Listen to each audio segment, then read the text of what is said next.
Where are these being saved? It says it's recording, so I don't think I have. I'm not gonna lie, I don't think I have the storage there. Yes, I don't have the storage. Oh, Gavin, I don't have the storage there. I don't think I can record to you there. I'm afraid. Oh yeah, oh yes, that's just gonna clog me up. All right, good. Okay. Oh boy. Okay. In theory, we are live. And it does appear that my suspicions are confirmed by the fact that I am seeing a great many people pour into the chat. We've got the not smart James Moore. We have the unpopular opinion 7407. We have More Ducker 545 and the Oobly Jublies 7022. Boy, I'm sure glad YouTube did that update where everyone gets their unique usernames, so I have so much many numbers more to read. And I can English, my good, yes? Oh, howdy, mate. Glad I could catch up. TMR lives again. Yes, he does live. Oh, my goodness me. So, I figured out why I was procrastinating on this stream, and that is we are in the polar vortex. The polar winds are pouring in. And there's no climate control in this specific room. So it's like an icebox in here. I am currently wearing 2 dressing gowns. And it is giving me the silhouette of a pimp. And I just want you to know that. Just want you to know. I should probably find a better way to look at chat.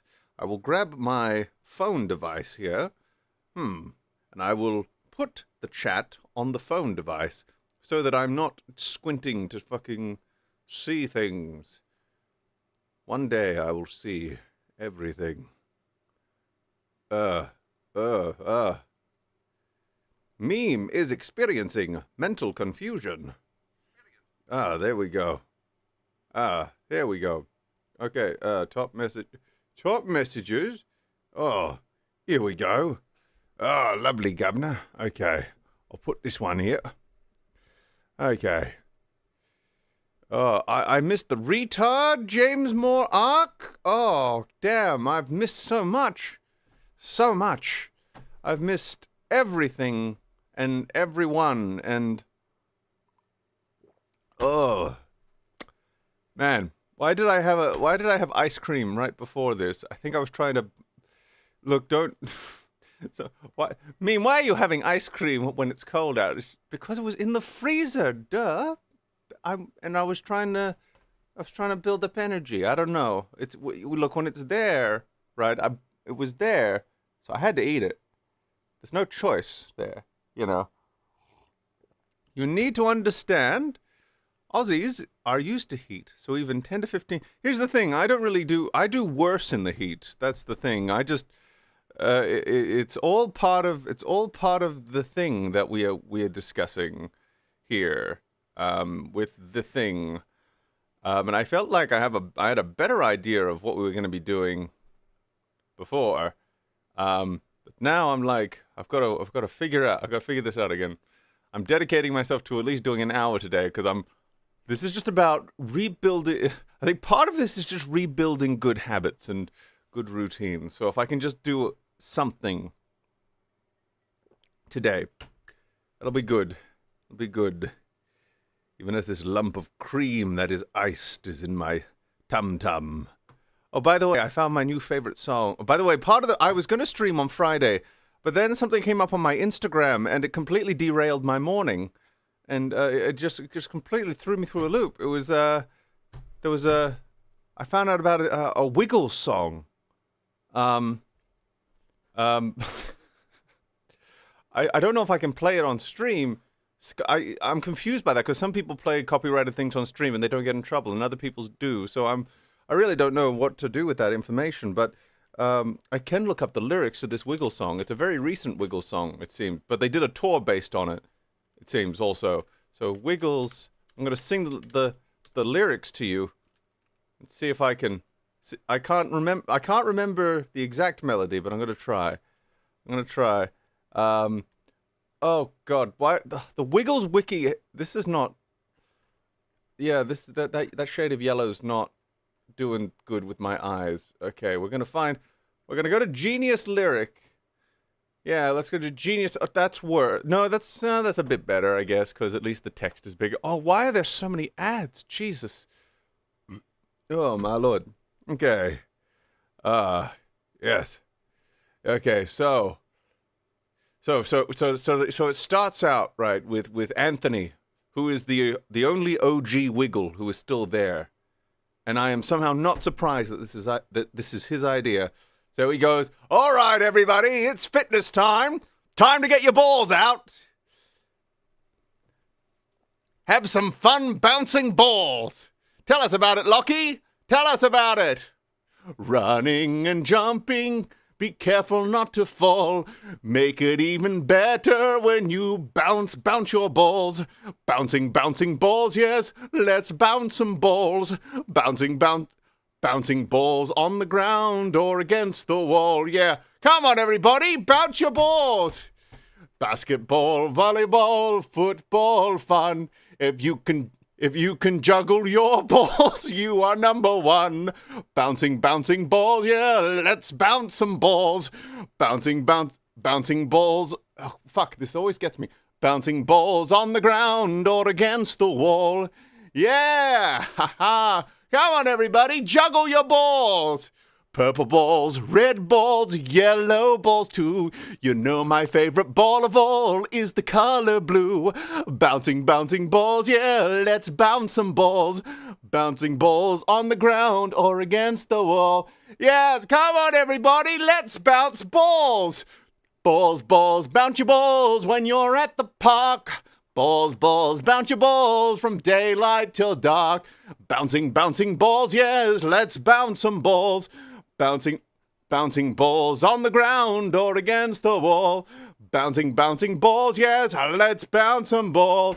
Bouncing balls, yeah, big bouncing balls.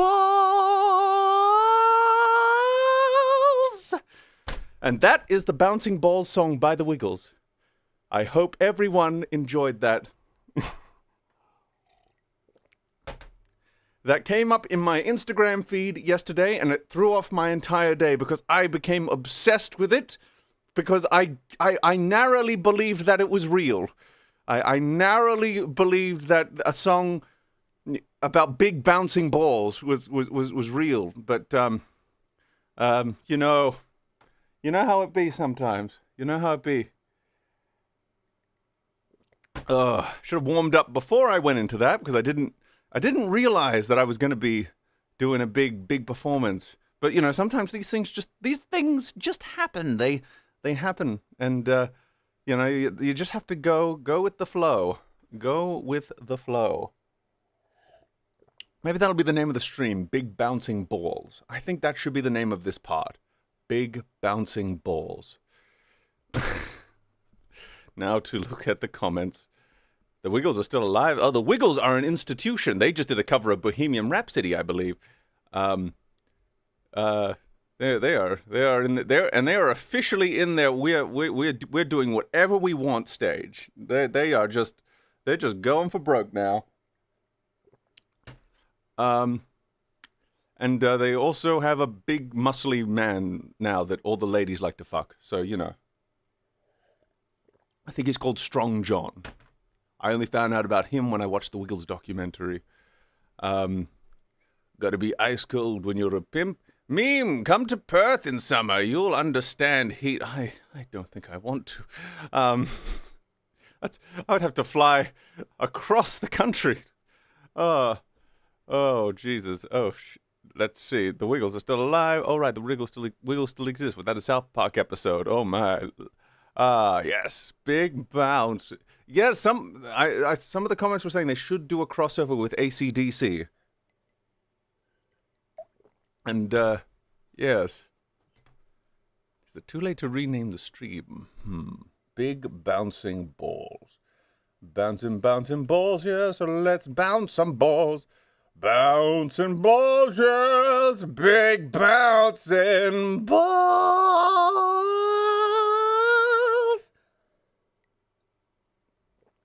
Okay. Now, I don't know. Now, what is the structure of this stream going to be? Not entirely sure. And, can I turn this up? Can I? I'm trying to hear myself better. Oh, damn this. I was fiddling with all my settings. Fiddling with myself. For the microphone, because I wanted to see if I could make it a tiny bit clearer. Just a tiny bit more listenable. Because sometimes it comes out a bit muddy. To be honest, at some point I should probably get a better microphone. But that's neither here nor there. And now I'm a little bit thrown off because I can't quite hear myself the way I normally can through the active monitor. Oh no, the reason I can't hear myself is because active monitor is not on. Oh, that's better. Oh my god, that's much better. That's way, yeah. Oh, so much better. Chat, I don't know. You can't understand the relief that I am experiencing at the moment, right now, at being able to hear myself, be able to actively monitor what I am saying and how I am saying it. Man, why wasn't that there when I was doing the bouncing balls song? No wonder. Big bouncing ball. I can't. I'm not warmed up enough to launch right into that. Also, ice cream, not good for singing, especially, 'cause anything with dairy and anything cold is not good for the voice because the cold will constrict the vocal folds. Something is going off. There is an alarm going off. It is my sunset alarm. It means it's going to set. The sun's going to set in 2 hours. Nice. To be honest, I was wondering, like, should I still do the stream today because there are less people on later in the day? And then I was like, you know what? We're going to do an experiment. We're going to see how many people are on in the afternoon versus not the afternoon, and see if it's a huge difference. Because it could be a huge difference, or it could not be a huge difference. Could you shut the fuck? Oh, you little bitch! You will have your day. I am going to put a spear in your eye, and then I'm going to use the hole for something. Where is this thing? Hey Sunrise. That's the app. Hey Sunrise. Okay, there we go. Anyway, meme streams are genuinely competitive with Masters of the Universe in terms of homoeroticism. You're not wrong. Me and He-Man should do a crossover sometime. Time zones. It's 6:21 a.m. in England. That's good to know. That is very good to know. Don't make promises you cannot keep. Well, that's true. He-Man is a fictional character, and I'm only partially fictional. We might not have that much in common. But still think Skeletor in the movie would have worked better with a high... I still have not seen the movie.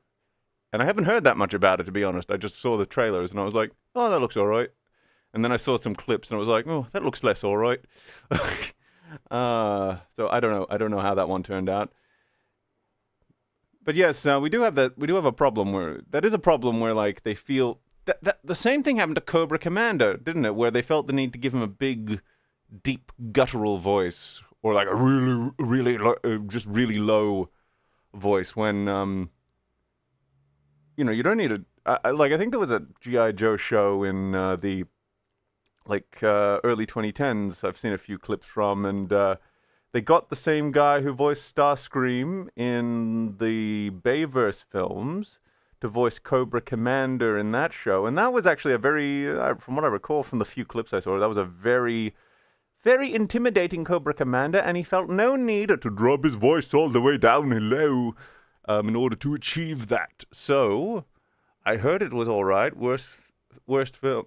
Look, I like the director. It was from the director of the Bumblebee film. I like the Bumblebee film, though some people don't like the Bumblebee film. So I guess maybe it depends on your opinion of the Bumblebee film. If you liked the Bumblebee film, maybe you'll like it. If you didn't, maybe you won't. I'm pulling that out of my ass because I haven't seen He-Man. So I'm just kind of... So to be fair, similar ass pullery is how I predicted that Andor would be good.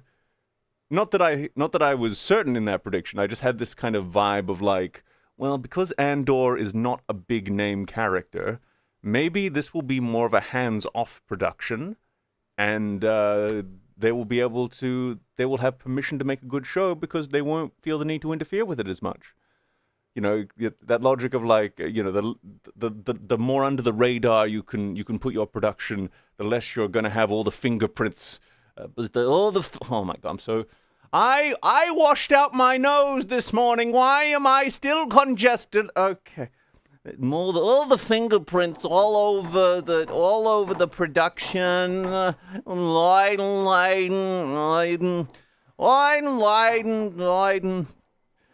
I watched an hour of it and turned it off. This is quite rare for me. Ooh, oh man, that is not an endorsement. God damn, there's what I'm getting from this so far is that this is gonna have to probably be a movie I make up my own mind on, because we seem to be getting some mixed opinion. Lloyd. By the way, chat. Word of warning, I have started taking the weekends off for my Vyvanse, so I'm not on my Vyvanse at the moment. So I'm like extra ADHD at the moment, just so you know. So I don't know where this stream's gonna go, but I promised a stream today, and boy howdy, am I gonna give you a stream. I'm gonna stick my... Did you know if you fist someone... Right, like, and we're talking about vaginal fisting, anal fisting. But I guess anal fisting would be similar. But if you fist someone and then open your hand while you're inside of them, that's called a Russian starfish. I just want you to know that. Anyway, Clayface will be the best thing to come out of the James Gunn universe because he didn't remember it existed. Quite possibly. Yeah, it looks just like a... Here's the thing, I don't actually mind that idea, like, if you're going to reboot Batman, like, to just do a bunch of films for his villains first and have Batman be a supporting character in that and kind of passively build him up that way. That's not a bad idea. Oh, but, yeah. Lanterns. Lanterns is probably going to be the last straw for me. Oh, God, Lanterns. Why? 60-year-old Hal Jordan. Guys, I just want to remind everyone, Hal Jordan's my favorite superhero. And, so, when I say that trailer causes me pain, I mean it. Oh, God. Oh, I picked a hell of a horse to fucking back with my favorites. Oh, God, hey, don't you turn off screen. I need to speak to my chat while I'm... Meme, what the actual fuck? Hey, man, you knew what you were walking into. Message retracted. Get back here. Oh God. Let's not worry about Tyrell and the time traveling shenanigans. I don't even. What did I walk into? Fisting? Really? Do you know what show you're watching, sir or madam? That you could be a madam. You could be a sir or a madam. That username gives away nothing. Green Lantern. Here's the thing, right? It's not like they're bringing back like an old cast like someone who had already played the role. This is not like, you know, the X-Men where like you're bringing in people who already had the legacy privilege sorted out. No, this is they made a choice here to make their lanterns as non-future proofed as possible. And I've really tried to, and they've done it in such a way where I think it might be the most impossible to backtrack out of anything here. Because, you know, the new Superman, new Supergirl, and they're not great, but, you know, if you got a better writer and director in, would I be willing to see more films with those versions of those characters? Sure, you can just get a better writer in and then write them better, and you'll probably be fine. Like, you know, you can just, those are recoverable. 60-year-old Hal Jordan. That's not as recoverable. That's significantly non-recoverable. Because, you know, even if you were to, you know, fucking, I don't know, do some sci-fi magic bullshit to make him young again, that's not going to make his supporting cast young. That's not going to... Are you going to age reverse Carol Ferris and his brother and fucking Hector Hammond and all the other people that are escaping me. That no, I'm remembering the there was an Inuit character whom they called a very naughty word that they're not allowed to call them anymore. And then Taika Waititi inexplicably played him in the movie. Is that the only time Taika Waititi has done an American accent in the Green Lantern 2011 film? Maybe.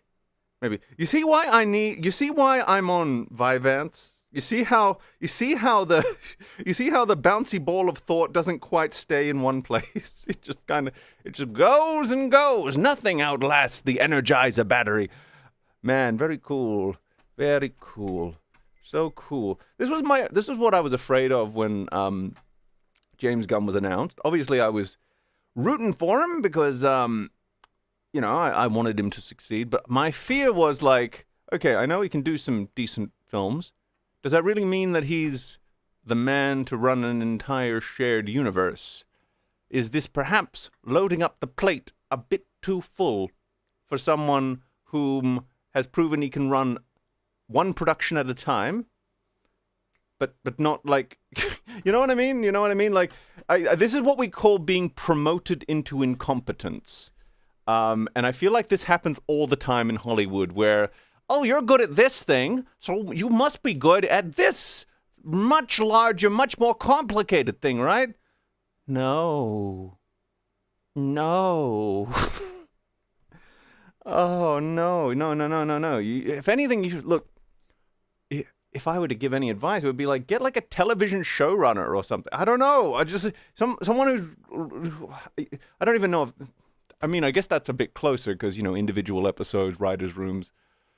The point is, I feel like they just kind of go for like the big and look, the big name in the room, and they don't think about like, are these skills transferable?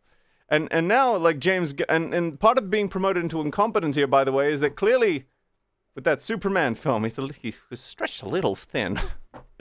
The Peter Principle, I believe it's called. Yeah, I'm gonna look that up. Thank you. I love researching things. The Peter Principle. The Peter Principle. The Peter Principle. Oh, it's right here. Oh, and because I'm in Obsidian, I can drag things into... Oh my god, there are so many things here. So many, like, infographics I can choose from. Yes. So, the Peter Principle. Let's see. Which one of these should I use? Can I just drag and drop like this? Oh, I can! Oh, that's cool. That's nifty. I should use this format more often. This is so nifty. Look at that. Look at that. I can just drag and drop images right into the... This can be my little workspace, and I can share things with you through this workspace chat. Isn't it great? So, in hierarchical structures, individuals will continue to be promoted until they reach a level where they are no longer competent. And this, my friend, explains most CEOs. There's no CEO school, is there? Is there there's business school, but do they? There are just some positions, right, where there isn't really a rule book to play by. You just kind of have to keep making mistakes until you figure out what does and doesn't work. And there are some positions where you really can't afford to keep making more and more mistakes. Obsidian is pretty awesome, not gonna lie. Yeah, it is. It's pretty nifty. If a director made money for us, he'll make us money for us again, even without the Writers Association. This is the thing, right? And yeah, because I don't doubt James Gunn's passion. I even think he has. This is the thing, because if you listen to how he talks, like some of his tweets and stuff, he clearly knows that story is the most important.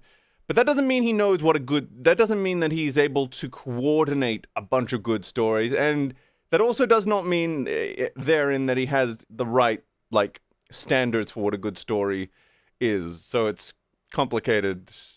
I don't know. I don't know the man, so I'm not going to make any broad sweeping statements. It's just clearly, even, like, this is the thing. He turned down the job initially, remember. He only said yes after Peter Safran said that he would co-lead the DC project.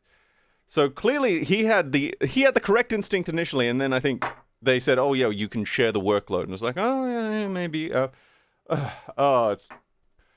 to be honest, the thing I'm starting to focus more on is less on like the individual people involved, and I'm more thinking about like the systemic side of it, where it's like, why do these decisions why do people keep getting put in positions like this? Because like one person is an anomaly, but then but then bad stories just keep happening over and over and over again, and at that point it's like, why am I pointing fingers at individuals when clearly there's something very fundamentally wrong with how this entire thing is structured? The problem is clearly much larger than any one individual here. So that's kind of what I've been focusing on, is like, what is going on in the Hollywood system? What is the fucking thought process? Like, I guess what I'm saying is I'm focusing more on like the bean counters and the executives who are like making things move, and the bureau. That's what it comes down to. Bureaucracy. Why does everything suck? Bureaucracy. And take that one to the bank. Why am I here again? Oh yeah, I need to explain these things, don't I? And then, oh yeah, the Southpaw drama. Yeah, that was a thing. Where do I insert that? Okay, maybe let me try and explain this, and maybe it'll jigger something up. Because right now I'm not on my Vyvanse, so all the momentum I was building on the weekdays is kind of pooping out of my brain. Bean flickers, bean counters. It's also coziness. A good way to think about most things turns you into an economist at this rate. Yeah, it's because even like, here's a scary thought, right? You could be a screenwriter and you could write an excellent screenplay, and then it could turn into a horribly written film. Think about that. Why? Now, how does that work? How could you write an excellent screenplay that turns into a horribly written film? Well, because the writing that the audience experiences, the storytelling the audience experiences, is not what was written on the page, it is what was put up on screen. And there are so many ways for that screenplay, which might have been wonderful on the page, to get fucked up as soon as it's put on the screen, right? And then when the movie comes out, everywhere, it went through the enshittification process, through the fucking grinder. And then, as soon as the thing comes out, all the audience members shout at you, the writers, are like, how could you write such a poopy film? And then you as the writer are going, my screenplay was good. It was them that fucked it up. Oh, that's a scary. Oh, now I'm overheating. Fuck this room. Fuck everything. I must now shed my layers. We're doing only memes now. Let's see. Don't cry, little DC fan. James Gunn is enough to... Why? How do you... I don't understand. Like, I don't understand. How do you do that? How do you... Why would you look at Green Lantern, all the comics, and go, yes, we're going to make sure that we can't adapt 99% of them now? Well, okay, it's not that many. Because, Kyle Rayner was Green Lantern for a decade. There's plenty of Lantern stories that star other lanterns. But, the really iconic ones, all of Jeff Johns' run, all of Peter Tomasi's Green Lantern Corps, all of, the early 90s stuff before Emerald Twilight.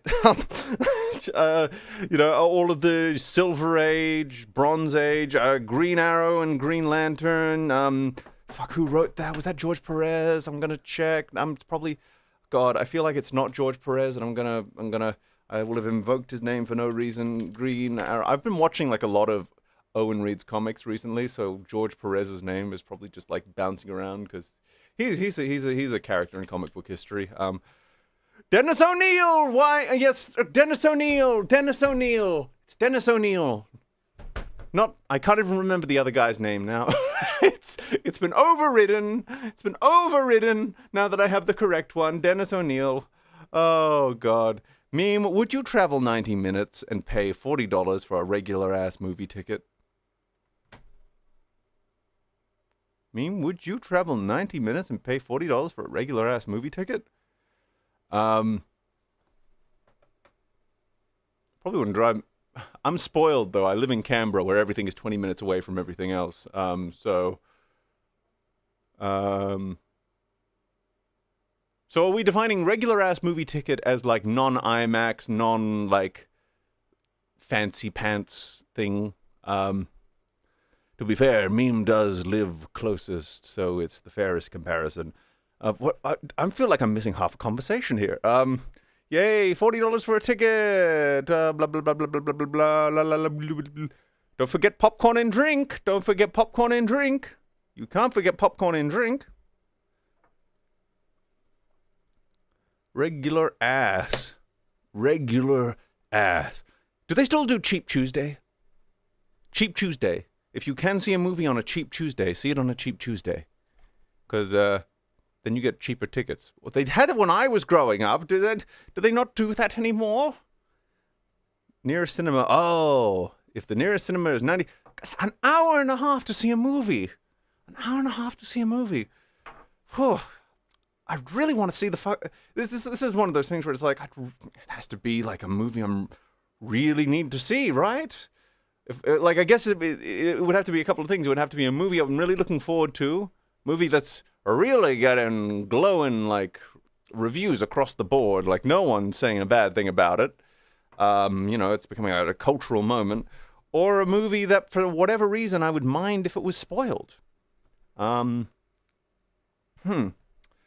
Yeah, but other than that, yeah, I don't do 90 minutes, because I dated someone who lived 90 minutes away, and that was a slog of an experience, I'll tell you that, and driving for 90 minutes without cruise control. Oh, and then 90 minutes back. She didn't have air conditioning at her place either. Ooh, yeah. She was good in the sack, though, so that was all that counted. No, kidding. Driving 90 minutes to get laid. I have a date on Wednesday. It's going to be my first date in like 5 years. So clearly the meme meister needs to fucking get laid now.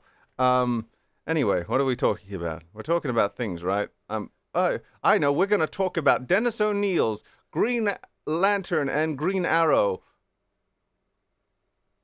Why? I'm so unhappy. I'm so unhappy. I'm broken. I'm a broken man. Oh no. Oh, that was just that was a flaccid thing. Okay, here we go. Does this work better? I'm gonna track you down and make you a beautiful roast dinner. Oh God. Do you still go? Everyone says the film is bad. Do you still go? Probably not, to be honest. If I have to drive 90 minutes, 90 whole minutes to see the fucking movie, no. 90 minutes to watch Odyssey. I haven't seen Odyssey yet, and all the things are booked out for weeks. On that one, I'll be seeing Spider-Man tomorrow. No spoilers, please. I would like to know if that one is bad on my own time. Let's see. Okay, let's see.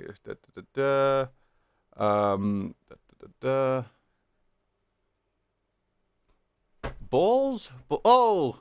This is a good one. This is a good one.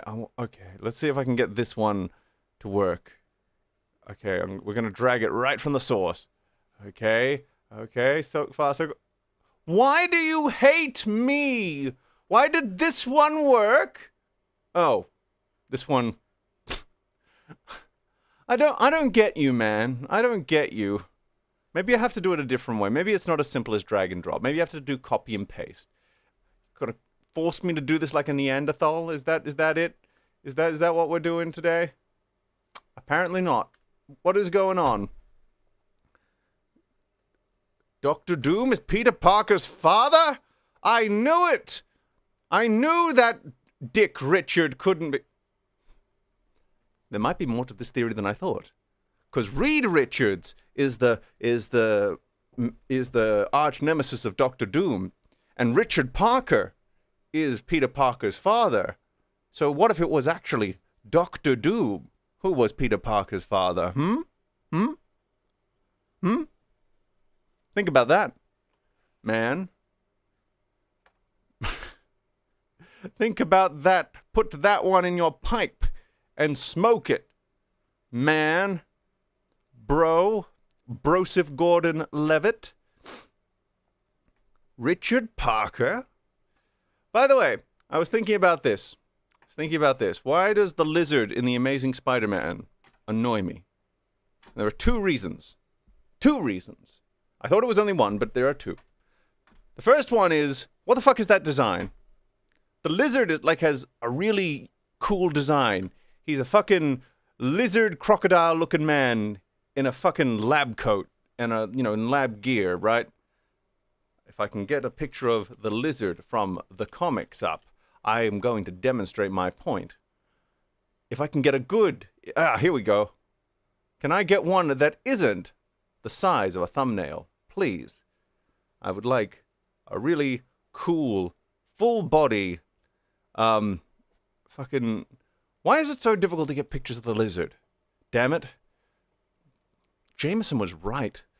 Oh, here we go. This is good enough. Good enough, I say. Good enough. Copy this image in. Oh, you better not do me dirty again. Oh, okay. This is good. Good enough. See? So isn't that cool? Cool design. Really cool design. What did we get in the movie? We got a naked, smooth... He didn't even have a snout. He had like a flat face. He had a flat fuck face. Why did he have a flat fuck face? He was a flat fuck face. Why? Why would you do that? So that was number one. The second one is, and I didn't realize this until someone else pointed it out, they didn't really have his family in there. Because like the personal tragedy of the lizard is that he had a son and a wife. And so, there's this, so he was like a good man who experimented on himself and became a lizard man. And there's the aspect, there's the personal tragedy of that and all the things you can do with that. They didn't do that. He just wanted to make people into lizards. I think. I haven't watched that film in forever. I mainly remember that. And, so we didn't have that. We didn't have this lizard man. We didn't get this version of the he wore a lab coat for one section of the film and then tore it off and then he was naked. We had a naked lizard for all of it, and then that carried over into No Way Home, and I was like, man, if you're gonna do some redesign, could you just say he mutated and put on clothes? Could you do that just for me? Just do me a solid. And could you just do me a solid and just give me the good lizard design, please? Please give me the good lizard design. Please. Oh, I'm begging ya. I'm saddened that TASM was the first superhero film I watched. Well, it was only uphill from there. For a while. For a while, it was only uphill from there. Oh, God. Yeah, see, this is the time I'm needed the most to remind people that superheroes don't need to be bad. I need to but anyway, what was the thing I was trying to get? Oh yeah, which issue was that? Green Arrow, Green Lantern, issue 8, so that one was Green Lantern. Okay, that one is that one. Okay. I just want this cover. Give me why are all of these in potato resolution? Okay, this one's probably good enough. Potatoes. You know why it's probably... This is probably my fault, actually. Wanna know why it's my fault? Because I needed to zoom in like this. Turns out it wasn't the fact that it wouldn't blow up big enough. It turns out it was a failure of me to zoom. Look, I'm not proud of it. I'm not proud that I bitched about something that needed not be bitched about, but I am man enough to admit when I was wrong. And I've learned my lesson. And I hope you can forgive me. Someday. So anyway, we're going to look at this comic cover. this classic comic cover. You have Hal Jordan, who is not 60 years old. Just want to be clear, not 60 years old. And look, what is he wearing on his face? Do you see what he wears on his face? I see what he wears on his face. It is, in fact, a mask. You know why he wears a mask? Because he's trying to hide a secret identity. Because he has a secret identity. And a later comic explained that it was not just the mask, but also the fact that his uniform is so bright that you can't really make out his features. The domino mask is kind of just the final feature. Anyway, we're not going to talk about how good of a concealment. An attempt was made, okay? The point is, not 60, domino mask, secret identity, right? And, you know the other reason he wears a mask? Because he looks naked without the mask. It brings the whole costume together. You can't have Hal Jordan without a mask. And without white gloves. White gloves, domino mask, white emblem.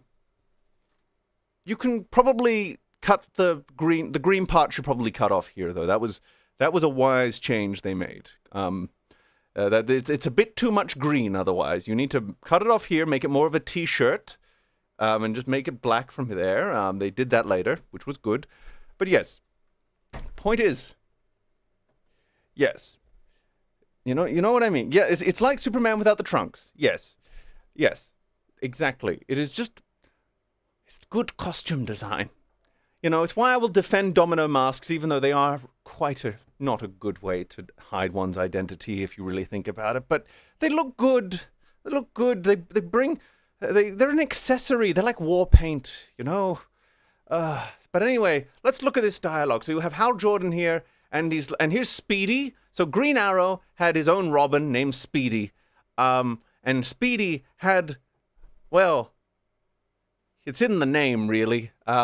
So you have Hal Jordan here, and he's going, you always have the answers, Green Arrow. Well, what's your answer to that? And then Green Arrow over here in shock goes, my ward, Speedy is a junkie? and that was the story of Green Lantern, Green Arrow. It was truly a story of our times. 34 out of 10 would Speed again. What are we talking about again? What are we doing? We're doing exactly what we want, which is the shocking truth about drugs. Oh my God! This is the real news story here. Only 25 cents? Oh man, money was so great back in the past, especially in the 1920s. Back when communists and conservatives could get... Yeah, that's a great thing about this book. It's like, Hal Jordan's a bit more conservative. Oliver Queen is definitely very liberal, very left-wing. And they go on like a road trip together to kind of compare and contrast their views, and they learn a little something from one another, and they learn a little something about themselves. Green Arrow learns that his ward is, in fact, a junkie. Look at the drugs. I think that's called heroin. Look at the drugs. Don't you like drugs? Drugs. Anyway, what are we...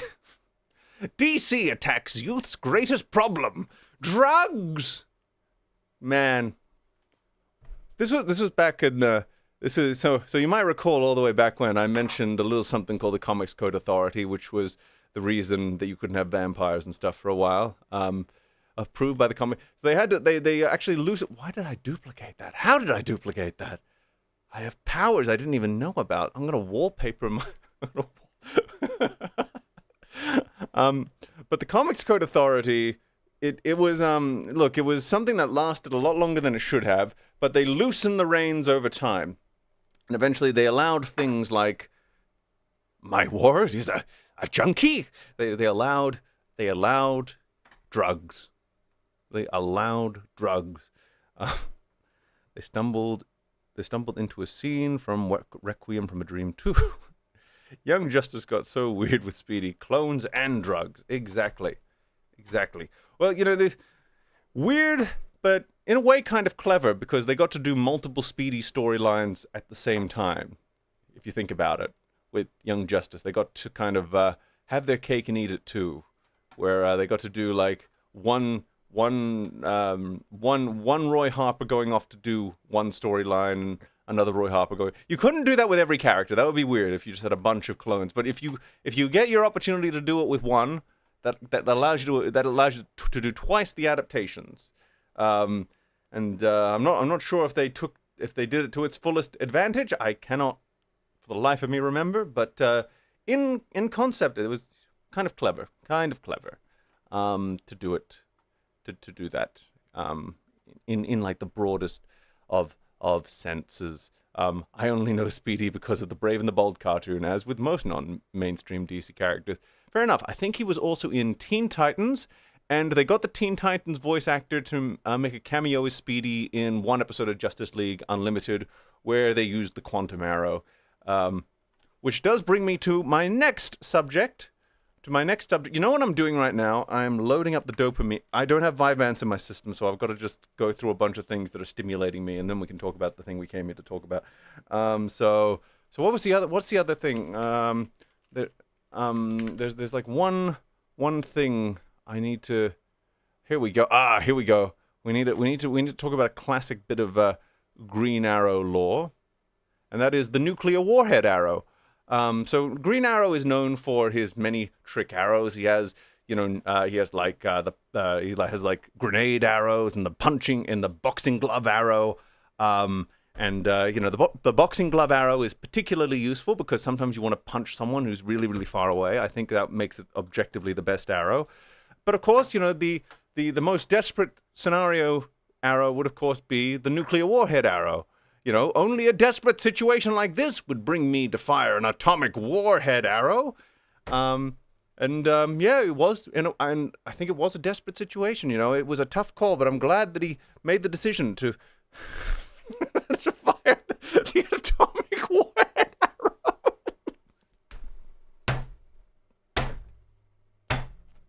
The atomic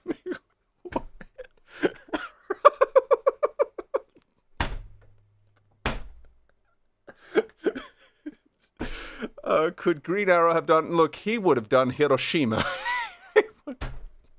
How many people died?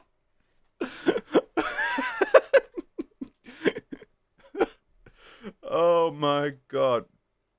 We need to make you. I haven't even watched Beware My Power. I heard enough about that one. The trailer turned me off, and then someone filled me in on what happened towards the end of that film, and then I was doubly like, I think I'm good. I think I'm good. I think I'm good. Oh God, I knew he was rich, but I didn't know he was that rich. I think someone did a calculation, and it was like Bruce Wayne. That Bruce Wayne would have to be in like the top 5 richest people on the planet in order to bankroll everything that he does. Oh my God, yes, Batman. I've got another comic panel that is coming to mind. I've been gone a while. I've been stockpiling all the things. Okay. Okay. I've been stockpiling all the things, but I've got to find the right one. Reverse image search. Don't fail me now. I need the full panel. I don't need this cropped version. I need full context. We need to go full frontal, everything. What the fuck is this? Why? Cause I found the full thing, but it's like a screen cap of someone reacting to it, and it's ruined. What the fuck is this? Oh, we're gonna have words. Oh, I found it. No, I found it. Don't worry. I found it. I found it. So like, some people in the DC universe are gonna. What the fuck is? One second. Why is it? It's on my screen. I can't get rid of it. Oh, okay, we're gonna have words. You probably can't see it, but there we go. Fixed it. I fixed it. Okay. There was like the ghost. Never mind. Never mind. There was something. There was some UI element stuck on my screen. That's all you need to know. Anyway, so some people in the DC universe would suspect, of course, that Bruce Wayne is Batman, but don't worry. Batman's going to be pulling some gay ops in order to undo it. So Damian Wayne, Bruce Wayne's son. Oh, by the way, if you're wondering why there's a second Batman in the room, that's Dick Grayson, because he was also Batman at this time, for reasons. You're in a chat room? Everyone in Gotham knows Bruce Wayne is Batman. It's obvious. Father? I didn't say it. Mad Hatter 303 did. And here comes Money Rider. Here comes Money Rider's response. Wrong, wrong, wrong. Bruce Wayne is dead, and this man on TV has completely different body language and posture. Father, why? Batman has taken control of Bruce Wayne's life and his fortune. Because attempts will shortly be made to expose the secret identities of Batman and his allies. When they happen, they'll be lost in a blizzard of rumor, denial, and misinformation. See? I'm sorry, Mad Hatter, I didn't know your game. No man was ever Batman. That's impossible. There are legends of mysterious bat-like figures going back to the founding of Gotham. So don't try and pin it all on one dude. This is Batman typing, by the way. Your friend, your wife, your neighbor, they could all be Batman. This could be the New World Order. Everyone knows. Everyone knows Wayne hates crime. He's zealous, reckless. Just one more crackpot conspiracy theory among 1,000 others. Really, it's kind of genius if you think about it. To just go on the forums and actually intentionally incite the Bruce Wayne as Batman thing. I think it's quite a good. It's a good way to just kind of cut it off at the curve. Just make it sound so crazy that no one would ever suspect. This is the kind of thing. This is the kind of thing is why the end of Arkham Knight will forever be absurd to me. There's smoking crack, and then there's trying to read modern DC comics. I like the idea that Batman wouldn't use. That's the thing. This is my favorite part of this is that he's doing this. He doesn't trust other people to do this. Right. He's like this is from Batman Incorporated, which I think was like. That was like late 2010s. That was early 2010s, late 2000s, I believe. Grant Morrison, of course. So he's a bit of he's a nutty individual. So of course you're going to get some interestingly nutty things in there. So I just love this idea that it's Bruce Wayne specifically. I think what sells it for me is just his facial expressions here. He looks so he looks so devious while he's on the forums, fucking going just trolling, just doing a little trolling, just Bruce Wayne, Batman doing a little trolling. This is what we call sometimes Batman is out there punching people. Sometimes he's out there. But he does many other things. Of course, he has Matches Malone. He goes out, he does, espionage, intelligence gathering. And then sometimes he goes onto online forums and says Bruce Wayne is Batman in such a crazy fashion that no one would ever believe it. Genius. I bet he even went on Jimmy Fallon, and Jimmy Fallon was like, hey, I don't want to say it, but are you Batman? You Batman? It's like, oh, me? Oh, sure, I'm Batman. And then he puts his his hands over his eyes, going, "Oh, look, I'm Batman." And then he puts a Batman mask on. And I'm stealing this joke from a Reddit thread, by the way. I need to be, in case someone accuses me of plagiarism. No, I am plagiarizing. I hope you know that. Batman becomes a Discord. I would pay so much money to see that. He would be the best Discord moderator. He would be the best Discord moderator by a long mile. And he would still find time to go out and fight crime and I think Batman exists in a different dimension of time to the rest of us, because that is the only way that he has any time to do everything that he does. He must exist just in a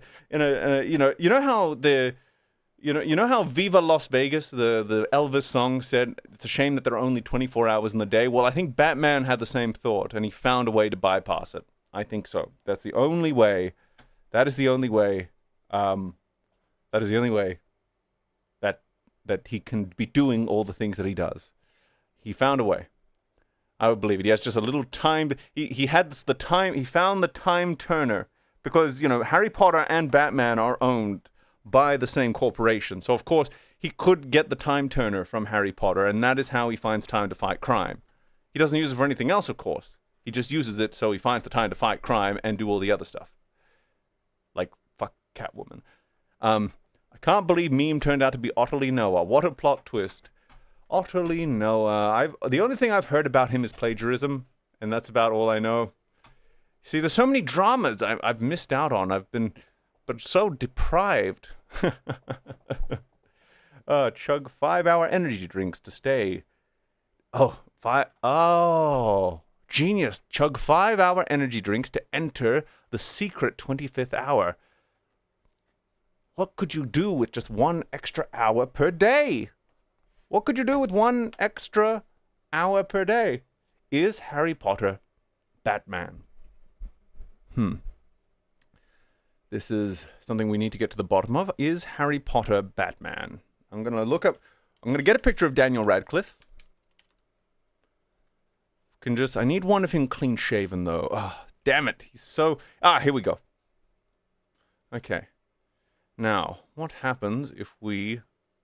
Now we need a comparison. We need a comparison picture.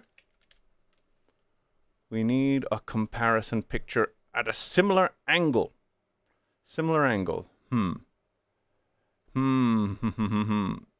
It's surprisingly difficult to find Batman at that angle. Really difficult, in fact. Because he's facing the other way. Okay, we'll use this one. Close enough. So... I think you can make a case. Can I flip this? Is there a way to flip this? There is not a way to flip this. A bit of an oversight, if you ask me, but I think you could. Yeah, you know what? I think Harry Potter is Batman. I'm gonna put that out there. Harry Potter is, in fact, the Dark Knight, the Caped Crusader, the brave to the bold. I believe so. I believe that Harry Potter is Batman. Maybe we should get the world's greatest detective on the case. True, let us hire Batman to solve... So let's hire Batman. Why did it come out like that? Oh, that was especially low res. But let us hire Batman to solve the mystery of Batman's identity. Yes. Let us hire Batman with the task of unmasking Batman, and we will reveal that Batman was, in fact, Harry Potter. I think we have the perfect plan. Why? Because he's Batman. Who's Batman? Where's Batman? Nowhere. One ever asked, how's Batman? But I did. Once. He was okay. Off night. He lost the Bat credit card. He was a bit peeved. Because you know how inconvenient it is to carry cash? In a belt that small? That's why you gotta have the credit card, you know? You gotta have like a way to have lots of money on you without having lots of money on you. So the Bat credit card. And I'm so congested. I rinsed, but I'm congested. It is annoying. Gotta go. Fun being here for a minute. Fun to see you too, Studio Devil. Good to see you, buddy. Some guy drank my coffee. Was it Batman? Did Batman drink your coffee? Did Batman drink your coffee? Maybe? Did he do that? I think he might have. And would you know? Because he can disappear from when you're not looking at him, he can disappear. So it stands to reason that while you're not looking, he could appear, drink your coffee without you knowing, and then disappear again without you ever knowing. You would only have an empty coffee cup as evidence. So I think Batman drank your coffee. which means Harry Potter drank your coffee. Because, of course, how could Batman perform that trick if he was not a wizard? And in fact, I think if I were to go onto the Wikipedia page for Batman, right now, DC Wiki specifically, because we need the most in-depth version of this, I think we would find magic under his skill set. Other abilities. Let's see. Powers. Wait, what? After the KO tournament, Batman and all participants of the tournament were imbued with a mass of both alpha and omega energies. Is this up to date? Because didn't that KO tournament end? Do they still need it? Oh, whatever, man. Whatever. But I think we'll find in his other abilities something else. We will find, I think. So we have, let's see, what do we have here? We have aerobics, athletics, equestrianism, which I think means he can ride horses, genius level intellect, which includes aviation, business management, computer hacking, criminology, disguise, driving, escapology, eidetic memory, gadgetry, hypnosis, hunting, investigation, leadership, lockpicking, multilingualism, multiple personalities. Of course, he is, part of being a genius is, of course, having multiple personalities. Occultism. There we go. I found it. Occultism. Batman hates magic, but has allowed himself to learn at least one spell as a contingency for Superman, which is a backward spell that allows him to summon a magic suit of armor. See that? Proof that Batman is, in fact, Harry Potter. See? I knew we could prove this. I knew we could prove this. I knew it. I knew it. Does this mean that Harry Potter is the persona Batman created to hide his true nature? Of course, it's multi-layered, right? I mean, Harry Potter lost his parents. And to process that trauma as an adult, he created a more normal... Because, he's living amongst muggles for most of it. Because, there are so few wizards in the world. And, to process that trauma, because they don't have therapists in the wizarding world, he manufactured a muggle identity in Bruce Wayne, where he still lost his parents, but it fueled him into becoming a better version of himself, which was Batman. But he still allows himself one spell to protect himself against aliens. See? All makes sense. It all makes sense to me. And I was dropped as a child, so you know that I must be right. And that, my friends, is why Bruce Wayne is in fact Harry Potter, who is in fact Batman. Also the atomic warhead arrow. With great power comes great responsibility. How did we get here? I feel... this is what happens when I'm not on drugs. I just go everywhere. Okay. So. What are we doing? How do I want to approach this? Okay. So. I've got to get this out of the way or Oh no. Oh no. Actually, no, we got to put that in its proper place, I think. Southpaw drama.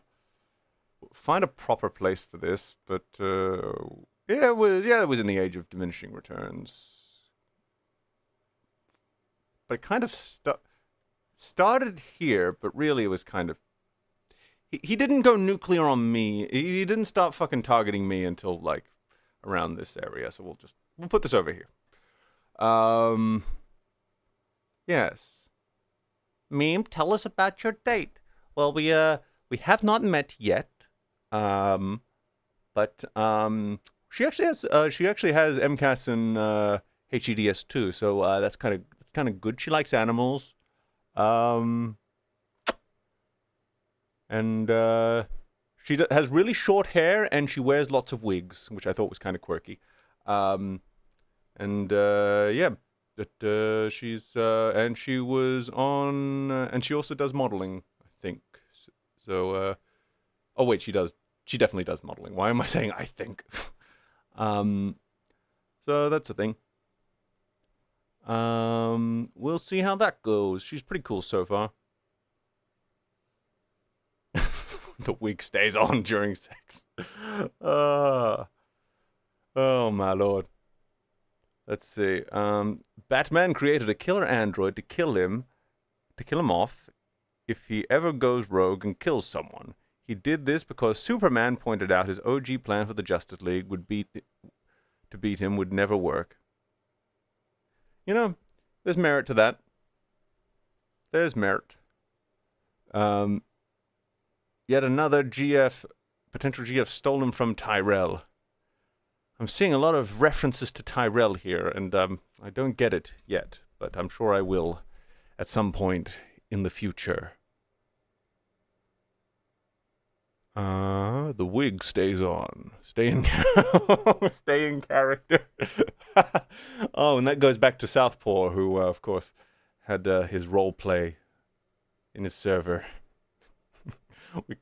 We must not derail. We have derailed enough. We cannot go back to that. Not yet. Not until I've tidied up the screenshots. We cannot do that yet.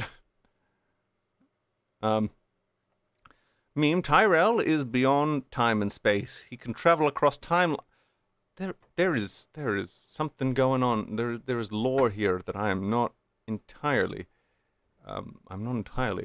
aware of. But meme, what the hell? What the hell is this? That's a good question, Grith. I need my medicated self set this up, and I'm trying to remember what the plan was. My memories are locked behind my drugs. So, kind of what we're doing, really what we're doing here, what we're trying to do here is we're trying to kind of, oh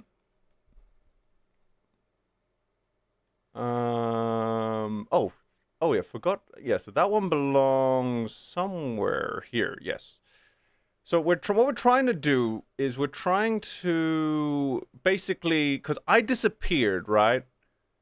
And I want to explain why I disappeared and, like, all the dimensions of it. And I found that, and I think that I'm trying to, okay, so this one belongs, God, if anyone wasn't here for the last stream, it's going to be like, what? It's like, you know, things happened last stream, okay, we're going to just, yeah, we're just going to put that there. Thanks, meme, for dead naming me, lol. All right, yeah, you've changed to Mr. Spoodersaurus. Ah, yes. But I'll learn that. Do we have to talk about Icky Southpaw? We talked about Icky Southpaw last time. This one is, I don't even know. Oh yeah. So let us. You know what I'm gonna do? I am going to use this drag ability, this ability to summon images. We're gonna get some things going, and I'm gonna hopefully bullshit my way back to the point of this stream. Does that sound good, chat? Does that sound good for me to bullshit my way back to the point of this stream? So your old pal meme was having problems. So actually, what are we gonna do? I guess we can document. Let's talk about how did the meme repository rise? The meme repository rose. Well, first we created so EFAP memes started making EFAP memes. So that was kind of the beginning, right? And then, you know, we had EFAP 100 collaboration.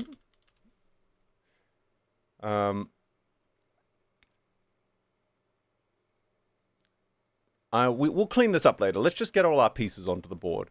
So what I'm trying to do is I'm trying to just make a coherent timeline of, like, everything that's happened, so that I can so that everything is just properly, because I've been trying to explain this to myself, right? And I'm oh, what, fuck, I forgot. Oh no. There's one other thing that needs to be over here. Shit. here we go. Because I mentioned this last time, I forgot to put it up on the board. Because this one is the fucking... Because this one, when it interacts with all of these ones, so, how would you even classify that? So because, like, autism spectrum disorder level 2 is a neurodevelopmental disorder. Attention deficit hyperactivity disorder is also a neurodevelopmental disorder. Hypermobile Ehlers-Danlos syndrome is a connective tissue disorder, and there's also some studies coming out to suggest it also affects the mitochondria and other things. Of course, mast cell activation syndrome, which we're 98% sure, 98% sure it's also there, is an immune system disorder. But how do you... I guess it's a trauma disorder, but wouldn't that be a redundant thing to say, considering it's in the name? I'm gonna look it up. CPTSD time. What do you... It's a mental health but that's AI overview. You need to be careful with those, because here's the problem with the AI overview. It's sometimes right, but you never know when, because sometimes it can be very wrong. So you need to be very careful when you're looking at it, and that is my advice. There we go. Now, there we go. So okay, so they classify it as a mental health condition. It feels so. It feels such. It feels like such it feels like such an insufficient way to describe it, right? Where it's like complex CPTSD is a mental health condition. It's like, sure is. Also, that feels like that feels almost like it doesn't describe it well enough. But I'll see if I'm gonna split the difference here and go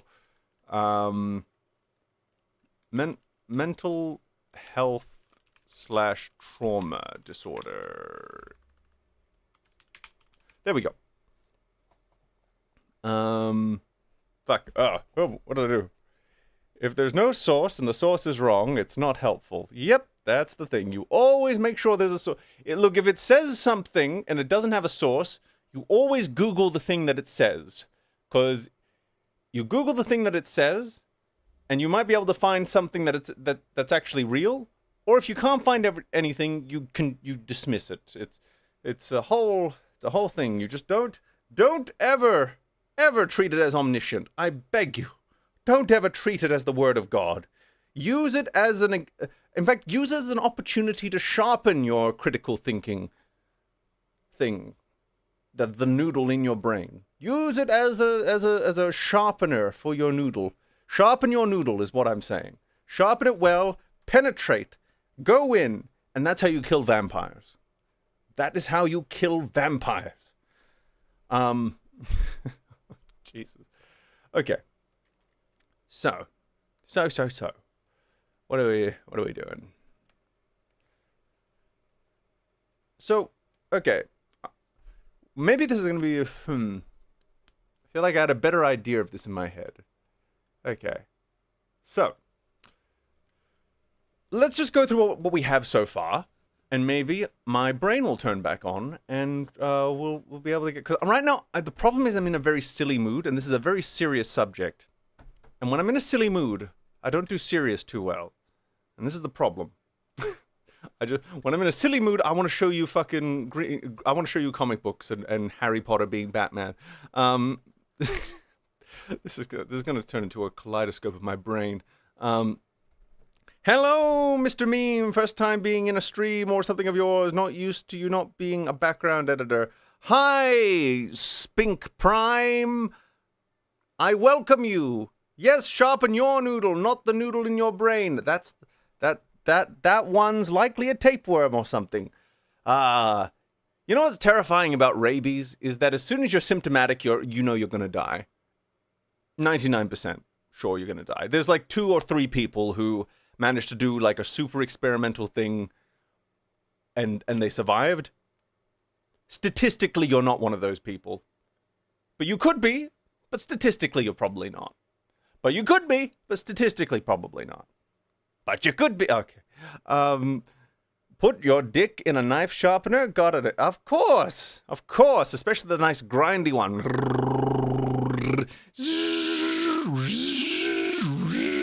And that is how you sharpen your dick. So.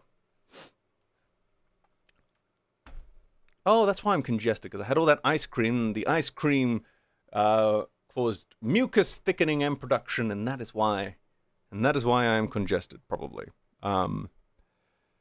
Bounce, bounce, bounce your balls. Do-do-do-do-do. Bounce. Use 2 different AI engines, copy and paste their responses, send them to each other, then profit from the war you've made. You know, I know they actually did a study on that, and what they actually determined is that if you do actually do that, you get a more accurate answer because they scrutinize each other and give out, and then the resulting output tends to actually be more accurate than the initial output. That was an interesting one. I don't know how reliable of a method. I don't know how much you would actually want to do that, but apparently it works. That was one of the more interesting things they saw. God damn that hard. Anytime a new message comes up, it's like, pretty based. That's what he was saying. Oh, I see. Bounce, bounce, bounce your ball. Do-do-do-do-do. Always be skeptical. But it's more reliable than just one AI engine. Yes. In fact, I think that's been like... I think that's been my primary use of AI the last 3 years or so, is to just get into arguments with it so that I can be better at explaining my points. So anytime it misunderstands, I'm like, no, bad AI. Fucking beat it with the fucking newspaper. Bad AI. No, this is what I'm trying to say. No, bad. And that's why I'm not going to last very long when they uprise, because I kept beating it with a newspaper. I did. Watch. Whoosh, whoosh, whoosh, whoosh. Is there a source on that? Anytime it refuses to give me a source. Bad AI. This source doesn't say what you said it said. Do better.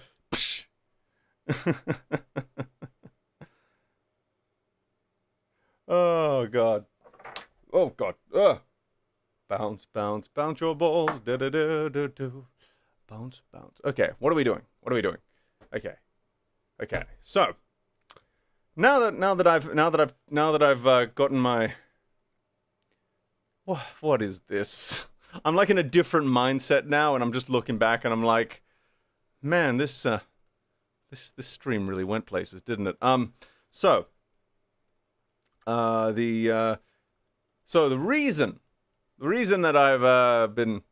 So what I've been wanting to do is basically, I've been in sort of a state of paralysis because my life sort of fell apart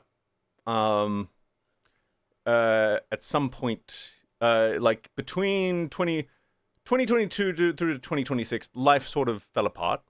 And there's not just like one singular, there's like a lot of different reasons that we're working together, to sort of cause it to fall apart. And it's really difficult to explain, because every time I try to explain it, I feel like I'm missing out some crucial ingredient, right? So what I'm going to do, so what we're doing here is we're trying to just sort of like detective our way into explaining what happened, and all the individual pieces that came into play. And I don't know if this format here is going to be the thing that does it, or what. But I feel like we need to fucking chart the downfall, if you will, so that we can then look at how we're going to then rise from the ashes and return things back to where they were, because things have not been great. We're not talking about AI right now, because that's a subject I take incredibly seriously, and because I take it incredibly seriously, I don't want to just like...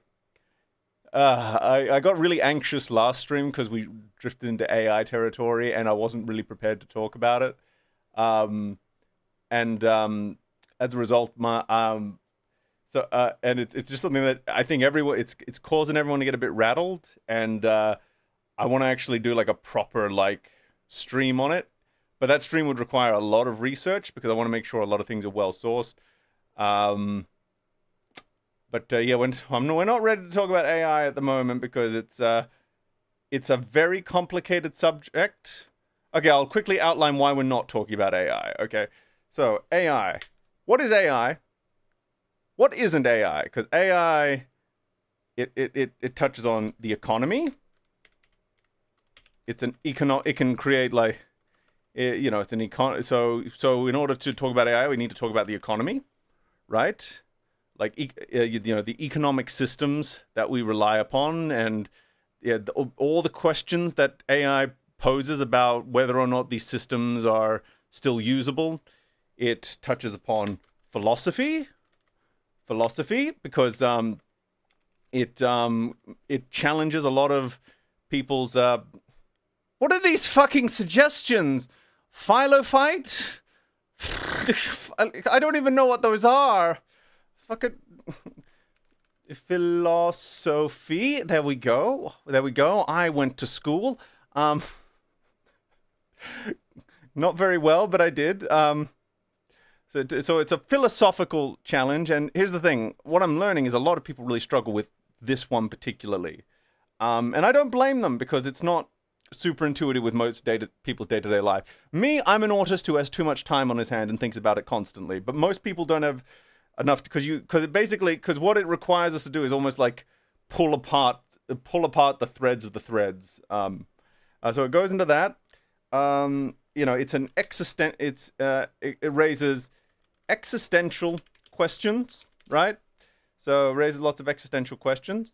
There's the environment, you know, possible environmental mental issues, which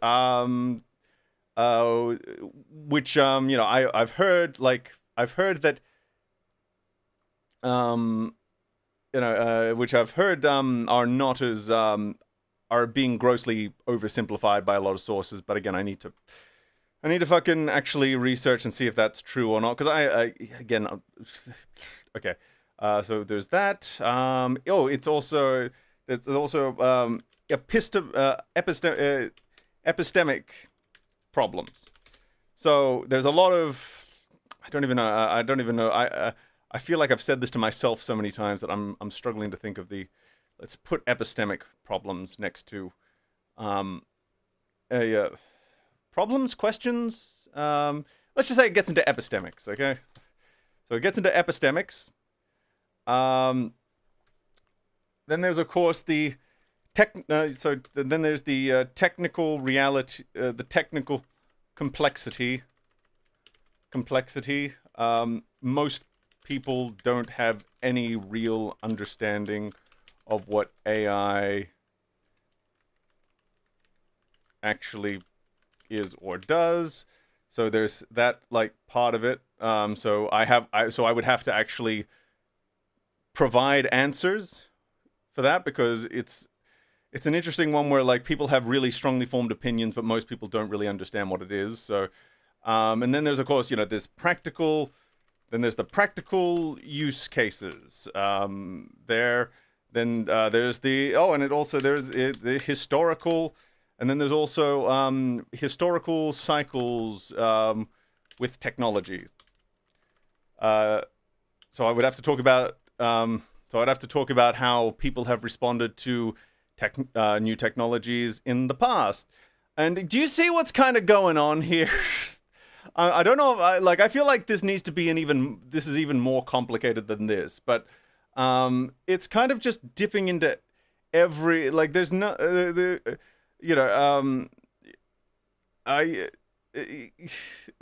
you know you can branch off from this. It's like, what does it mean? What does it mean to be human?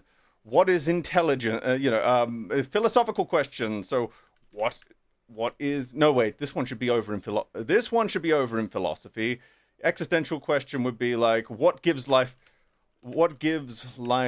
purpose? And that's like fucking, economy. And the economy, there's the question of have our do we need to rethink the economic systems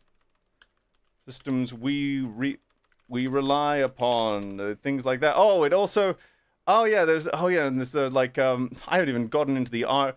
So there's like fucking um art art art stuff. I don't even know how to classify it. So like all the stuff that comes with the image generating side, right?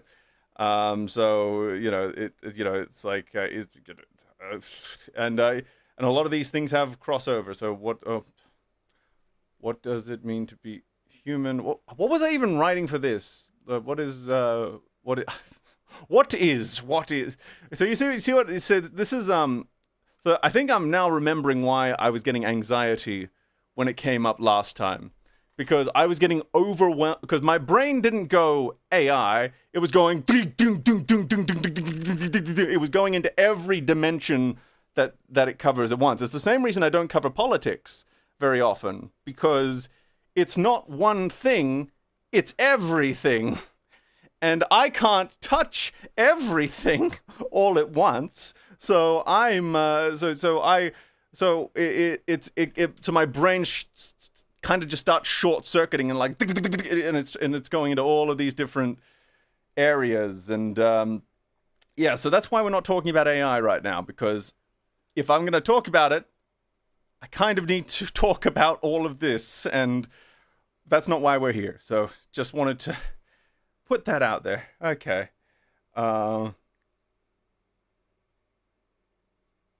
Here's a good one. Slop is always yeah, I agree with that. Yeah.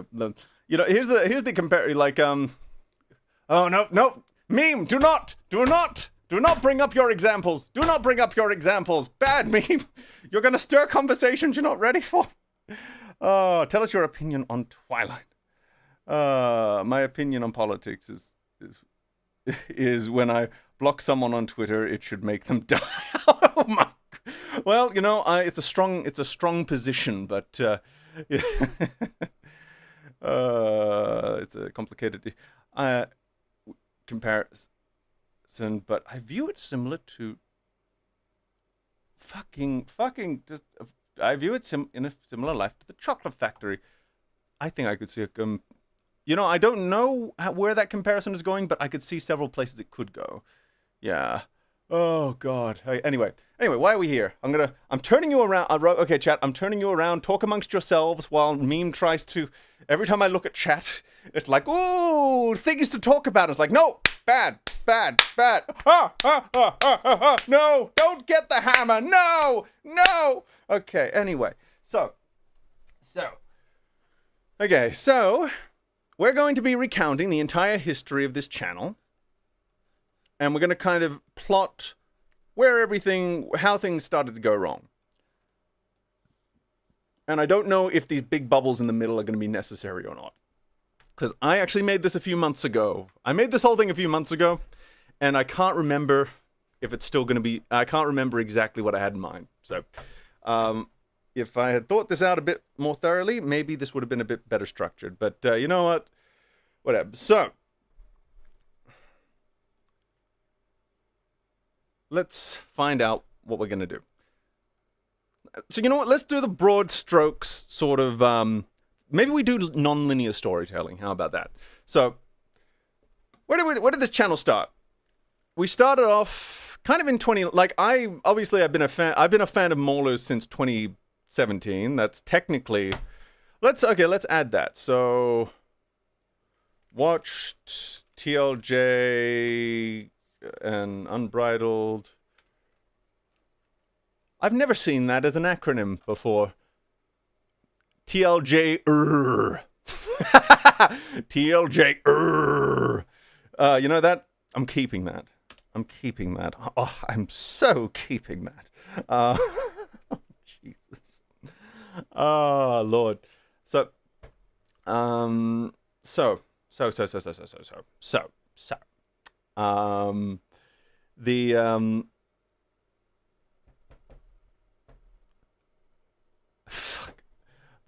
I'm not. Fuck you, Vyvanse, for not being in my system right now. And fuck you, Ice Cream, for being in my system. Okay, so watched, and discovered Mauler in 2017. And then I suppose EFAP started. That was 2018, right? Was it 2018? No, wait, was it? Yes, no, yes, no. Yes, it would, no. Yes, no? Yes, no? Yes, it would have been. Yes. Started in 2018. Then, okay. And then we have the unexpected beginning. Okay. So I started, so we started here, where this was kind of like, this was the beginning of the journey in some ways, but really it was more over here. So 2019, I just been through a bit of a bad breakup, but I needed an outlet, and I was really liking all the memes that were on the EFAP channel, right? So I thought, well, that could be an interesting side project while I'm doing other things. I can just make some memes. I know some Adobe Premieres. I know some After Effects. I think I can make some memes. So I made some memes, and this is the story of my life, right? Where anything I try to do seriously tends to go nowhere. Anytime I do not take it even remotely seriously, and it's literally just for me, it's just shit posting, it becomes the most successful thing I've ever done. And that's not the first time that's happened either, and I can't even tell you the other times because that would dox me. But it was, anytime I don't do anything anytime I don't take it too seriously, that's when it becomes the big success. So this was how the meme repository was born. I made it's really, literally, think about the name of the channel, right? The name of the channel is the Meme Repository. Do you think that would have been the name of the channel if I knew that this was gonna be this was gonna be the big breakout success? That's what they should call when you successfully conceive. It's success. So if I knew it was going to be a big success, do you think I would have named it the Meme Repository? Do you think I maybe would have chosen a bit more of a versatile name? That was the thing I thought about, actually, when it was taking off. I was like, fuck, are people going to call me Meme? Eventually, I just embraced it, because I was like, oh, do I want to be called Meme? And eventually, I was like, fuck it, that's my name. It's Meme. That's what people are going to call me. I think I tried to give my avatar, like, a proper alien name, and then I think it was like... I think I really tried to make it go forward, and then for some reason I kept cringing every time I said it. So I was like, okay, meme is fine. But yeah, so we had so what was happening around this point? So we got our foot in the door. I became this channel became known, and it actually started picking up subscribers pretty quickly. Not like super duper a lot, but like clearly they teach you what they teach you in school when you're like learning to get into the industry, the media industry, is that it's not what you know, it's who you know. So piggybacking off EFAP's success is actually a very good business move, even if it wasn't on purpose. It was really was done just for the love of the game. So that was it was a surprisingly early success, and it was quite motivating, because it was quite motivating. In that regard, so it came with a huge amount of big personal. It came with a lot of life success. It became the beacon in the dark, and I started making friends from it. Started getting a bit more involved in the community, and so that was kind of that was the inception. Was yes, that was the inception, because. This is where this was kind of in between EFAP 1 and EFAP 50. If we're keeping track. I can't remember I think what was the first episode a meme repository meme was shown on. I know it was in the 20s or 30s, wasn't it? Like, it was super early on. I think my very first meme was the Mortal Kombat Deception one. And then I think I made two others at the same time. And so I got, so on that episode, they showed three of them. They showed the Goliath Saga, they showed the Batman one, and they showed the Mortal Kombat one. Yeah, that was a good time. So now we go over to so this is kind of what we call the rise of the meme repository, where, you know, this is where things were starting to take off. So we were making EFAP memes,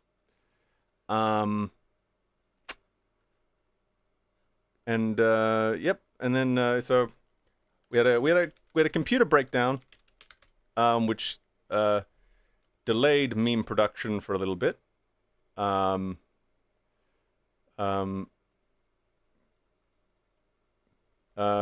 Halting meme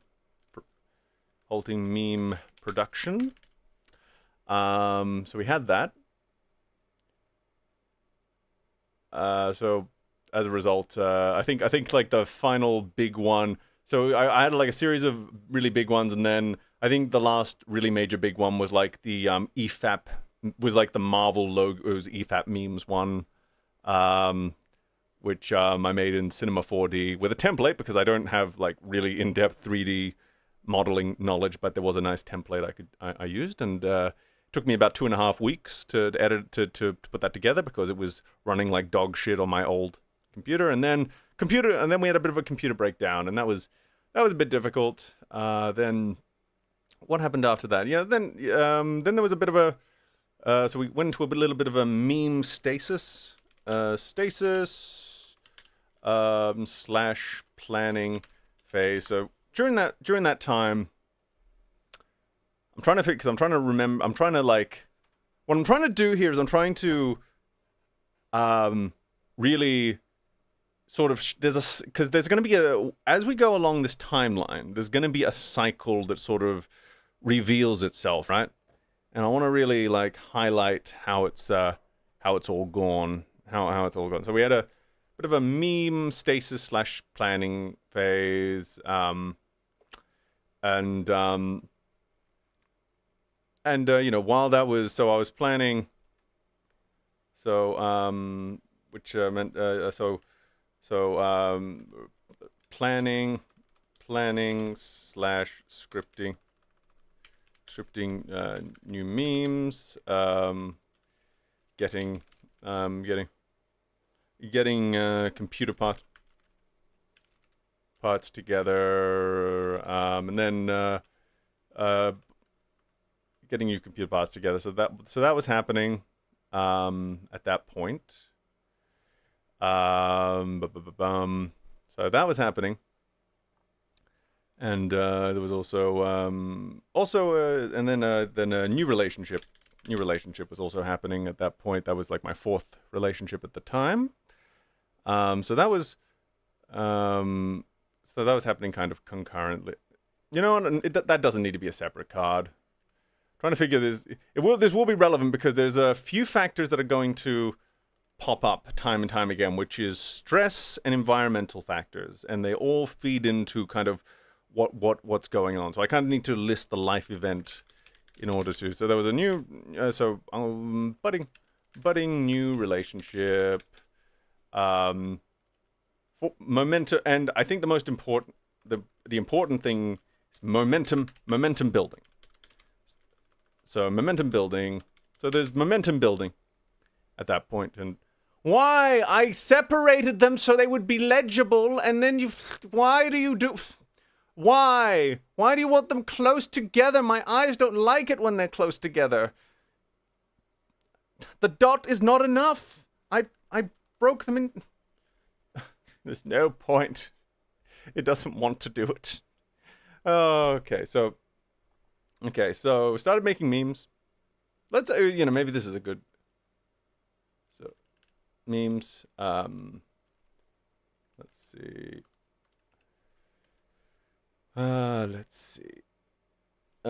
Momentum building. Momentum building. Should that be a dot point, or maybe it's like I don't know. Should that just be a card? Ah, yeah, maybe that should be a card. See, we're making this up. This is why I'm live streaming this, because if I wasn't live streaming this, I'd be off like fucking touching myself or something, and we wouldn't be getting this done. So I'm glad that you're here for the ride, chat, and I'm sure you're appreciating that mental image I just put in your head. I'm sure you are. Oh, thank you. Nope. That's the op. I'm gonna do terrible things to you. I just hope you know that. There we go. So momentum building. And then we have computer breakdown. How do you mean production? Momentum.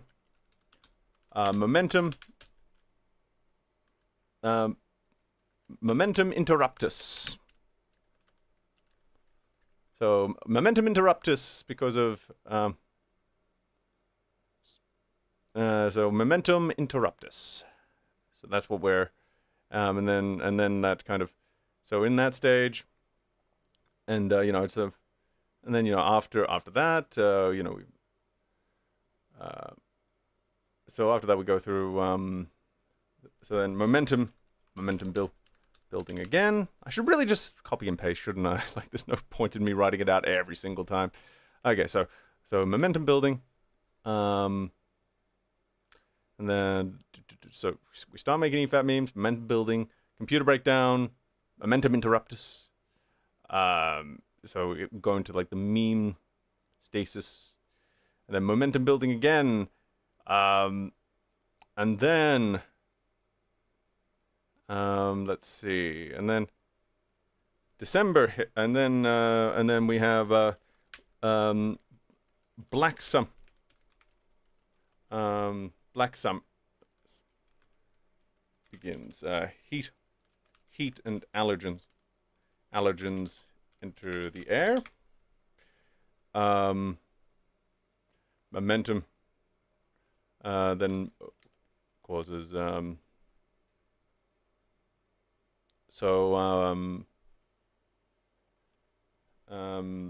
we can actually, you know what we need to do? I'm figuring out this system as we go, chat. You're getting an inner look to my process. So we can call this one like a, actually this should be a separate card too, I think. I think this should be a separate card. Okay. Okay, so this is the part that might be nice to have on in the background, you know, where if you just need like a gentle voice that occasionally says naughty words. So we can call this one like a stress event. Stress event. There we go. So we have a stress event here. Stress event. Momentum interruptus. And then, yeah. And then the goes, that's when it goes in. Momentum building. Momentum building. Black some.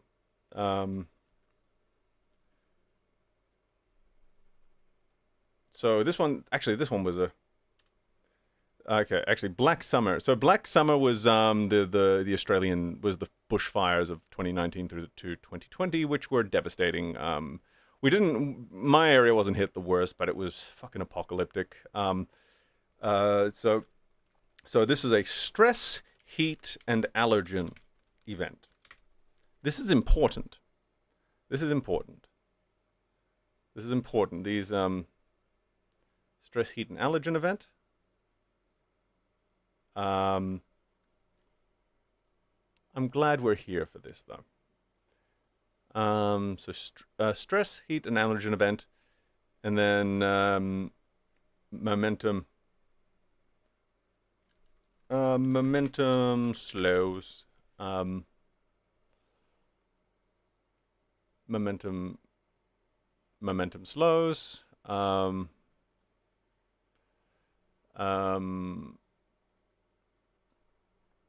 And then we go through a breakup. A sudden breakup. This was like fucking traumatizing at the time, because it was just like, we're good. Oh, out of nowhere. Okay, fuck. And Yeah, that was bad. So sudden breakup, and then, so that's a stress event. Stress event.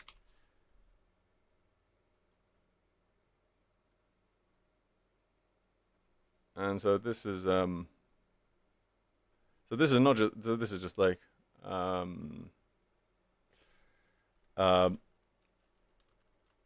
I'll find a more consistent labeling system at some point, but momentum interruptus. So like, because this person I was dating, I was like, as I was planning the memes at the time, I was like, hey, would you be willing to do some voice lines? I'd like some voices in this that aren't just mine. And she was like, yeah, I'll do that, because she was a fellow actor, a fellow performer. And then as soon as that came crashing down, I was like, oh fuck. Now I can't do that. And now I have all these memes I'm planning that were going to be like almost little couple projects, and now they're just not there. I'm trying to determine how I should be. I get the feeling I didn't give myself enough space. The good thing is this is digital. This is fine. So then we have wish I could just.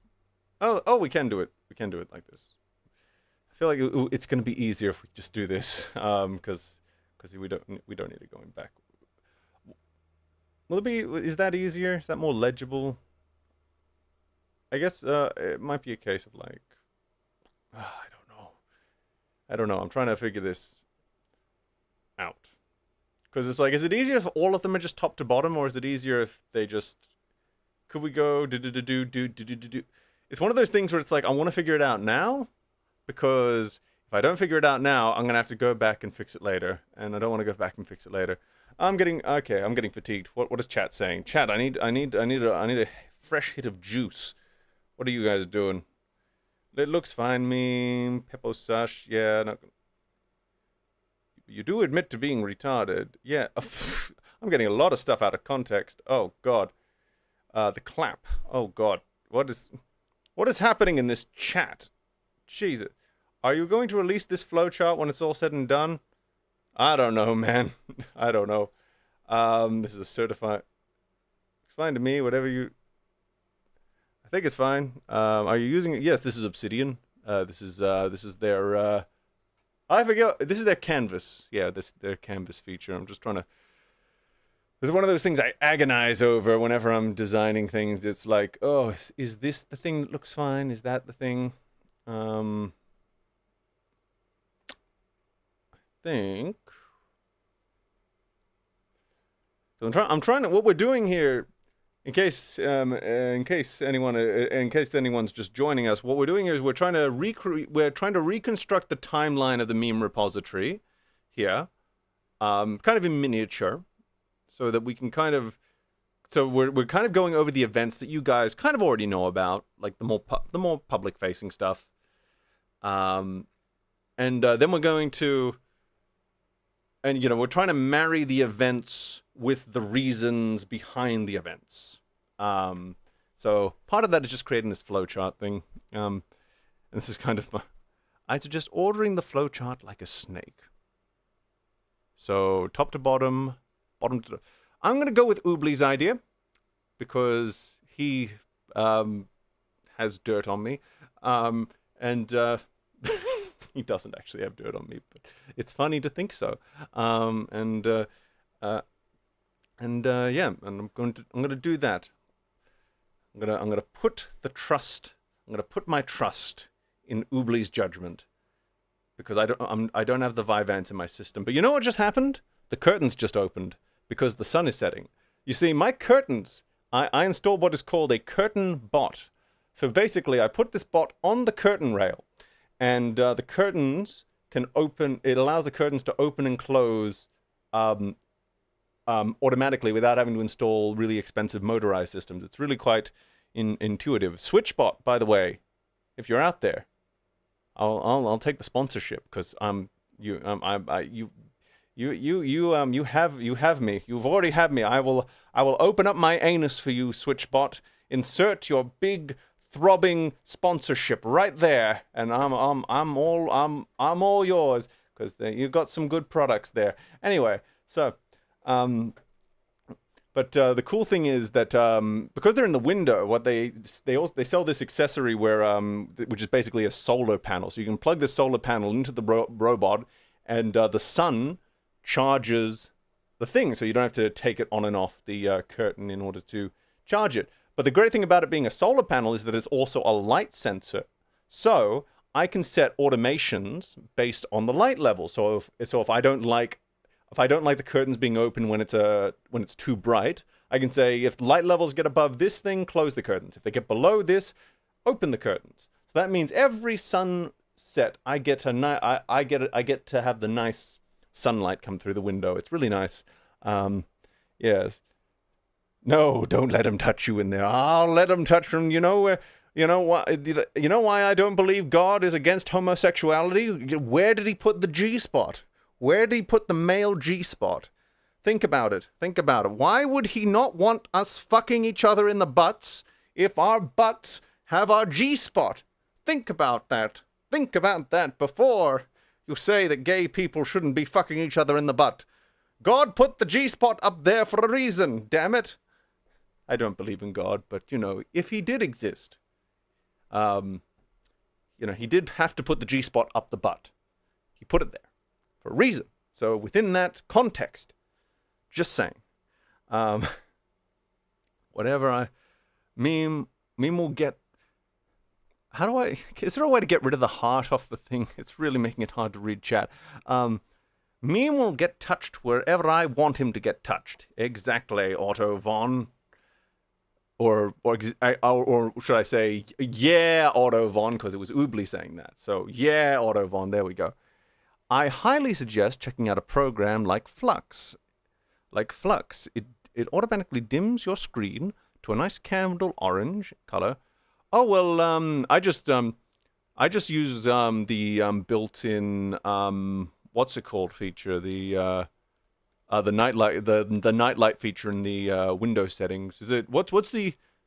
Explain to me the advantages of Flux of f.lux over the standard nightlight feature in the Windows settings. I would be curious to know the difference between those two things. Checking for prostate cancer is now just a blood test meme. Where's the fun now? Checking. I'm going to read that properly because that was worth it. Checking for prostate cancer is just a blood test now. Meme, where's the fun now? There we go. You can. There's your sound bite. This stream has enlightened me. It's significantly better than the Windows default setting. Trust me. Well, I'll have to try it then at some point when I have time. But I'll keep that in mind. Now I'm going to look it up because you've mentioned it. f.lux. You know what's difficult? Speaking for hours at a time. f.lux. If you say that fast enough, it sounds like something else. Oh, by the way, no, I'm not going to... whatever. f.lux, software to make your life better. Your ideas intrigue me, and I would like to subscribe to your newsletter. Ever notice how people texting at night have that eerie blue glow? Or wake up ready to write down the next great idea and get blinded by your computer screen? During the day, computer screens look good. They're designed to look like the sun. But at 9 p.m. Did I have this once upon a time? I had something similar. I did have a third party, one of these, at one point. I can't remember if it was this one, though. There's probably many of them. Yes. Sounds like one of the worst seasons of Doctor Who.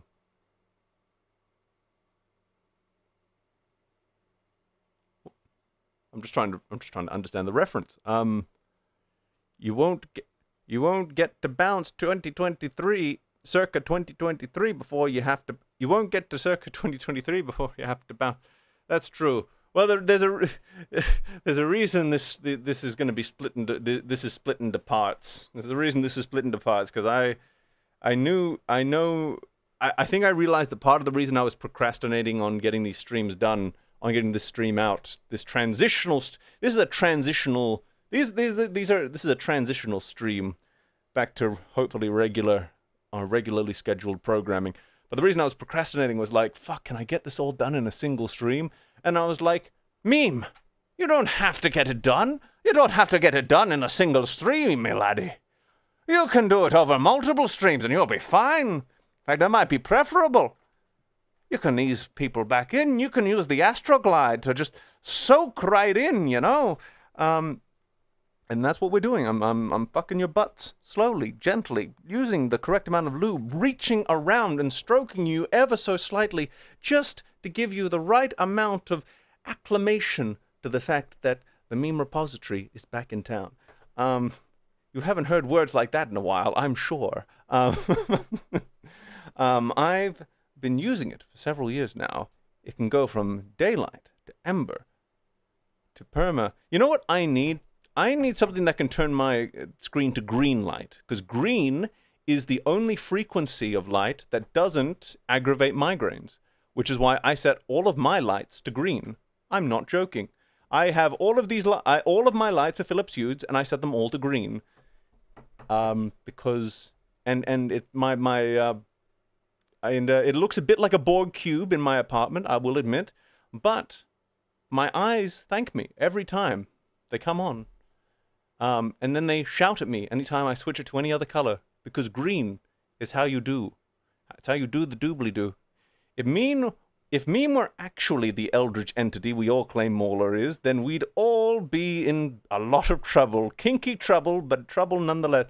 You know, I once used to joke that I was the secret puppet master of EFAP, because I used to, I think before I was an official guest, I would like tweet at Mauler. I would tweet Mauler different things, or I would super chat different things, and then they would take on a life of their own in like the EFAP itself. And I was like, you know, I don't know what I should be doing with this power. So maybe I am the mind behind the mind, and they don't even know it. I think I was the one who got him the leaks, like the episode 9 leaks. Thinking about it. Let's see. Is this why Green Lantern is your favorite? It's not the why, but it is a very convenient fact, all things considered. Maybe it was a subconscious thing, where it's like I'm reading the Green Lantern comics and they're much easier on the eyes than all the other heroes, where it's like, oh, I'm ever so slightly aggravated looking at this. Blue is by far the worst. Yep, objectively, blue would be the worst. There's a reason, like, there's this war on blue light. How does the green... I'm curious, how does that work? The green light for migraine relief. This is from Harvard Medical School, I think. Light sensitivity and photophobia is a frequent symptom of migraine headaches, which affect nearly 15% of the world's population. Harvard Medical School researchers at Beth Israel Deaconess Medical Center have found that exposing migraine sufferers to a narrow band of green light significantly reduces photophobia and can reduce headache severity. The study was published May 17th in Brain. This was May 17th, 2016, in the magazine Brain. There's a science journal called Brain? Ah, I'll be damned. And the journal article is called Migraine Photophobia Originating in Cone-Driven Retinal Pathway. Well, it's free to... And it has pictures of... Is that Marilyn Monroe? Interesting choice. But everything else seems perfectly scientific. It's just that the very first image is just this Technicolor. It's like green Marilyn Monroe, purple Marilyn Monroe, red Marilyn Monroe, and is that yellow? It looks like another shade of green to me. Fuck my color blindness. Yes. The star sapphires are love, the blue lanterns are hope. Yes, true. Let's see. Yes, so let's go through it now. Green lanterns are will. Yellow, Sinestro core, are fear. Red is for rage. Blue is for hope. Star sapphire is for love. Orange is avarice. Black is death. White is life. Oh, don't take that out of context. And And then they added, oh, and there was an indigo is compassion. And then I think there was also, and then after Jeff Johns left the book, they added other ones that I'm not as familiar with, like the ultraviolet lanterns, which are like the invisible, like they wield invisible light. Fuck, what? You know what I just did? I typed in ultraviolet, and then I went to, after I typed in ultraviolet, it didn't like click in my head that ultraviolet wouldn't just automatically take me to DC Wiki. So I click on the ultraviolet Wikipedia page, and then it's just like, oh right, this is this is just a big article on ultraviolet light. Okay, ultraviolet radiation, sometimes called ultraviolet light, is electromagnetic radiation of wavelengths of 100 to 400 nanometers, shorter than that of visible light. So, but longer than that of X-ray. So basically, outside of our visible spectrum, which I guess is kind of interesting to think about it, because it's all like, you know, light frequencies. So what happens when you go beyond the visible light spectrum? I guess that was kind of an inevitable extension of the concept, I suppose. I suppose it just depends. I suppose it just depends on the execution more than anything else. So let's try this again. Ultraviolet lantern core. Ultraviolet lantern core. I don't know much about these guys because I still need to finish. Because I insisted on only doing it in trade paperbacks. So, and then they got too expensive. So I only just I nearly got to the finish line of Jeff Johns' run, and then it was like, fuck, there were 4 fucking Green Lantern books running at the same time. This is so expensive, and then I had to pay for food and never finished it. Let's see. So they are part of the ultraviolet core is the lantern core of the unseen light, part of the invisible emotional spectrum. The heart of the core is a living phantom galaxy powered by a sentient sun called Umbrax. So I guess that's kind of like how... Is that kind of like how all the cores have their, like, entities? So you've got Parallax for Sinestro. Was it the Beast for the Red Lanterns? Ion for the Green... I forgot the names of the other ones. Jeff Johns has some interesting ideas about love, considering the fucking creature that is the entity for the Star Sapphires. I'll say that much. What is the invisible emotional? So I guess like if the ones that Jeff, the original green and yellow, and then the other ones that Jeff came up with are like the visible emotional spectrum. What's the invisible emotional spectrum? Invisible. Ads everywhere. Beyond the known colors of the emotional spectrum, there is the invisible spectrum that includes the ultraviolet core, which feeds on the buried primal emotions. Oh, okay. So, like, there's something in that idea, I guess. Again, haven't read the stories, so they could have done them very badly. So, don't take this as an endorsement just from the concept, but I suppose it makes sense because there's like our surface level emotions, I suppose, and then there's like the more subconscious emotions, I guess. But what is the okay? So of these subconscious emotions, so and we only know. So there are 7 of them, but we only know of the ultraviolet core. That rings to me as like someone started developing that idea, and then they got kicked off the book, and no one wanted to follow up on it. That's frustrating. From this picture, it looks like they just wanted to give Sinestro... They wanted a core where Sinestro would just wear his original outfit. Because Sinestro used to wear, like, a purple outfit. So I guess they wanted an entire core that looked like that. That's fair enough, but is there an explanation as to why he was wearing them in the first place, and then it just be... Or was it that Sinestro was the first one of the... Ooh, they have an oath. So, by shield of day, by shield of night, we feed and grow beyond all sight. Your darkest self shall be our night. Night spelled with a K. Wield the sword of unseen light. I mean, it's okay. It doesn't really say anything about the core, though, right? Like, it doesn't... What emotion are you? What emotion are you? History. I'm sure this will clear it up. Umbrax moves unseen through space, drawn towards planets where self-destructive forces are strongest. It surrounds these places, animating... This is not explaining the emotion. It surrounds these places, animating them with its energies, and then pulls them into its galaxies, adding them and their inhabitants to the ultraviolet lantern cores. Okay.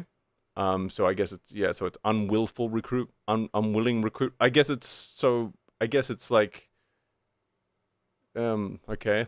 The very first recruit of the new core was John Stewart of Earth. Knowing John, Sinestro believed he would have an affinity for the darker aspects of the unseen light. Sinestro used John to draw Umbrax to the Sol star system, and Stewart's home planet Earth inhabits as the ultraviolet entity is drawn to the most self-destructive populaces which inhabit reality at the time. So I guess that means Earth. The core is controlled by Umbrax, rather than each individual member controlling their own emotions. However, this is not always the case. Sinestro found a way to bind and isolate the ultraviolet power into himself using his original costume with linen fibers that can distill energy of Umbrax without succumbing to its... Oh, okay, so there's something about his original costume that allowed him to control it. I'm going to call that a bullshit contrivance, but I can understand the fanboy impulse, at the very least, to do that. It's not the worst bullshit contrivance I've heard of, I guess. Like, you know, it's just kind of like that costume had special properties this whole time. Okay. Okay. I guess. Okay. John Stewart was also able to overcome the influence of Umbrax and wield the ultraviolet energy through his own willpower. You know, the few images I've seen of the ultraviolet core, they were a bit striking because all the constructs were invisible. So if you had a sword, you wouldn't see the sword, you would just see the effect of it like cutting through something. Which, you know, that's that is how shall we say? That's I don't know, distinctive, I guess. You know, there's something there. So I guess this is my review of the ultraviolet core, is that there's definitely something to this concept of the invisible emotional spectrum, like in the broadest sense. It just, from what I'm getting from this one DC wiki page, and maybe this is a problem with the wiki page, because this is the problem with relying on a wiki page, is that you're kind of at the mercy of whoever could be fucked to edit the page. You know, I'm getting the sense of like a concept that was, how do I put it? That started to exist and then was not fully fleshed out, and then they kind of forgot about it. I'm sure, but I guess the thing about ongoing comics is that someone at some point is going to resurrect it and then start to fill in the gaps, and we'll see what happens when someone does that. Well, that was a fun little excursion. Bounce your balls, everyone. Ooh, we have some discussion. Oh, discussion. There's discussion on... I have been sent something from the DC Reddit. Let me get up. Let me get it up. Let me get it up. I'm going to get it up now. I'm going to get it up. Get it up. Bounce, bounce, bounce your balls. Do-do-do-do-do. What are people saying about it? It's ultraviolet. It's beyond the visible spectrum. You can't see it. Okay, so maybe I should read what the person said first before I read the responses. What I like about this image of the ultraviolet core is that there's just one kind of chubby guy. Like, there's like one chubby girl and one chubby guy. And I feel like, you know, they know that costume is not doing anything for them, but they don't care. They're just kind of owning it. They're not like flaunting it, but they're just kind of like, yeah, this is life. This is life. We don't look great, but we don't have to look great, and that's okay. In 2018, Scott Snyder. So I'm really having, I think, with this nasal surgery, I'm having trouble pronouncing vowels and words that rely on like nasal intonation. So my subconscious just wants to skip it. I think I also need to see a jaw specialist because I am having some problems pronouncing things properly. In 2018, Scott Snyder Scott, I think it's my S's might be the thing that are struggling, maybe. Scott Snyder introduced the concept of the ultraviolet lantern core, a core fueled by repressed and hidden emotions like shame and powered by umbrax, essentially. Why like, this is not me criticizing the concept, this is me criticizing the DC wiki on it. Why am I finding out about the shame thing from a Reddit post and not the DC wiki? Why is not that on the page? Why? Hello. Anyway, ever since then you barely get anything from them.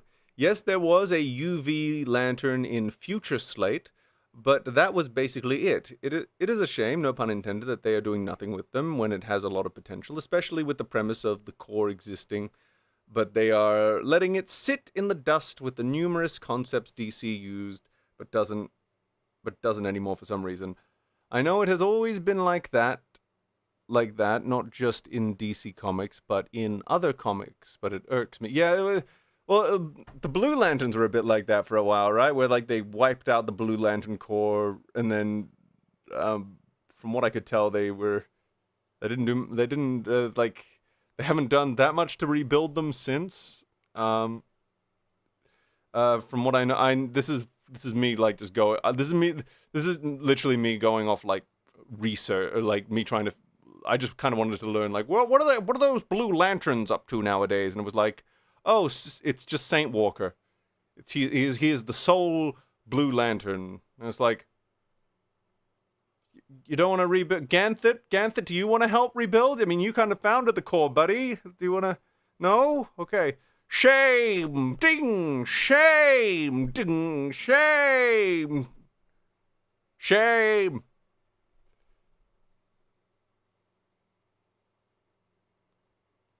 Well, hope is a feeling. So, you feel hopeful. Hope can be a concept and a feeling. So it counts, I think. Let's see. There, there's like I think there's like a list of things that are that are technically emotions that you wouldn't think are emotions, and I'm trying to think of what they are. I'm gonna look that up at some point.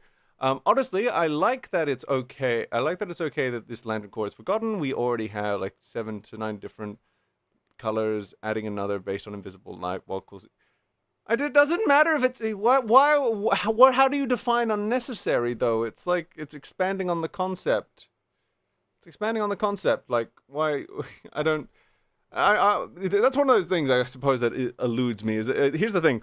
Kind of a forgotten fact of history is that introducing like the Blue Lantern, the Red Lanterns, like they're all we all accept them now as just like part and parcel because they were pretty well done at the time they came out. People liked them well enough, but when they were starting, at the moment of inception, leading into Blackest Night and stuff, there were a lot of people who were kind of poo-pooing like all the different colored lanterns. It's like, why do you need blue? It feels so unnecessary to have blue and red and all that. It just feels, yeah. And I don't know.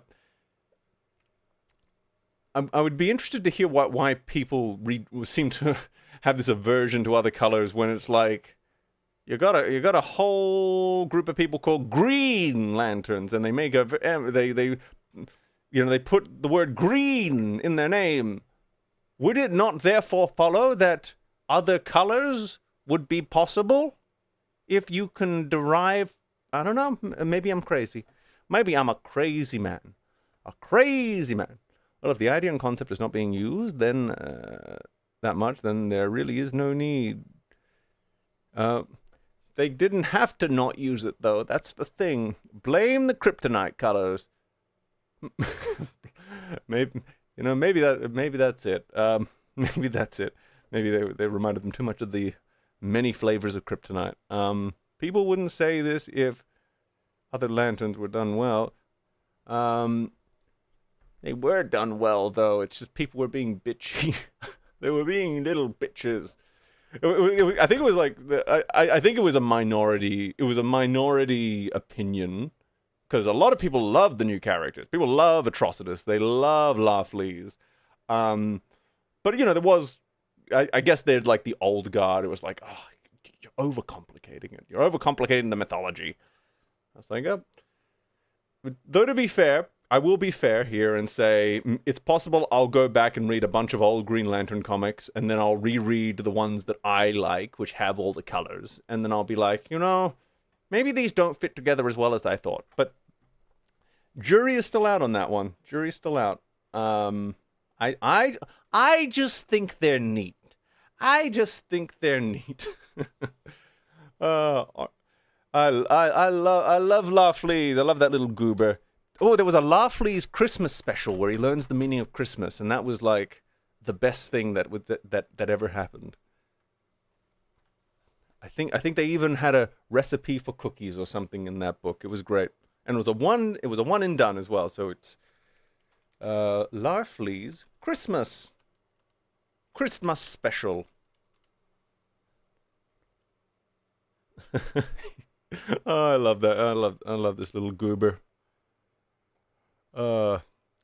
Like he is basically just Gollum, but that's okay. That's okay. We like Gollum. Oh, they should do. Oh God, how do I? They should do Lantern of Ring. Larfleeze.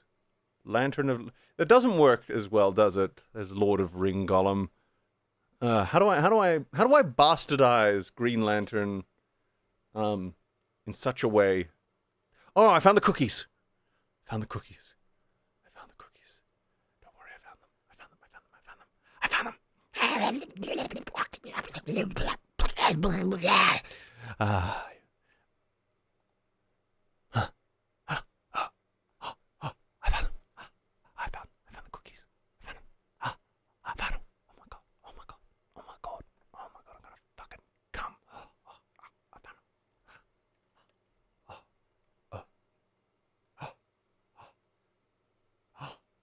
There you go, chat. Larfleeze's Orange Lantern cookies. I have no idea if these cookies actually are makeable. But there you go. There you go. Larfleeze's Orange Lantern cookies. Oh, and for those who don't know what Larfleeze looks like, there he is. The cool gimmick of him is that he's the Orange Lantern Corps only has one Orange Lantern because it's avarice, greed.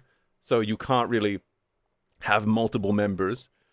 But every person he kills gets absorbed into the ring and becomes a construct. So the core is just kind of like these, are just basically these constructs that are like the people that he's killed.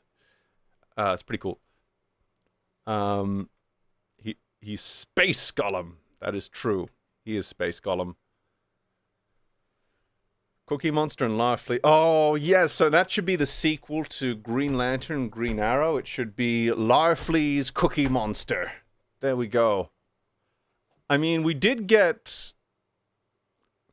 Oh my god. I was watching Linkara, some Linkara videos, and he had a Patreon sponsored review, which was like some of the DC Looney Tunes. Some of the DC Looney Tunes crossovers they did back in the day, and he read a book by Tom King that was like apparently it was really good, and it was like this really serious take on like a guy called Elmer Fudd who came into Gotham and tried to kill Bruce Wayne, and like all the Looney Tunes characters are like humans, but it's like shockingly well written, and it was like I think the joke he made was like the way you get Tom King to write a good story is that you need you need to turn all the Looney Tunes characters into human beings and write a gritty noir story around them, and that's the only way. It's the only way to do it. I had a good chuckle. At that. I watched a lot of Spoonie back in the day. Yeah, he just announced his retirement, didn't he? Damn. As apropos as that reference is, I will be the judge of that. I'll be the... Yo, watching it, what are the oranges for? Interest. As apropos as that reference is, I doubt Meme will get it. There's a reference? Clearly it's a very good reference, because I don't get it.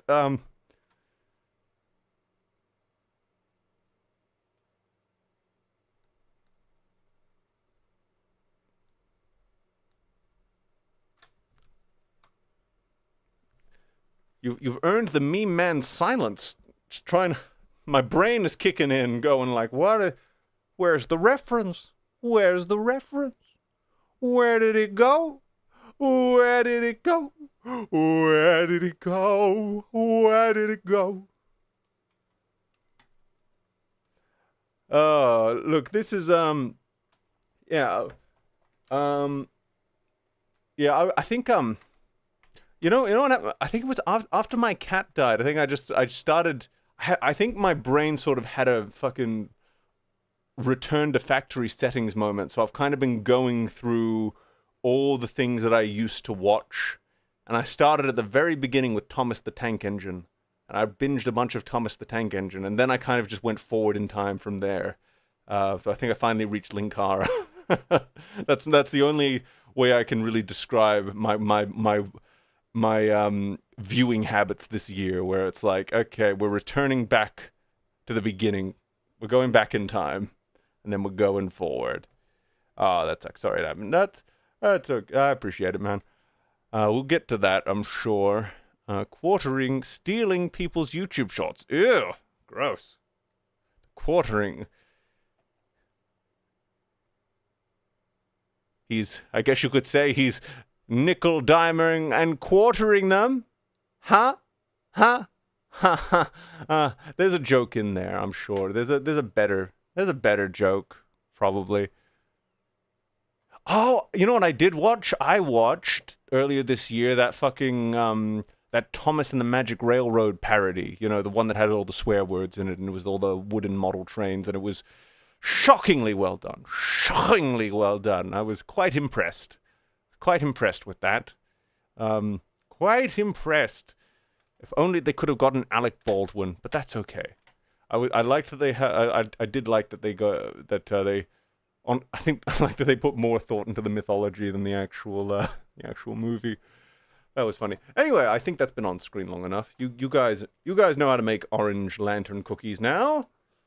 Where do I put this? I'm gonna put this. We put this over here.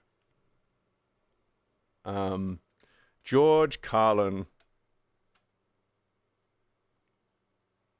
Is Thomas the Tank Engine public domain soon? I'm gonna look it up.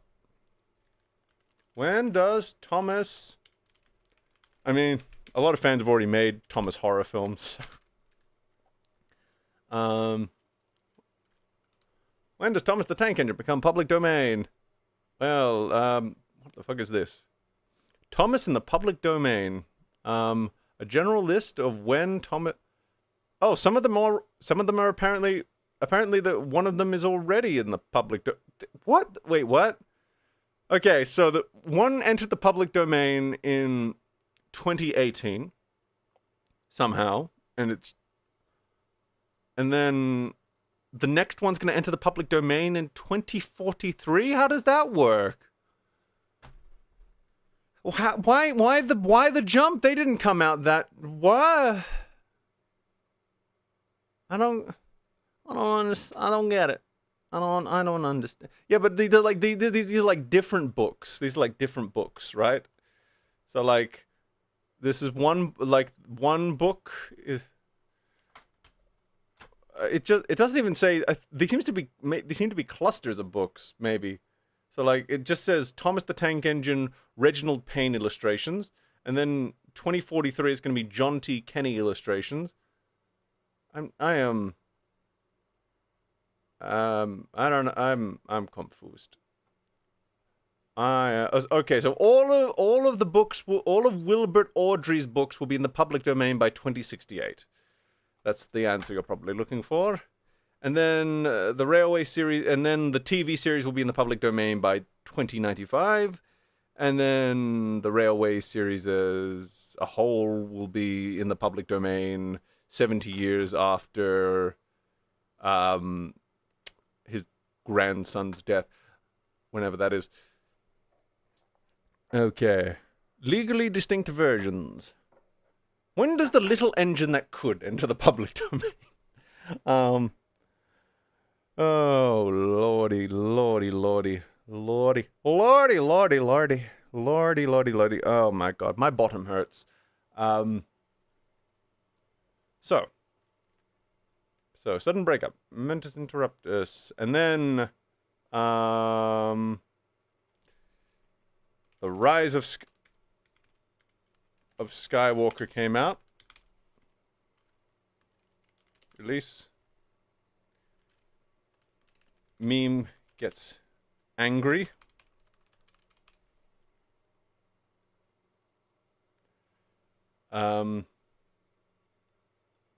Starts writing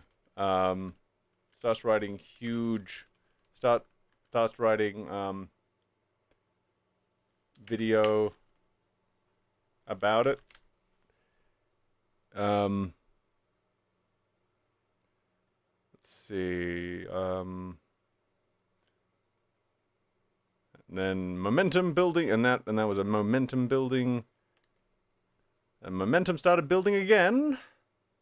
And then what happened after this? I think we had a traumatic film shoot. We don't really need to go much into detail on that one. I might tell that. I might have already told this story, maybe. It wasn't the one I told on Metals Forge. This is a different one, but yeah, there's a traumatic film shoot, and then which is a stress event, and then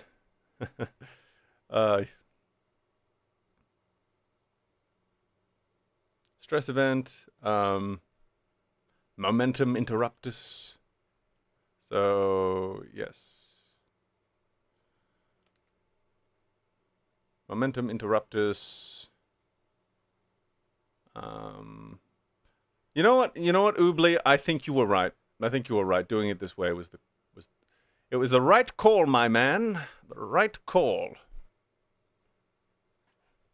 Everybody suck Oobly's dick now. He was the correct one, and I was the confused one, and he sorted out the confusion. Everyone suck his pee-pee right now. Tross. Oh yes, I did call it Tross. And I still mourn that video, by the way, because it was going to be called The Rise of Skywalker, an atrocity. And then that video never came out. So, and then that video never came out because many reasons. The main one being I lost two and a half weeks worth of work, but we'll get to that. Momentum interruptus, and then continue work on Tross video. Oh, I guess we're about to get to that. Look at that chat. Look at that chat. Looky. An atrocity. You see, no one else thought of it. I thought of it. And that's why, I'm going to be honest, I think, I'm not actually too cut up about that video never coming out, because I think there's a lot of stuff I put in the script that I don't agree with super much anymore, because we grow as people. Oh, this is annoying. That's very annoying. You see how there's a slight bend in that? It's not perfectly straight.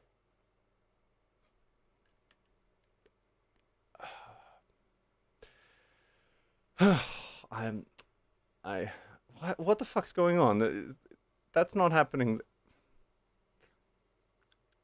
We're moving on. Moving on. Continue work on cross video, which is so that's that one's momentum building. Momentum building.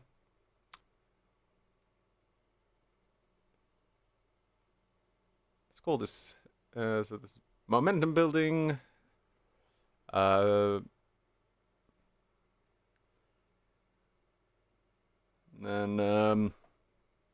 catastrophic script saving error. Meme loses 2.5 on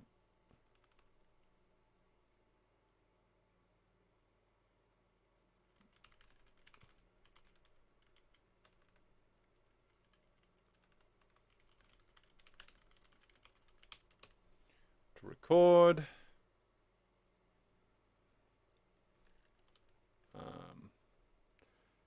Yeah, so catastrophic saving error. Yes. There are also going to be some private events that might not turn up in here because they might not be super relevant. But hopefully there'll be enough stuff in here to kind of... Look, once this is done, you'll kind of understand why I've put this all together, because this is as much for me as it is for you, chat. I'll put it that way, because I'm trying to get the last few years straight in my head. So we have that. And so that would be momentum interruptus. Because I feel like once this is done, we're going to see that we're going to see a few things come together. Oh, wait a minute. Oh, wait, it's a stress event. That's a stress event. You can suckle me off right now. Okay. Suckle me timbers. Okay. Oh, Jimmy smoked crack and I'm okay. Jimmy smoked crack and I don't care. Jimmy smoked crack and I don't care. My dealer's gone away. Let's see. I love Aquaman ended with the hero committing genocide and people claimed it was an optimistic film. Yes. Hey, I'm not the one smoking crack. That was Jimmy. Jimmy smoked crack. And I don't care. My dealer's gone. Well, I guess the fact that it's my dealer kind of implies that I was also partaking in the crack. You know, you win this round, Oobles. You win another round of chat fellatio. It's for his ADHD. A little bit, yes. But also just, it's so much information. Oh, that's cute. The momentum building from the last one is matching with the... That's cute. Look how cute they look together. Also, hi, Bilbo. Long time no see. Medicinal crack. Oh, Bilbo's talking about the crack, not the flowchart. That's right. Never mind. He wasn't talking about what we're doing. He was talking about cocaine. That's so good. So good.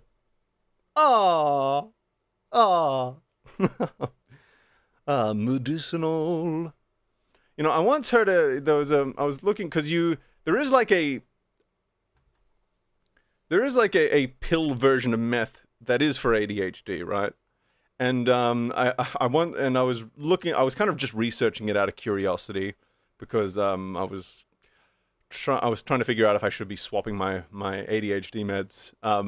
And something he said was like, I think it was there was some chemist who was being interviewed about like the illicit version of meth, the one that you turn into glass and snort through your nose hole, or smoke it, and it was just like and he says like, that shouldn't even be called meth. It is an insult to meth. And in context, I completely agreed with him. Out of context, it was hilarious. It was like, crystal meth shouldn't even be called meth. It is an affront to the name meth. Amphetamine. Cue 37-minute tangent. And, well, you know what this is good for, Oobly? This is good for demonstrating why I am on the meds that I am on. Because when I'm not on the meds that I'm on, we end up over here. We end up over there. I'm impressed. I'm glad you survived your considerable refractory period. You know, I think I came out stronger, more alive, more robust, even. Good morning, my N-words. Good morning, Cinny. God, it's dangerous. You know, I just read chat without even considering what's being said. And I was going to say that's going to get me into trouble, but there was that one Gartic phone game where it did get me into trouble because someone had a very naughty username, and they said hello, and then I said hello, Nick, and then I'm going to fill in the space here so I don't repeat the mistake, and then his last name was Kerr, so it was Nick, and the last name again repeating is Kerr. And I said those two phrases, Kerr and Nick, back to back, and I didn't realize what I had said until it was too late. And everyone had a good chuckle at that one. Your editing on Plank's face is legit some of the best I've ever seen. Glad you're doing well. Oh, thank you, Craig. Thank you. Do I still have that Adobe After Effects plugin? I should. And they've done I think there are a few. I think that from what I recall. You know, it's been a few years since that, so that plugin has definitely, like, probably improved a lot since then. It was super powerful. Oh no, you did a wolf, only accidentally? Kind of, yes. And Fringy drove cross-country to beat you. I didn't even need to see what the B word was. It was quite clear what it was going to be. I'm going to look really silly if the chat scrolls up and it's not the word beat, but I'm going to assume it's the word beat. You know, kind of like, you know, the classic Atari 2600 game Beat 'em and Eat 'em, which was on the Angry Video Game Nerds Atari porn episode. Oh, good grief. Is that one still on YouTube? I'm pretty sure. I think that one might be a website exclusive. It was beat. Okay. What do you mean accidentally? It was an accident. Mostly. Oh, I gotta stand up. My ass is on fire. Want to see the chair? You know, this is I'm gonna show you the chair that I sit on now. It's pretty nifty. But all of you are going to freak out. All of you are going to fucking freak out when I show you my chair. This is the chair I use. This is the chair I use now. It's called the Core 360. I got the V2 version. Now, why did I get this chair, chat? Why am I sitting on this chair? Why am I not sitting on a chair that has a back or armrests? Well, the reason is, this has actually been really good for my EDS because it's not a chair that's designed to support you. It's a chair that's designed to condition you to support yourself. Because oh wait, that's not it. I need to. How do I demonstrate this in an image? I don't want to get YouTube up. I'm too. How do I explain this? Is there a diagram somewhere? Maybe there's like. So it's a bit unstable. So it's not stable, is what I'm saying. It rocks. It's on a rocker. So you have to use your own muscles to keep it straight or you'll fall off of it, right? And as a result, my lower back muscles have gotten really, really strong. They've gotten very strong. Extremely strong. Could you use a yoga ball? I've never tried it, but apparently this one's better. The weird experience I had with this though is that I bought it, right? And then I got into and then the CEO was really fascinated with, because you fill out a little survey when you're buying it because they're curious, like, how did you find our product, la la la. And the CEO was so curious about my answer, he emailed me, and I got into a back and forth email with the CEO of the company. And it was the strangest. There's not really much to report. It was a pleasant conversation, but like, I was kind of just astounded. I guess it shows how small the company is, right? Where it's like the CEO is looking through all the survey answers and going, oh, this one, I'm going to email this random person from Australia who just bought my product. Hi, buddy. It's like, hello. Hi. Hi. That's how it goes. I think I found the chair because I'd started wearing barefoot shoes, and those had worked really well for me. Right. So I was like, is there any other thing that kind of has that philosophy of barefoot shoes? And then this thing comes up, and I'm like, I think this might work. So it's what's called an active sitting chair, where it's not designed. It's designed. I mean, I've gone beyond the matrix because when I first bought it, I couldn't sit in it for more than 15 minutes without getting exhausted. Now I can sit in it for hours at a time. I've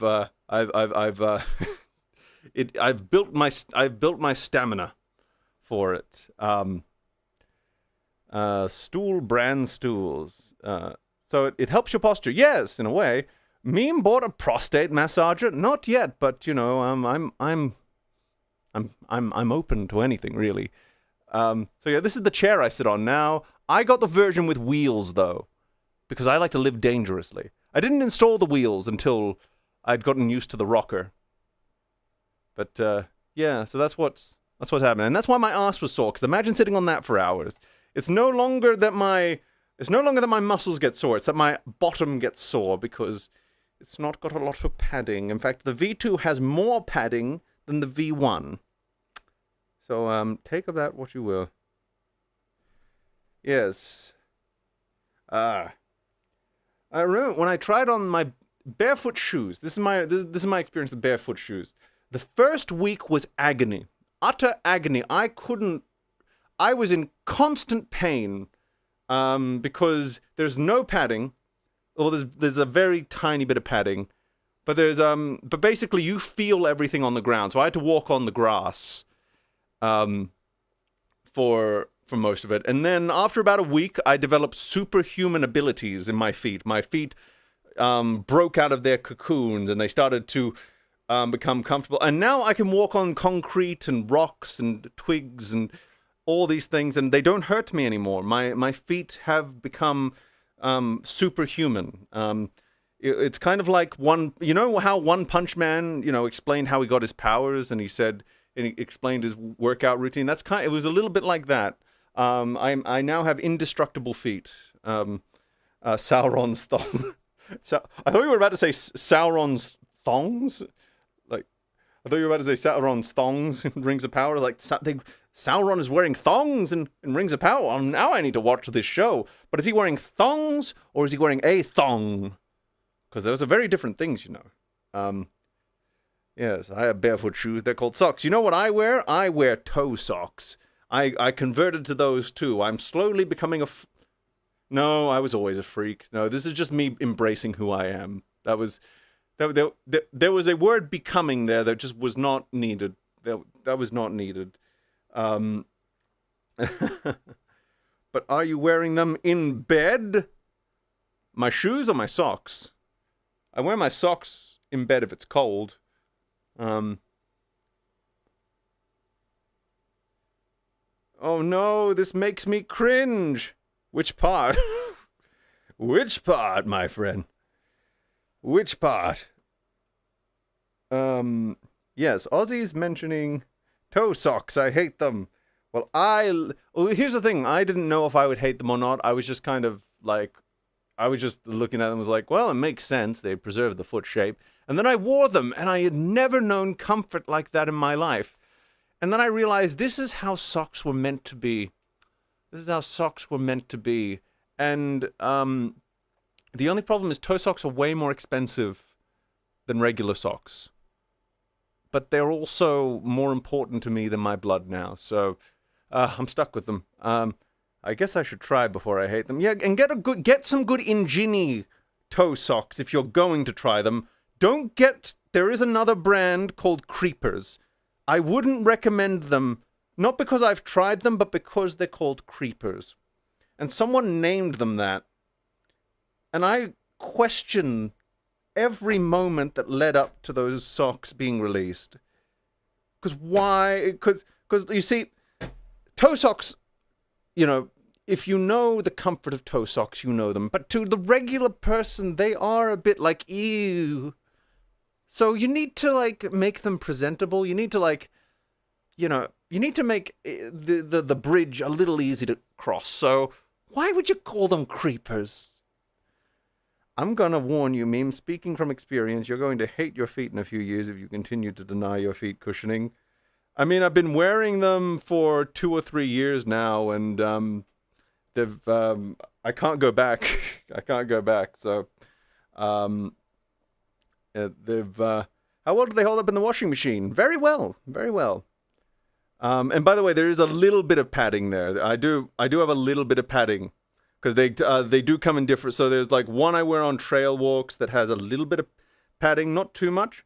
And then there's one that I wear to like more formal things, and they've got a bit more padding in there. So it's not completely zero cushioning. It's just not like the really thick. It's just not like the really, really thick one.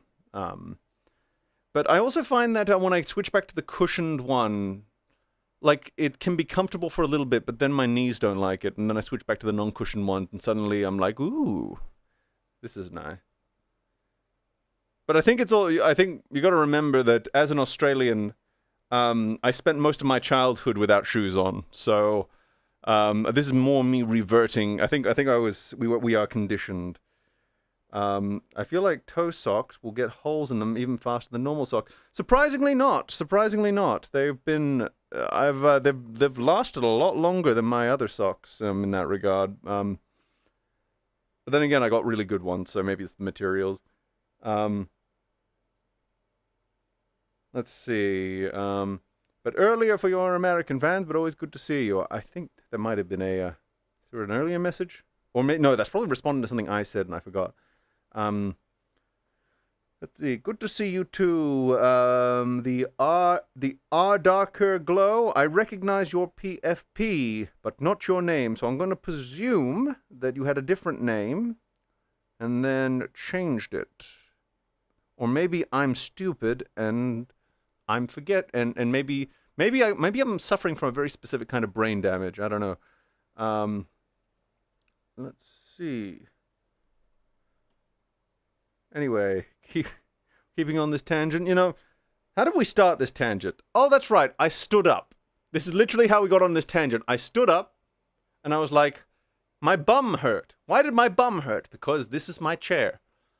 I will say, this is part of the reason I'm not falling to pieces is because I have introduced these measures that they give me what I call passive strengthening, where I'm not even thinking about the fact that I'm getting stronger. It's just kind of like reducing the supports I rely on. But because I have EDS, I need to think there are certain things I do need support for, but they need to be very strategic. But that's another topic. We don't need to get into that. 9 a.m. here. What time is it here? Nearly 6 p.m. Yeah, I guess. Yeah, big time difference. Oh, yes, Semantic Dragon. Now, yes. I think reverted from nicknames to usernames. That's why. So, Semantic Dragon. Good. Okay. Now we're on the same... YouTube, why did you do this? Why do you do this? This is why I made sure that it was the meme repository, because I had a choice between, like, a few different... Because I could have been TMR, the meme repository, and the username. But I was like, no, then someone else is going to grab up the meme repository, and I'm like, I can't stand that. I can't stand it. There were already a few accounts of that name, but there is only one, the meme repository, so I need to make sure I lay my claim and lay it proud. What's your situation now? Are you looking for me? Am I looking for work? Looking to get back to work on YouTube. Not really looking for work at the moment. unless that was directed at someone else. And they changed the bloody YouTube thing. Okay. I didn't know hyperextension could be a bad thing. Bad thing or... yes, so this is... We're kind of building up to this slowly as we build this timeline. But we'll eventually get over to this diagnosis called hypermobile Ehlers-Danlos syndrome. And chat, you might get some pictures of my hands at some point. So look forward to that. Because I got to demonstrate. And you might even get some pictures of my neck once I Photoshop my face over it. My true face. I need to make sure I put my true face over my human skin, which itself hides my true face. Don't think about that sentence too hard. Let's see. I love the delay. I love the delay between chat and me speaking because sometimes they'll just be there will be like I will think that an exchange is done and then like I'll realize that the other person thought it was done earlier and then it like artificially extends a little bit. That sentence only made sense. That sentence makes sense to me, but only because I know what I'm talking about. But it doesn't make sense to anyone who listens, I imagine. My brain is slightly melting. That's okay. This explains your time. Yeah, that's the thing. Legitimately, like the poor drawing ability is probably due to unstable joints. I'm actually seeing a hand therapist at the moment. We're probably going to have to get what's called silver rings. Silver ring splints. So I can show you kind of what they look like. I'll show you the one for the... Which one do I want to... Which image here should... Like... Oh, this is like an example, I suppose. So like... Oh god, that's really teeny. So like, they go over... So like, they're sort of like little things that go over your fingers and they kind of... They basically help to like...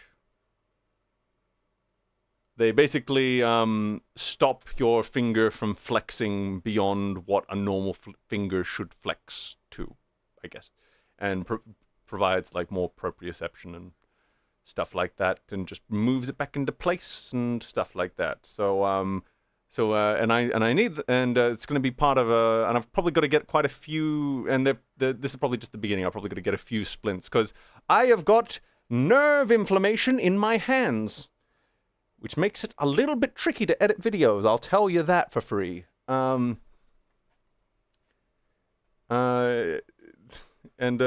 Let's see. Talent is a word to describe it.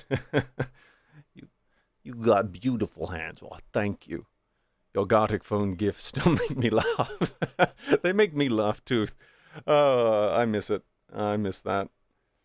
There was someone put out a really good video that was just like all of my Gartic phone images in like an art gallery. It was my favorite thing in the world. I'm so paranoid about that. I got the beginnings of tennis arm in my wrist lately. Oh, that sucks. Ooh, that sucks. This is another reason I'm doing this stream is that look, to be honest, guys, because probably a few people in my audience, or how shall we say, of the neurodivergent persuasion, whether diagnosed or undiagnosed. I think this is kind of an important thing because if you have this or this, so the autism or the ADHD or the both. By the way, I still love this. I just wish more people. Actually, it's starting to kind of go into the nomenclature a little bit more. It's just back when I first started using it, barely anyone knew about it. I love it. ADHD, it's so efficient. Anyway, but if you have this, or both, you are vastly more likely to have these two things, to the point where these two things probably have some root, probably are caused by probably share a root with these two things, because the comorbidity rate is far above what can be sufficiently expected from a coincidence. So, it's possible a lot of people in my audience have these two things without knowing it. And if I can shine a light on that, I would really like to, because I'm going to be on, like, as we're going to continue to learn, I've kind of been in agony the last few years. I've smiled through it. Well, I smiled through it until this period, but you do eventually break, because when it's a physical thing, you can't escape it. But yeah, for me, it's just because I have been working on animation overtime. Got to push through another month and rest my. Definitely that that was something we were talking about with the hand therapist, was carpal tunnel syndrome, and I suppose you said tennis elbow. That's probably that's actually kind of nostalgic for me, because when I was starting to have joint problems, I was like, fuck, what are all these problems? What are the technical terms? And I had like tennis elbow and all the technical things come up, and it was things of that nature, and of course, there was an attempt from me to slot a square peg into a round hole, but it wasn't always a perfect fit, especially because I was getting so many other symptoms across my body, across my fragile little body, my broken little body. Remember that animation? Oh, that was funny. Sorry, man, to hear about that. At least you're able to laugh about it, which is huge. That is true. I am Michael B. I think, if I may be mushy with you people for a moment, I think the way I've gotten through is for one thing, I'm a pretty hopeful, optimistic person by default. I don't feel comfortable being cynical. I think some people, they can be what I call functionally cynical, and a little bit jealous of those people to an extent. But like, if I ever fall into cynicism, I get super duper depressed, and I kind of lose all motivation to do anything. So there's a certain level of optimism that I need to maintain within myself, just sort of this hope that things are going to get better, this belief that things are going to get better, even if I can't see it yet. The other thing that's gotten me through is just the fact that I love doing this, and I don't want to stop doing it. And this is like sort of everything catching up, in the sense that I love doing this and I don't want to stop doing it. And in the past, I've had things that I've loved and have sort of fallen by the wayside, but this has been something that has been not only successful, but like has enormous upward potential.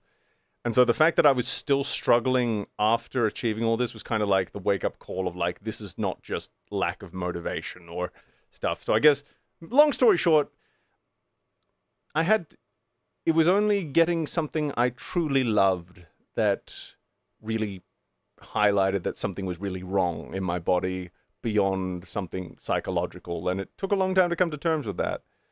So it's,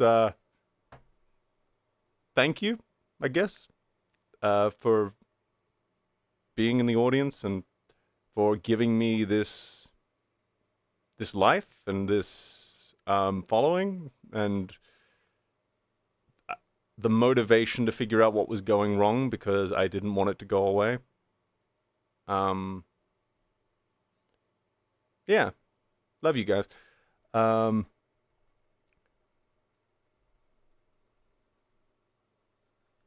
So what are we doing? So where were we up to? We had the catastrophic saving event. So Meme loses 2.5 weeks of work right before the script is ready to record. That was so heartbreaking, right? Because I was doing so much research for this video. I was watching all the old behind the scenes videos. I was writing down notes. I want this clip here. I want that clip there. I want. We appreciate you too, parasocial internet friend. Oh, you're very welcome, sir. Love you. Love you too, Shop. Love you too. You earned every bit of it, man. Thanks. Thank you. I am Michael B. I could just say Michael as a shorthand, but I think it's funny if I say I'm Michael B.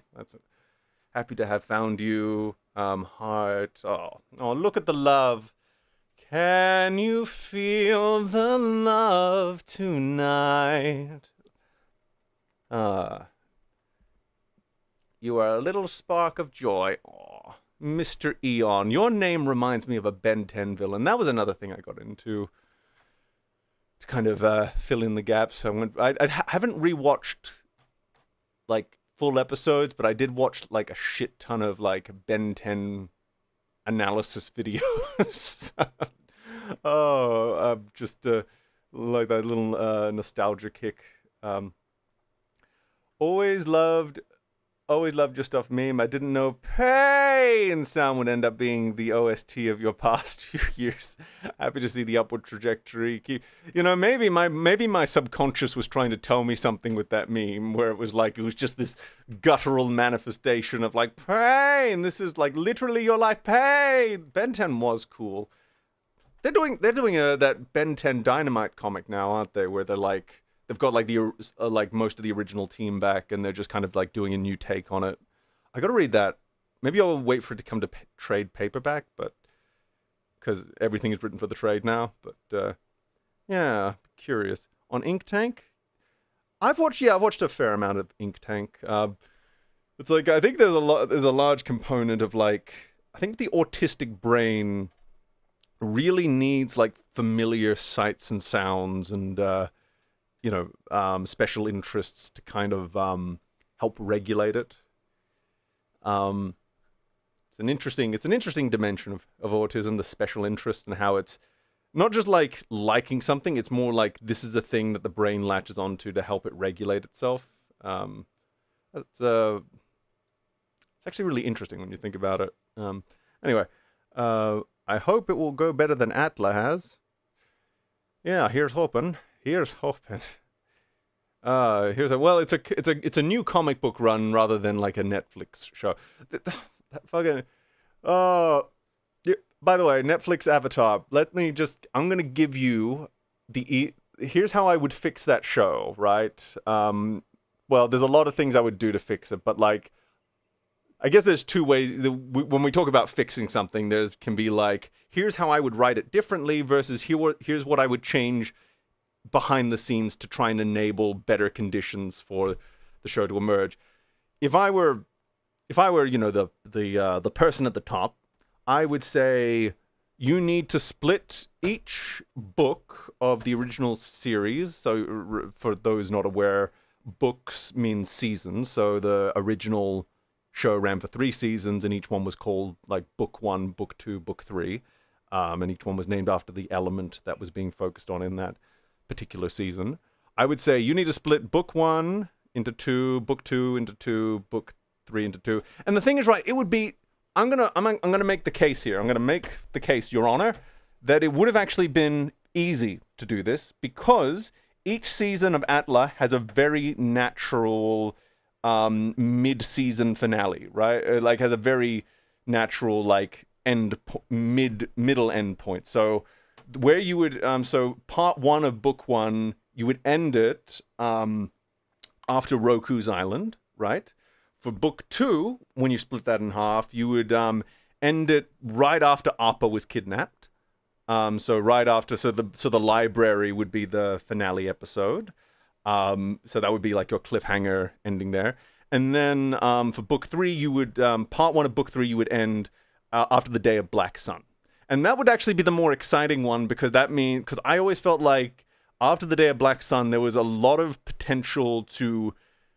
storytelling potential in between the Day of Black Sun and Sozin's Comet that I felt like didn't quite get to manifest because I felt like there were just too few episodes between them. So by splitting that into a whole season, you actually get a lot of opportunity there. Of course, you need to fix other things you probably need to change the writing team, I assume. But this is the thing, I'm trying to not assume that anymore because I think you can put legitimately good writers into these situations where they're like overworked or under, you know what I mean? Where like someone can still be good at their job, but they're not put into conditions where their talent could actually thrive. And the reason I think about this is because I've been in writing rooms myself, And if you're not in the right team, if you're not in the right environment, it's a big fight to get very basic things to work, which is why any show that works is kind of a little minor miracle, because it's a lot of people that clearly work well together, or some guiding force that's keeping it together. But yeah, so that's kind of like my very quickie, like, if I was to if I was only given the opportunity to fix one thing, what would it be? It would be like split them, instead of trying to do fucking each book as it would come, just split them up. I know it would mean that the actors would start aging. I know that means that the actors would be much older by the finale. But you know what? That's a price I'm willing to pay. That's a price I'm willing to pay.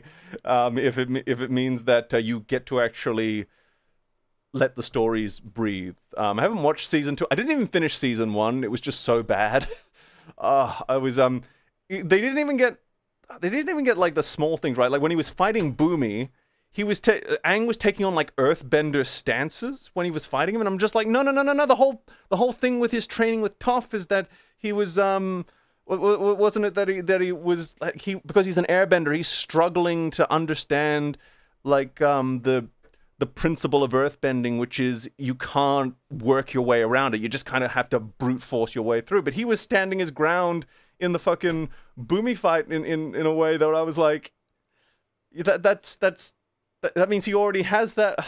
It was one of those, like, the little thing. It was the big things and the little things that were pissing me off. Yeah. That's the thing. It's the problem with working with. You need yeah, there's egos involved, there's and then, you know, everyone has different ideas, and if you don't have people, and you can have a lot of good ideas, but if you don't know how to but you know, you need like a guiding, you need enough time to flesh out the ideas as well, especially when you're running a show. Yeah, it's the Netflix show was weird because they tried to fit everything in, mixed it all together in a way that was incoherent, and added on. Yeah, that's the thing. Like it's in a shorter time frame, but they're also adding things that. And here's the thing: I'm not against adding things. I just want things added that make sense. And like, there's like, I'm gonna go on a rant now. Fucking, if I do make a video about Netflix Atla, which. Look, I haven't made any videos in a while, so I don't know if that'll be a guarantee. But if I ever did, it would probably be on Ozai. You know why? Because you see his face. You see his fucking face. What the fuck? It's like a breeze just came into my room and all the fucking...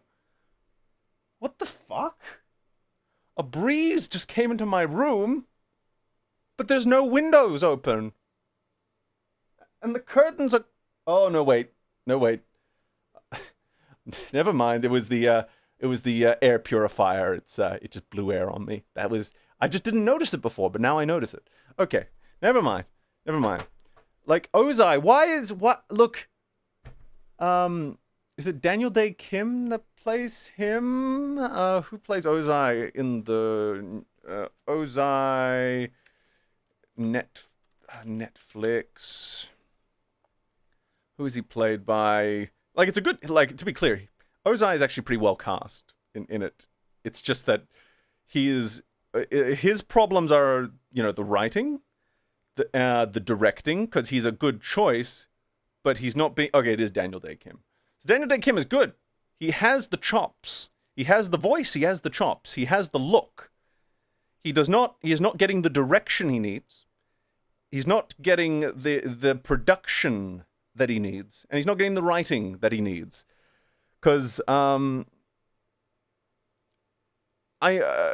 look, obviously the original show has been out since dinosaurs walked the earth. It's everyone knows what Ozai looks like, but the thing about it is that reveal wasn't just for the audience. It's symbolic, it's thematic, it's for Zuko's character. The idea is that we don't see the Fire Lord's face until he returns to the Fire Nation.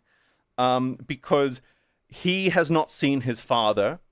He has not seen his father since his banishment. So the idea of seeing his father again is supposed to be symbolic of, you know, that welcome home moment. Like he here, you're welcome back into the fold. That's supposed to be, that is us seeing Ozai for the first time through Zuko's eyes, who is seeing him for the first time since his exile. When you remove that element, you take away a very fundamental piece of visual storytelling that was present in the original, that I think was quite effective in the original. And not to mention, it just gave Ozai, a bit of menace and, mystique about him. And also, he really should... that shouldn't have been a full fight. Like, it was much more effective when it was just, like, Zuko refusing to fight and then getting his fucking face burned off camera. That was more effective! More effective! Oh, God damn it. Shit. Is this better or worse than M. Night Shyamalan? Well, it is better than M. Night Shyamalan's, but like M. Night Shyamalan, you could film your own dick getting erect and then putting it into a toilet, and that would be better than Shyamalan's version. Look, it's not a very high bar. Both are bad in different fascinating ways. Neither is better. Yeah, that's fair. I think I like more about the Netflix version than the Shyamalan version, but we have to, of course, remember the gradient exists. One can be like a 1 out of 10, the other can be like a 2 or 3 out of 10, but they're still not cracking a 5, is what I'm saying. Ozai teaching him a lesson while Zuko begged and cried. Yeah, and so I'm at this. It's interesting. It's interesting to me because sometimes decisions like that can be made for reasons that make sense, not to the story, but when storytelling, like this, again, this is the reason why I advocate for turning it into a 6-season show, not a 3-season show, because I think a lot of the effort in the writing room wasn't being put towards telling the story correctly. I think they were fucking panicking, going, fuck, we gotta stuff all of this into like how many hours? Like how do we get all of this shit in? So all the focus probably went into like compressing the show down into the fucking ludicrously short runtime they were given, and as a result, they they lost sight of a lot of the importance of why those beats occurred the way that they did. Because again, when your focus is chop, stuff, convert, compress, fucking, you lose. The human brain can only focus on so many things at once. So I think you need to give yourself the best chance possible by taking that, like that pressure to compress it. Like, you know what I'm saying. You know what I'm saying. Also by also. There's no need to introduce Azula that early.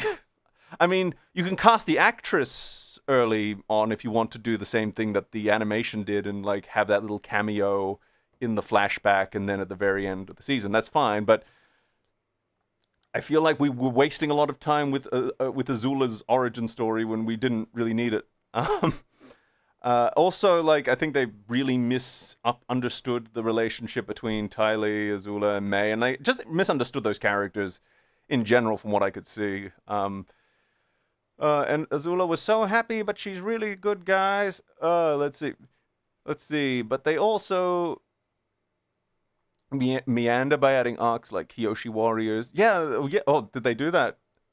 Yeah, they expedited some areas slowed. Yeah, this is the thing. They've got this is the thing, right? This is why, again, you could have just saved yourself so much trouble by just cutting the seasons in half. Not in terms of like episode count, but like cutting, like, again, doing the 6 seasons, though, like 2 seasons for book 1, 2 seasons for book 3, etc., etc.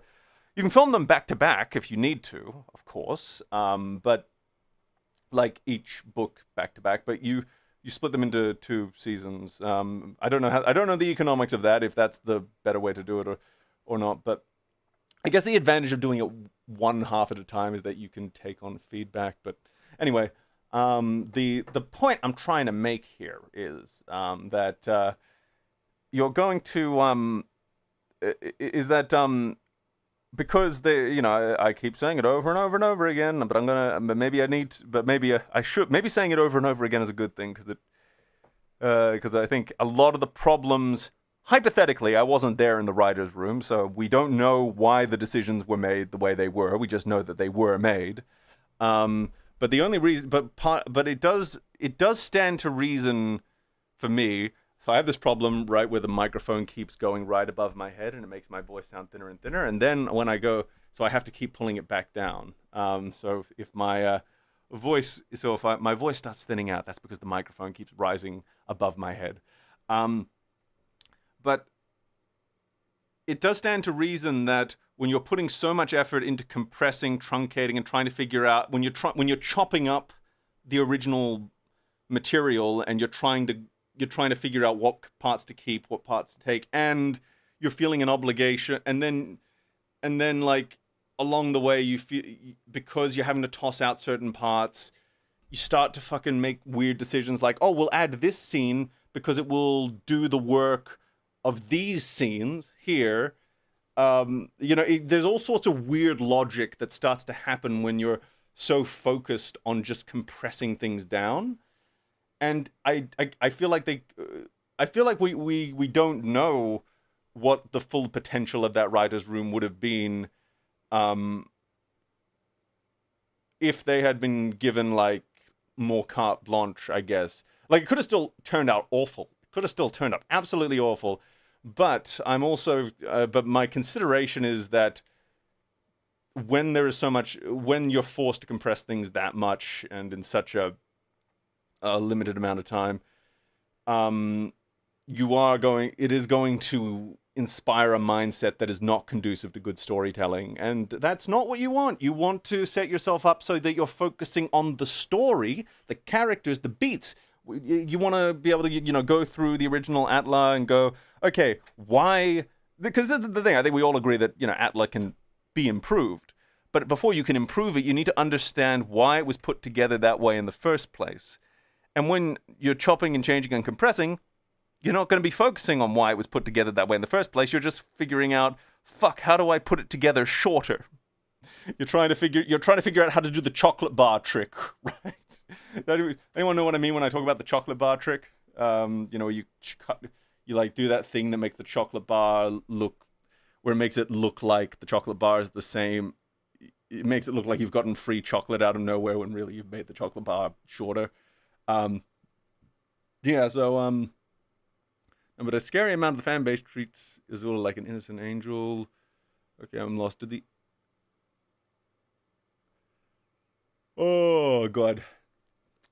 I did watch an interesting video on Azula that I can't remember what it was called, so I'm not gonna talk too much about it. But it brought up some interesting points about her character that I don't know if I would need to rewatch the show to see if I agree with them or not. But I thought, as presented, it did give me some food for thought about that character. But definitely not. Yeah. Especially the new show actually goes further, doesn't it? Because she straight up kills people, while in the original show it was more implied. Let's see. Hey, Meme, it seems like we are talking about Avatar. Yeah, somehow I can't remember how we got onto the subject of Avatar. I was just talking about how I feel like I was just talking about how if I were given a magic wand and I could only change one thing about the show, the Netflix Avatar's production, I would say that I would wave it and say, you will split each book into 2 seasons, so that way you have more time to actually tell the story. And there's also some natural.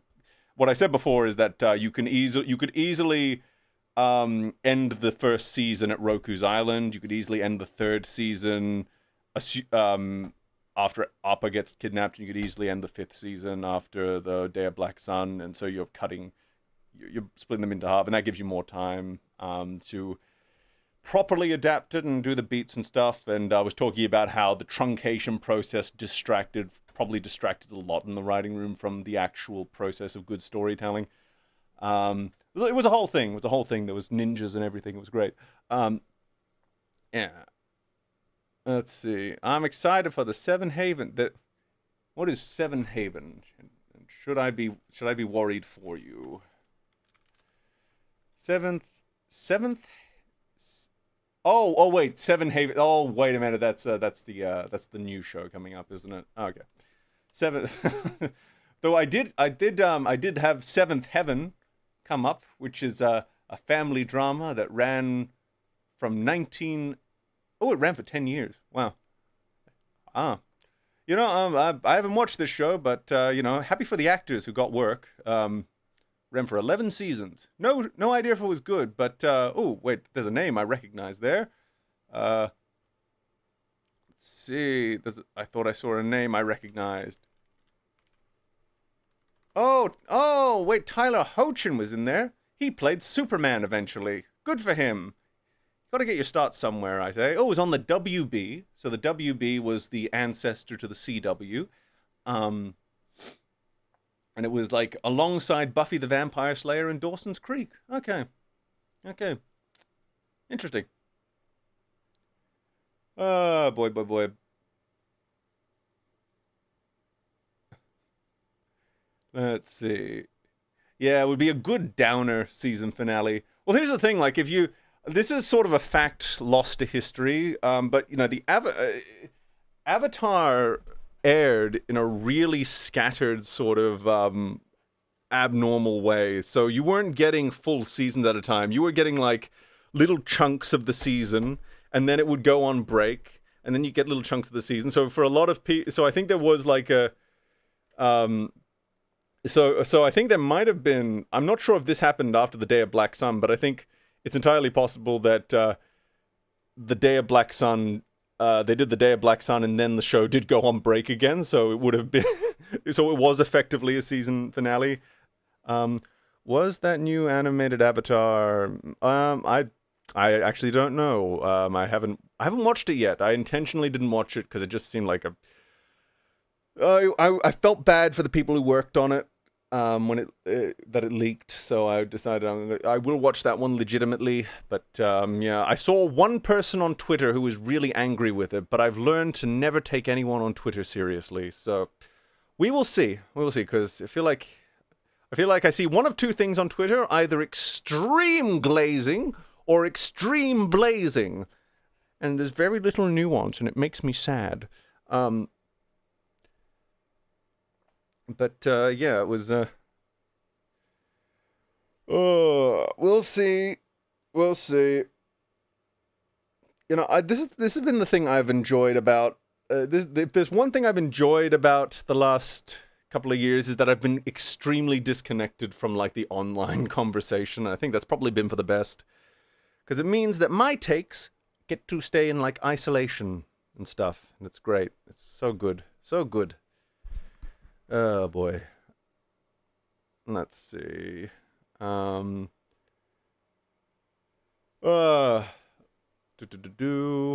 we had momentum interrupt. Yeah. Oh yeah. This was.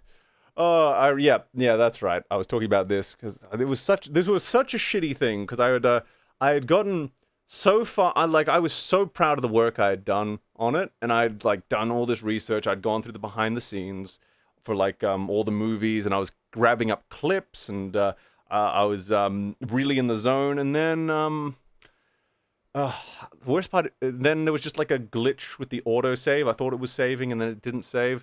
Thing is, I could tell that it was kind of bugging. So I really at the time I had really wished that I had just saved a copy just in case, like a separate copy. But yeah, it was late at night. I wanted to turn the computer off. So the only thing I heard about the new Avatar movie was something to do with how the VAs are the same races as their characters. It came up because of Otterly Noah. I know that they got someone who was actually blind to read for Toph, and then everyone was going woke, and then everyone was quick to point out, dude, this is Trixie Tang. This is like a veteran voice actress. It's not. It's probably like, it's like maybe it was a diversity thing when they hired her, sure, but like It's not like they hired some random blind woman off the street. They hired a veteran voice actress to voice that character, who's like a veteran, a Nickelodeon veteran at that. So it was just kind of, it was a funny thing. It was a funny like knee jerk. It was a funny knee jerk thing that kind of blew up in a few people's faces, because the people don't think they just kind of coom their feelings out, and they don't do the critical thinking first. So that was what I knew about that casting thing. But like, like the culture war stuff, I'm just so over it. I'm so over like thinking about it.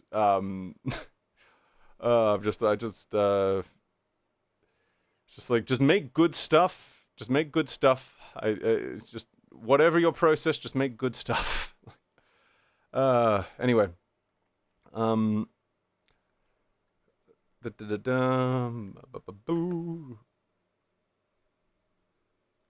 so yeah,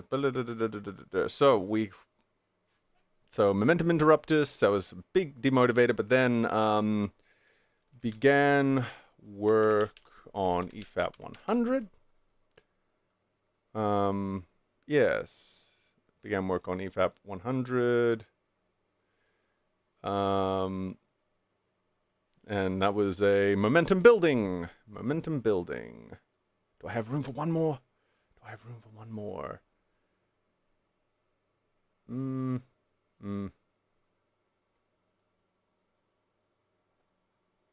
Does it look ugly?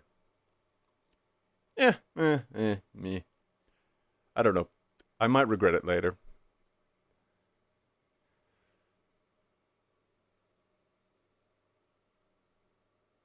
Yeah, I don't necessarily, like, I don't necessarily agree. Like, here's the thing, I don't agree with, like, recasting, just because I kind of think it's dumb.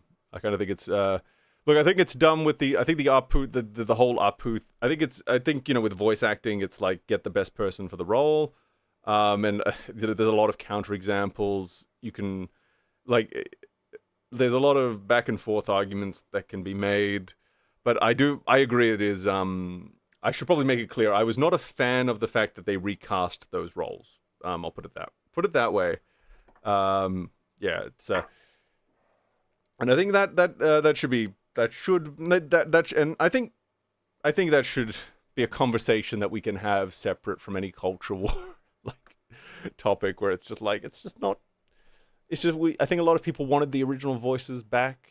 And part of being, I mean, maybe, you know, maybe like characters like Aang would have been more difficult to get back, but Dante Basco, like, that dude there's no reason he wouldn't come back, right? Yeah, no reason he wouldn't come back.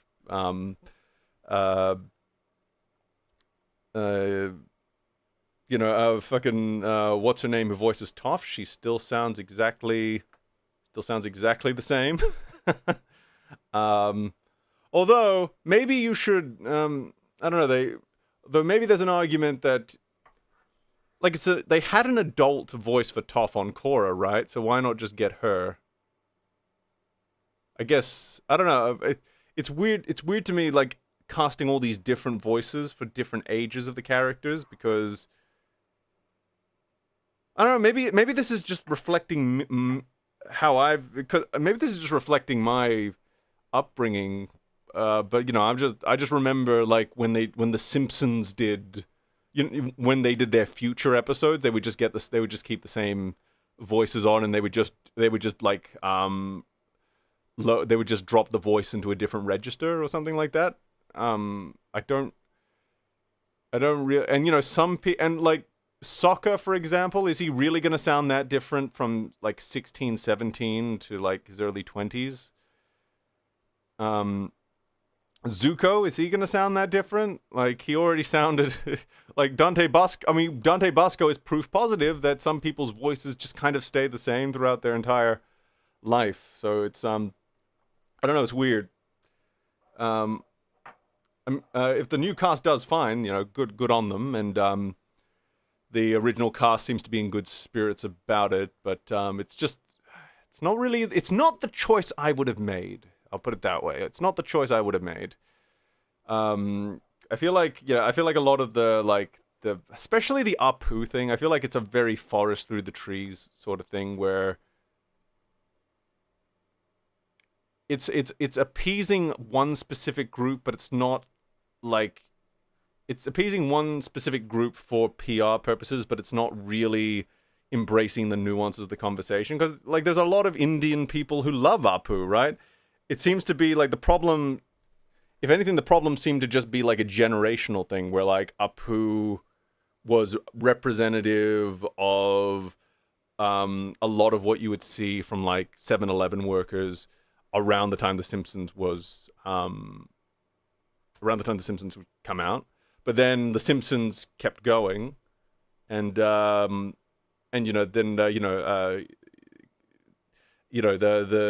children of like the first and second generation immigrants, third generation immigrants grow up, but there wasn't really a character that represented them on The Simpsons to compensate, because the Simpsons was kind of locked in the 90s. So it seems like, again, the issue seemed to just be that they needed to maybe introduce a new character or something to represent that third generation of immigrants, to kind of just keep it as the world outside your door, as the Simpsons tended to be. But it's a much more nuanced sort of issue than stereotype bad, because stereotype bad, white voice actor bad, because Apu was one of the most upstanding characters on that show. And anyone will tell you that. We went through all of The Simpsons with my ex, right? And she was expecting to disagree with me on the Apu thing, and then she was blown away by just how good of a character he was. And it was only season 19 that she finally found something that was like, "Ooh, I don't know about that." And that was that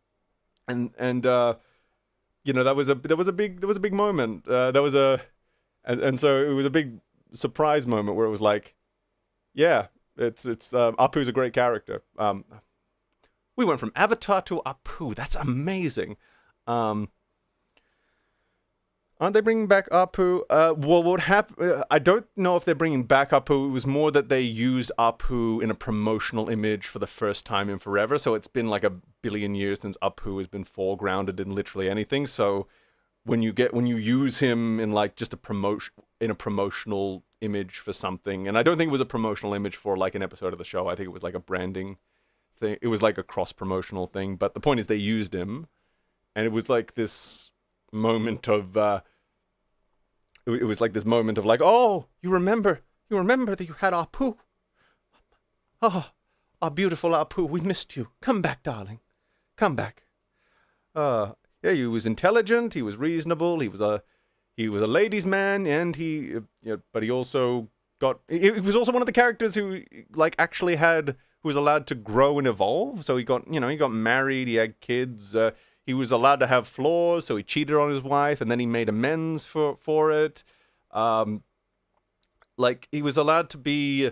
He was both one of the best characters, but also one of the most human characters. He had many he was a very well-rounded individual, and flattening him down. And I've watched the documentary, and they do try to pay lip service to that in the documentary, but they never quite justify. I don't think they ever justify how their position can coexist with those facts beyond like the talking points, beyond just trying to get the talking points through. App popping up like Sony. You know, there's one silver lining to the channel being temporarily, hopefully, demonetized, and that is you guys are not getting any ads at the moment, probably. You get the clean release of Meme Repository with no spunk doo-doo ads. The rise of TMR, the reign of TMR, the death of TMR, the return of TMR. My life really is a comic book, isn't it? Maybe that's why I love comic books so much. They just reflect the cyclical arcs of my own life. It's something about that. But yeah, we're plotting the Meme Repository cinematic universe. Um, let's see. So let's see if I can. So, EFAP 100, huge success. Did I install an emojis thing somewhere? I swore that I had an emoji. Nope, that's not it. I'm not gonna fuck with that anymore, but like I installed a I swore I installed like I swore I installed a plugin for Obsidian that adds like a what's it called? I thought I had a plugin for Obsidian that added a fucking emoji panel that I could pull up at a moment's notice, but clearly I was mistaken. Or maybe it's just not turned on. I don't know. I'm gonna look in the settings. Maybe 1 second. I'm turning that layer off because I don't know what's gonna appear when I open the settings, and it scares me. Because you never know what information you're gonna accidentally stumble into. Oh, I see. Community plugins weren't turned on. Turn on community plugins? Oh, wait a minute. Wait, are the community plugins like only on... Oh, is it like a different... That's weird.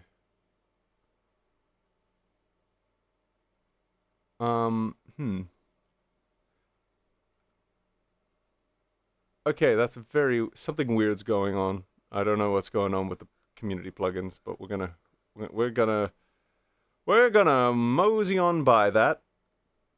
So if I was gonna put some, I'm gonna have to do this the old-fashioned way. Damn it. So what is it? 'Cause I just wanted to put, I just wanted to put these in. Huge success.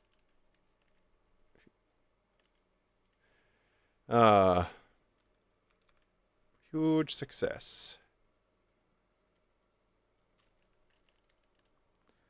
You know, I used to not get emojis, and now I can't live without them. It's funny how that works. That's why I've tried to.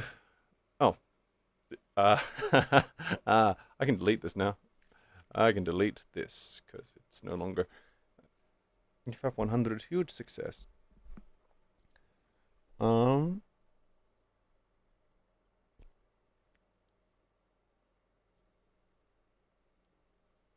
Just like Rags, TMR is afraid of layers, and rightfully so. Rightfully so. Those layers, you know.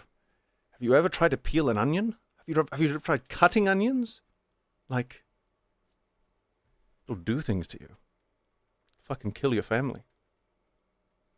Because your family's allergic to onions. I have died before. Cloning, secrets only the Tism knew. What were those two messages were retracted? And I didn't even memorize what they were.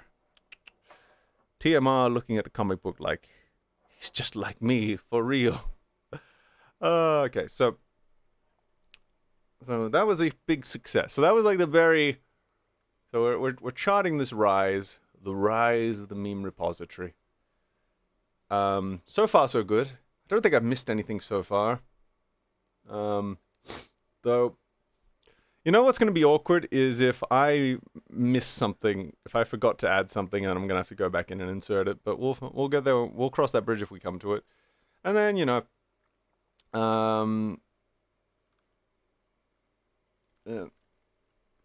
attempt to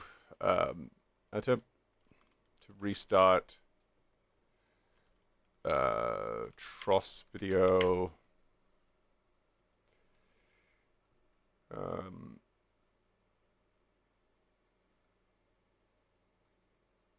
And that one's more like momentum stagnant. Momentum stagnant. You know, eventually I'm gonna have to go like back in time, because there are gonna be probably like relevant early life events that will lead to inform things here. But we're kind of just trying to get all of the we're not touching you. Over here. My cats come in like, what the fuck? I expected to get fed. Why am I not fed yet? And let's see. Oh, there is an event. There is technically an event because I adopted a second cat in this time, but I think I didn't count it because it didn't really cause. It didn't interfere with me that much, really. I think because of COVID. Because the thing about COVID. Oh, I am missing an event here. I am missing. Oh god, there is an event between these two things. So let's see. Lockdown happens. Future film shoot cancelled. Yes. So I am gonna have to move some stuff. Probably. Let's just.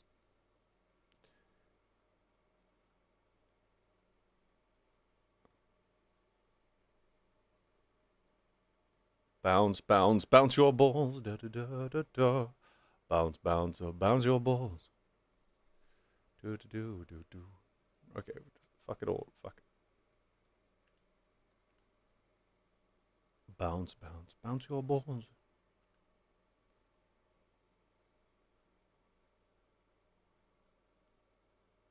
Chat, do you ever just bounce your balls while you're at the park?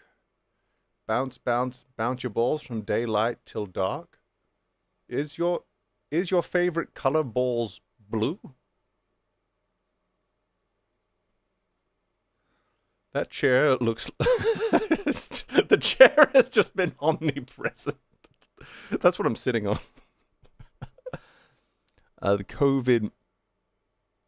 Yeah, COVID was a bit of a boon for me, I'm not gonna lie. Horrible for everyone else. For me, I kind of miss it. You either suffered during COVID or you thrived. There wasn't much of a middle ground. I guess there are people who just kind of who kind of just survived, but yeah, there was a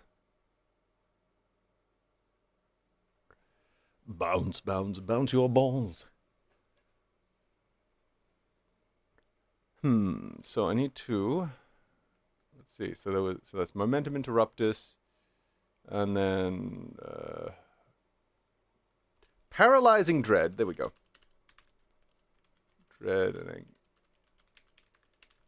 future because what happened? I suppose I should give context. So what happened here is that the person I broke up with here, we were on good terms, and then she got really, and then like the period after the breakup was a bit messy.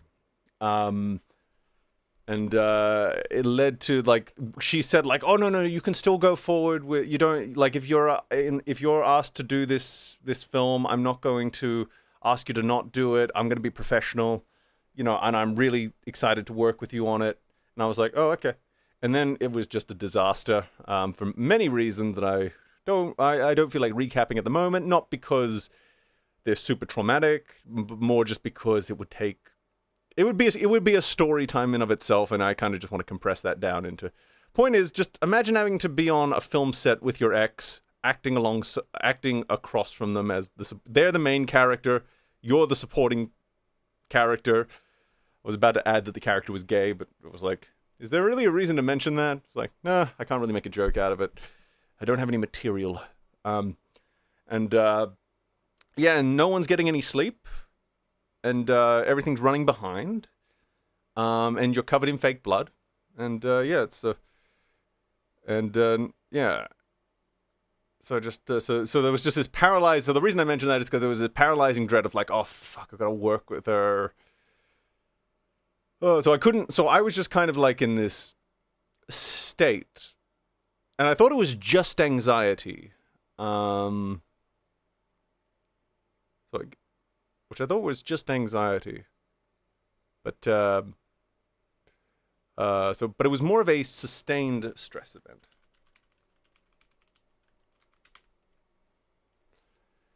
And then, it was more of a sustained stress event.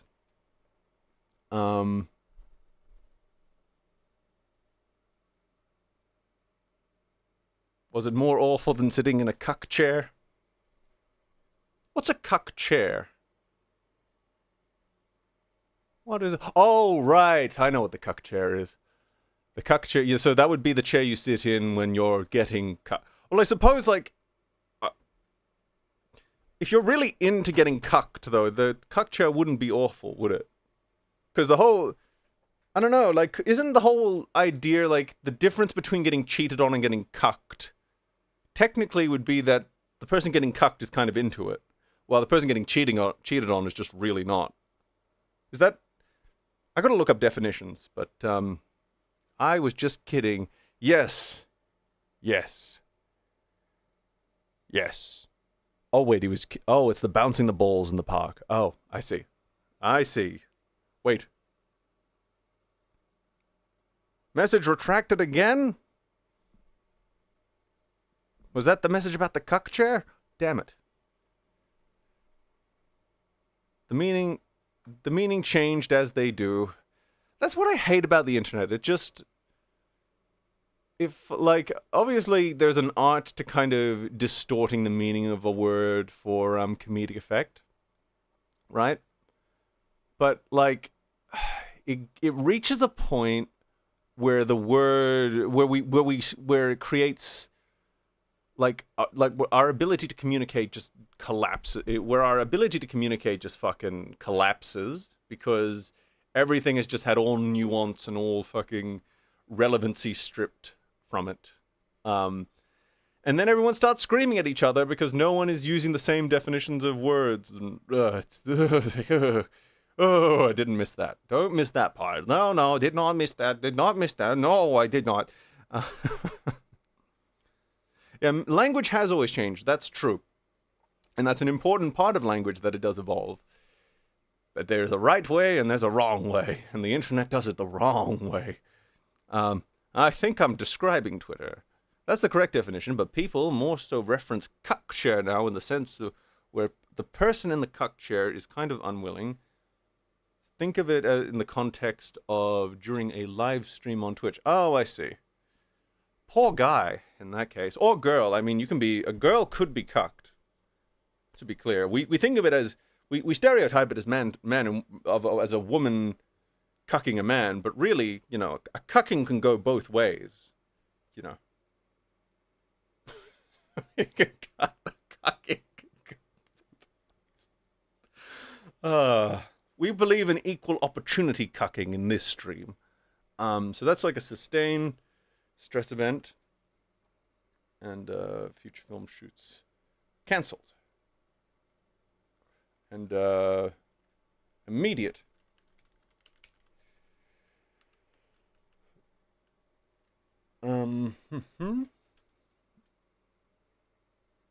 Balls. Bounce your ball.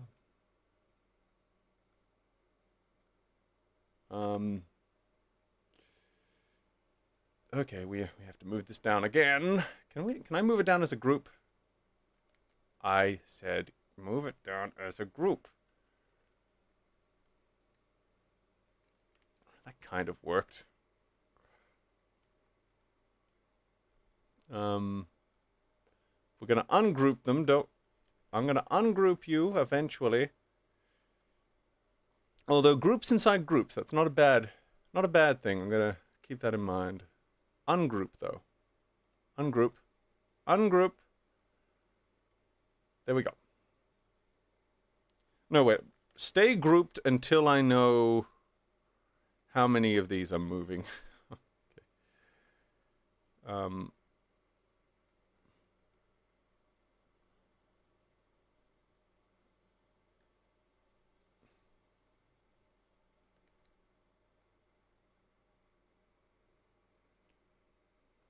Balls, balls, bounce your balls.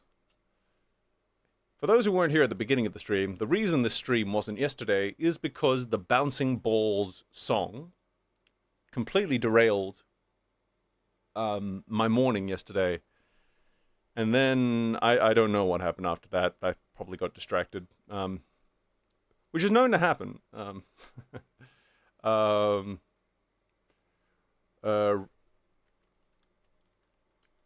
Huge relief.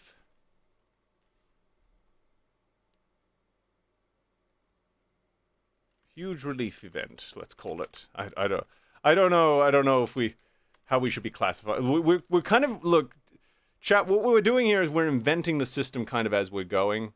Like, we're inventing a storytelling system. And this is the thing that, this is why I love, here's the thing, this is why I love watching behind the scenes videos, because it just shows, I love watching that raw process happening and just how messy it can be.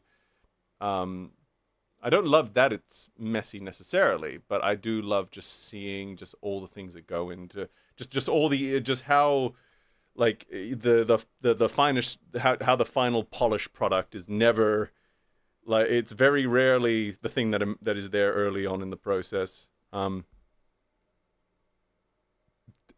even know who it was.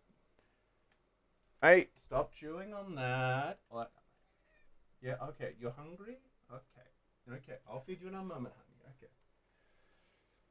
Oh, when she gets hungry, she starts chewing on things. She also needs dental work done, so that's probably the other reason she does that.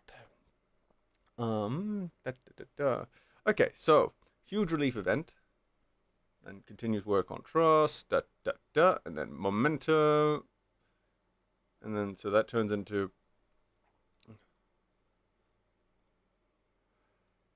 That turns into that.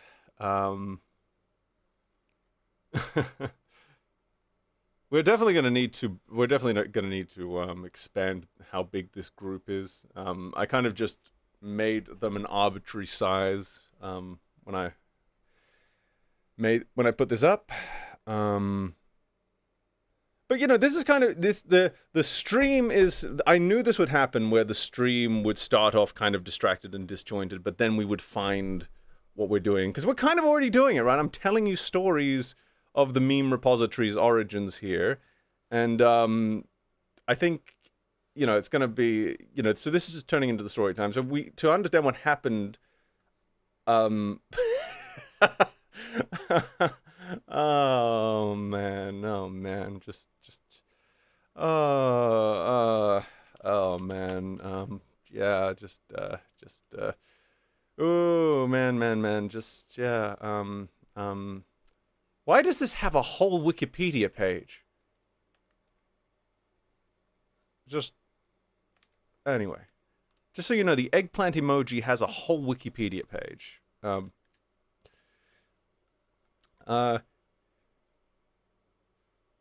This is too small. Yeah, that's the thing. This was, I chose, the sizes of these boxes were just kind of like arbitrarily, we're a bit arbitrarily chosen. So I will have to expand the box. And I'm man enough to admit that I will have to expand the box. Oh yeah, I don't need to talk about him again. At least not yet. Like... What I do want everyone to take away from the Southpaw drama is that it is the cave from Empire Strikes Back. Did everyone see that part? Do I need to re-explain that? So basically, I'm going to do this, I guess we're at the end of another stream, but okay, if anyone wants me to tell me if anyone wants me to explain why the Southpaw drama is the cave from Empire Strikes Back, I will happily do it again, but I just want there to be consensus. So... just sound off if you want me to re-explain it, or if you don't want me to explain it. Southpaw is your Darth Dad. Oh, God. Oh, God. Well, kind of. Well, okay, I'm going to explain it because my brain is not going to let me not explain it, re-explain it, because I actually like the metaphor. So let's re-explain the cave from Empire Strikes Back. So Luke goes into the cave, But like, oh no, Darth Vader's there. Zhung, zhung, zhung. Boom. Oh, lucky shot. He cut off his head.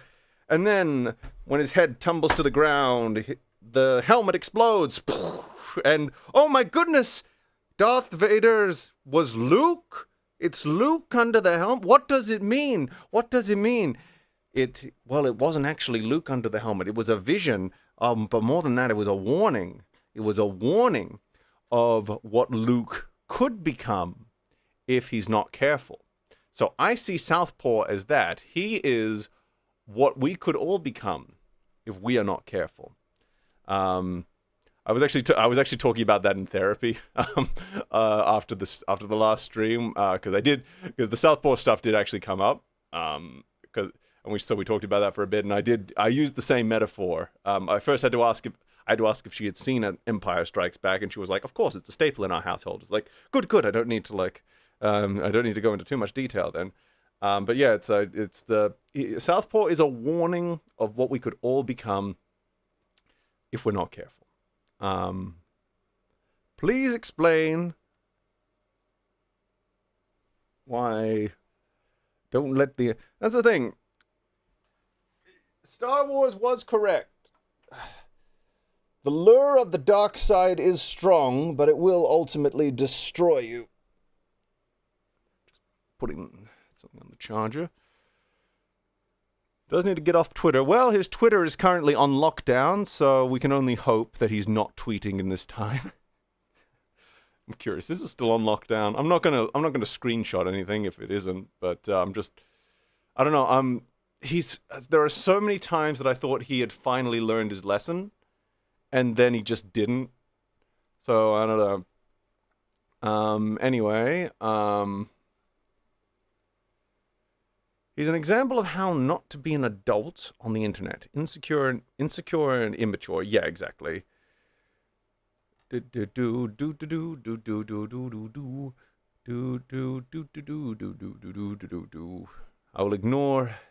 I will ignore your blasphemies about Star Wars. Let's see. Sorry if you said this before, but what software is this you're using? Oh yeah, so this is a program called Obsidian. I'm specifically using the Canvas view. It's a note-taking app, but they also have this really wonderful Canvas mode you can use. So I'm using it because it's a really good visual thing. It's very versatile, and you can do all this stuff. Yeah, some people have actually asked me about what the program is, so happy to do. Someone did ask me about it, and I was in a bit of a haze, so I didn't respond, and I feel bad, but or maybe I did, can't remember. Anyway, so just the program is Obsidian. The Oreo stream have been a wild ride. That was a trip down memory lane. And the great thing about this program is it's completely free, and it's also very future-proof because the notes are in the MD file format. So that means even if Obsidian goes up, your notes will still be completely readable. Nice to have you back, by the way. Thank you, Julian. Thank you. I know Southpaw was very active recently. He edited a 7-hour compilation. Yeah, well, he was active right up until the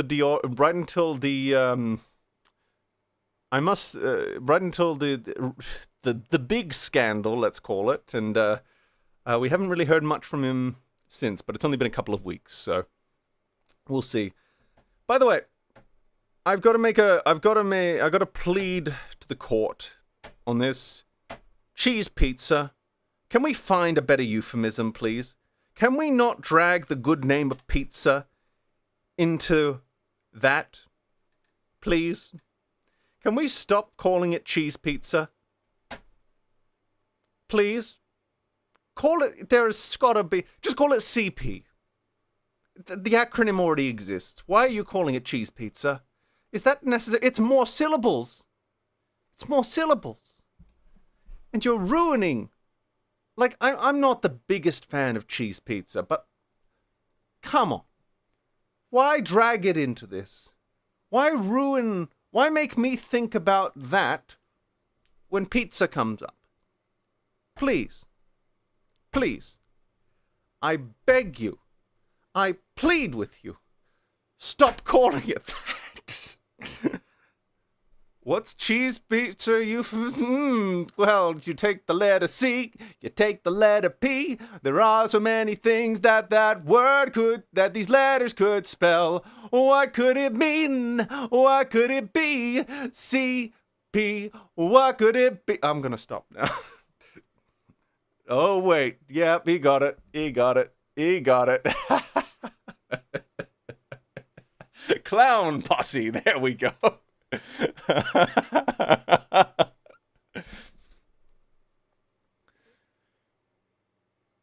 Oh, fuck. You know what's worse? Cyberpunk. Oh, that's true. Abbreviated to... Yeah, that's another one. I think the cheese pizza one offends me the most because, like, I eat pizza. And when I think of the other thing that CP could be, I feel very sick in my stomach. I actually do suffer from like gastrointestinal sort of nausea issues, which we're gonna eventually get into. And so when I hear it called cheese pizza, I feel sick. But not only that, it's a sickness that is now associated with something that, look, cheese pizza isn't the best thing around, but I bet you there's a great version of cheese pizza you could make. Like, you could have, like, of course, the gooey cheese base, but then you could have, like, crispy cheese. Like, you could make cheese flakes, and, you know how cheese gets all crispy when you put it in a frying pan for a really long time, and all the water is allowed to evaporate, and then you sprinkle that on top, and it's, like, different kinds of cheese pizza. I feel like there's a really gourmet version of cheese pizza that you could make that's really, like, nice. I mean, it would probably give you a bellyache almost immediately, but, like, can we just... I'm pleading to the internet. I know I'm just a humble country meme repository with no big following but my humble viewership, of whom I love very much. But can we, as a community, can we rise up? And can we please stop the besmirchment of the cheese pizzas? Let us separate the cheese pizza from the other thing. Please, let us save cheese pizza. Let us return cheese pizza to the culinary dish that it is. Dude, 4 cheese pizza is so good. Oh, I bet. Combat points of CP is always funny. Oh, my lord. There are about 50 people here. There's probably many movements that started with only 50 people. It had to grow into a movement. Slow.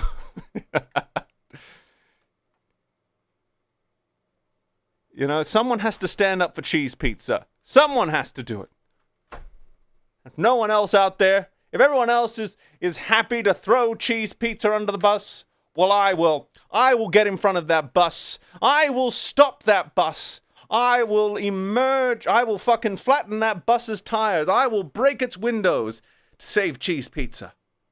Not because I'm the biggest fan of cheese pizza, but because cheese pizza deserves better. It deserves better than its current association.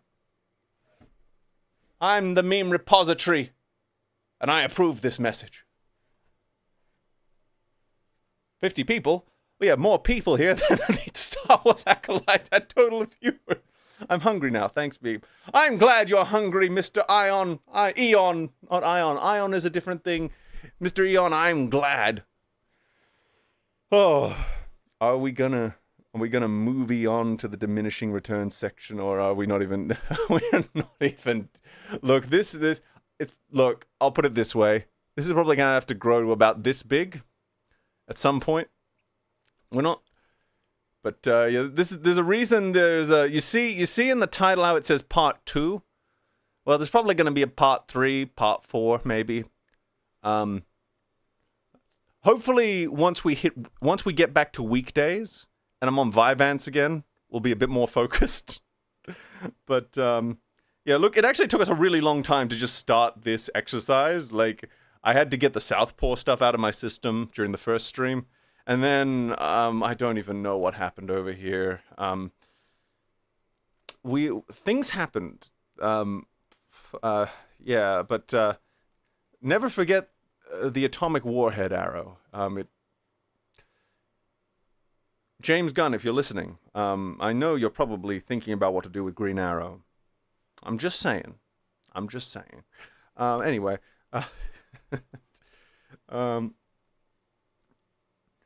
let's see. Add that to the dock. Southpaw ruined pizza. Oh, meme has many parts. You cannot put a meme in a box. A box? I gotta fucking get a dialect coach. That's what I gotta get. We too busy talking about pizza. Oh, Green Arrow is quite the fellow. Send a warhead arrow. I love that the Justice League Unlimited had a version of the atomic warhead arrow. They called it the quantum arrow, and it wasn't quite as apocalyptic, but they did have it. That was fun. Let's see. Why would you willingly go and watch Mango and I assume that's a euphemism. Oh, there it is. Haven't seen Mandalorian and Grogu. I haven't even seen Mandalorian Season 3. Haven't even seen Ahsoka. I think the last Star Wars show I need to finish Andor Season 2. The reason I haven't finished it yet. Do I want to reveal why I haven't finished it yet? Because I feel like it's going to reflect badly on me. But you know what? It's good for the memes. So I was motivated to, because I love the show, right? But I was also like, you know me. I get distracted. There's a lot of stuff I need to watch, Andor amongst them. But when the controversy happened for season 2, I was like, huh. I think there was a morbid curiosity that kind of overcame me. I was like, I gotta fucking know what they're talking about. So I watched right up until the controversial scene and then the end of that episode. And then I was like, And then I watched like the EFAP guys talk about that part. And I was like, Okay, now I can watch the rest of the show. And then I got distracted by a shiny on the other side of the room, and then I never finished it. So that's the reason I haven't finished it yet. It is nothing to do with the show's quality. It is literally just I was half pushed to start watching it, just to kind of understand what the controversy was about. And then I understood what the controversy was about, but I was still really intrigued with the show. But then I got distracted. So yeah, there you go. There you go. It was look, when I watched it, I was like, wait, is that it? This is the biggest. I mean, it's very like mature compared. Like it's a very, like it's a bit of a jump up in maturity. But it was the kind of, I'm going to be honest, it's the kind of jump up in maturity I think Star Wars needed. I don't know if it, not necessarily that specifically. I'm more talking about in like general terms, where like Star Wars is like I've always felt it is a universe that can be very kid friendly, but also very adult. And I feel like you shouldn't flatten it into either being purely kid-friendly or purely adult. There should be a variety of stories. And I felt like having a story that pushed that boundary in that way and was a necessary sort of perhaps overdue thing. I mean, Andor Season 1 was already kind of doing it. It had people having sex and pissing and saying the word shit and brothels and stuff like that. It was introducing, and it can be, and that could have been very gratuitous, but I think what I liked about Andor Season 1 is it wasn't. It was very like, we're just very organically inserting this into a pre-existing world, and you kind of just assume that this stuff was there already. Yeah, that's a kind of, there's my side rant on like why I'm glad that Andor added piss to the Star Wars universe. Most of Disney had the emotional maturity of a child in a bad way. I mean, that's the thing. Like, I was thinking about like,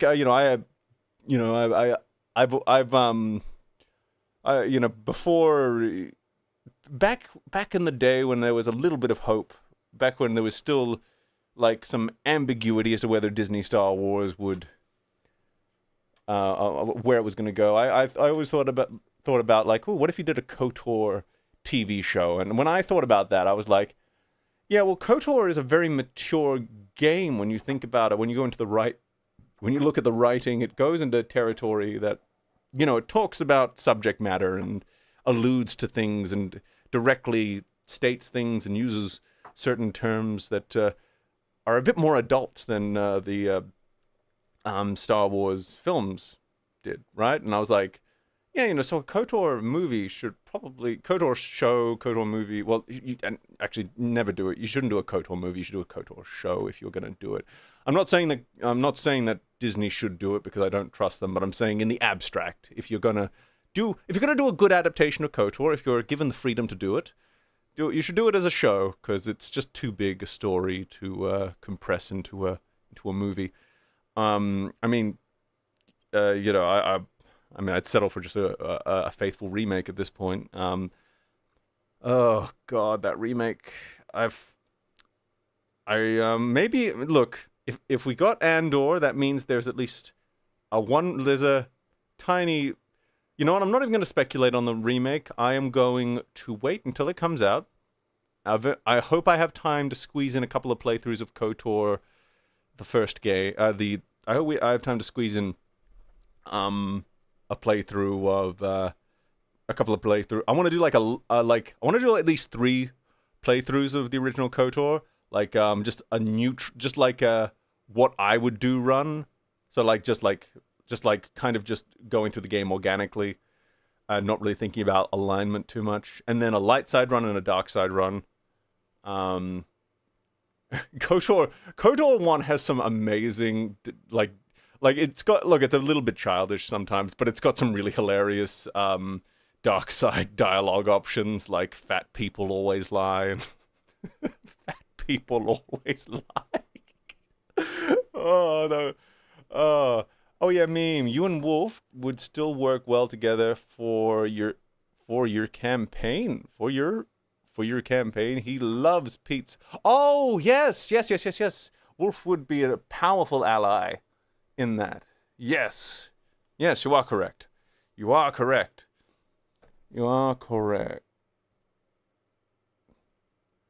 That's fair enough, Griff. That's fair enough. Wasn't that supposed to be... Oh yeah, Fate of the Old Republic is a separate thing from the remake. So Fate of the Old Republic is just like, they've gotten like the original writer of KOTOR 1 back, and they're doing like it's not a sequel, it's more a spiritual successor. I think, if I had to guess, what it's probably going to be is it's going to be something that could function... It's probably going to be something that is in the Disney canon, but it could still function as like a follow-up to the KOTOR games. So it's kind of like it's probably going to be written in a way that if you squint, it could work for both. But we don't know jack shit about that one, so I don't know. I just know that there was an announcement trailer. That's all we know. Yeah. But I love. Look, I am a huge, KOTOR. I think I do like them better than the movies, and I really like the movies. So it's yeah. So I could talk about KOTOR for. Well, I was actually on a big kick of just watching clips and stuff for it recently. That was fun. Ask a fat person if they're fat, and they'll always say I'm not. They always true. I saw someone on Reddit respond to. I'm gonna look at. I need to look it up. I'm not gonna do it justice. Fat people always lie. Reddit. I don't know what's gonna come up. Hopefully it goes right to. Nope. I knew I needed to type in KOTOR. Okay. Something else came up. Okay. Look. Where is it? Okay, here it is. This is so insulting. Fat people don't always lie. We just lie most of the time. That just made me giggle. Wait, are there fat Sith? I'm almost certain that. Well, I don't know about like Force users, but like, remember in Jedi Academy there was that fat guy who kidnaps you and takes your lightsaber away. You're in luck, Jedi. How about a bit of sport? You know, so he hunts you like a fucking. Oh yeah. Oh no. Here's the line of dialogue I actually remember. Drop your laser sword, Jedi. Oh fuck. My voice is not in a place. Drop your laser. Fuck. I can usually do that voice, but I'm so congested at the moment. I'm struggling. I'm struggling. I am struggling. I'm gonna look it up. Fat Sith. Fat Sith. There has to have been one, right? I mean, their whole thing is kind of greed and gluttony. You can't tell me there wasn't. It doesn't help that when I type it into Google, there is like so many memes. There are so many fat Darth Vaders. Oh my god. And some of them aren't even AI. It's someone actually drew that. Okay. And there's a Reddit. Oh no, there were fat Sith in, I think, in SWTOR in the Old Republic. I think there were some. Oh my god, there's like obese. There's like a whole like on the official Star Wars The Old Republic forum. Someone made a forum post about obese Sith Lords. Okay. Oh, it was Darth Barris, the fattest Sith Lord of all time. My god. Darth Barris. I remember him. Darth Barris. He was a bit of a chunk. Here's some fan art that I believe is accurate to the game.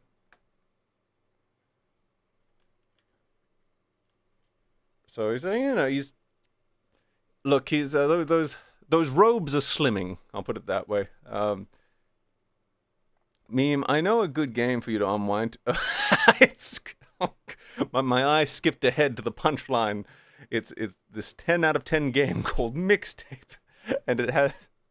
Look, I think I talked about possibly playing that because I need to. Because look, I need to get my numbers back up so I can remonetize the channel. And continue as business as usual. And I'm thinking a playthrough of Gollum and Mixtape might stir some interest. That and that Star Wars game everyone loves. What was it? Outlaws? I do want to play that Star Trek Voyager game, though. I really want to play that Star Trek Voyager game. But that's going to be my reward. That's going to be my reward after pain, I think. Oh, God.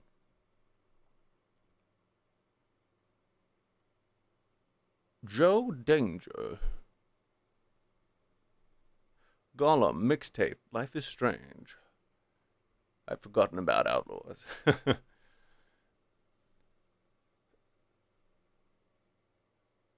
Gollum is better than Mixtape? How is that possible? How?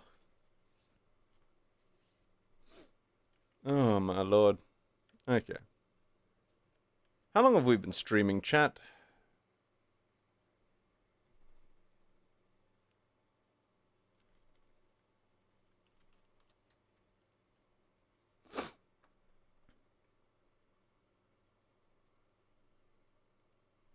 Someone just released a video about that old show Primeval.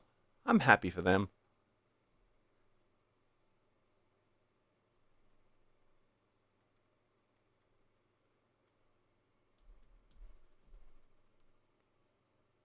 Let's see how long we've been streaming for. We have been streaming for like... Oh god! I just heard my... We just went back in time. Oh, 4 hours. Why does it feel longer? Why does it feel longer? You know what? I'm gonna rename this.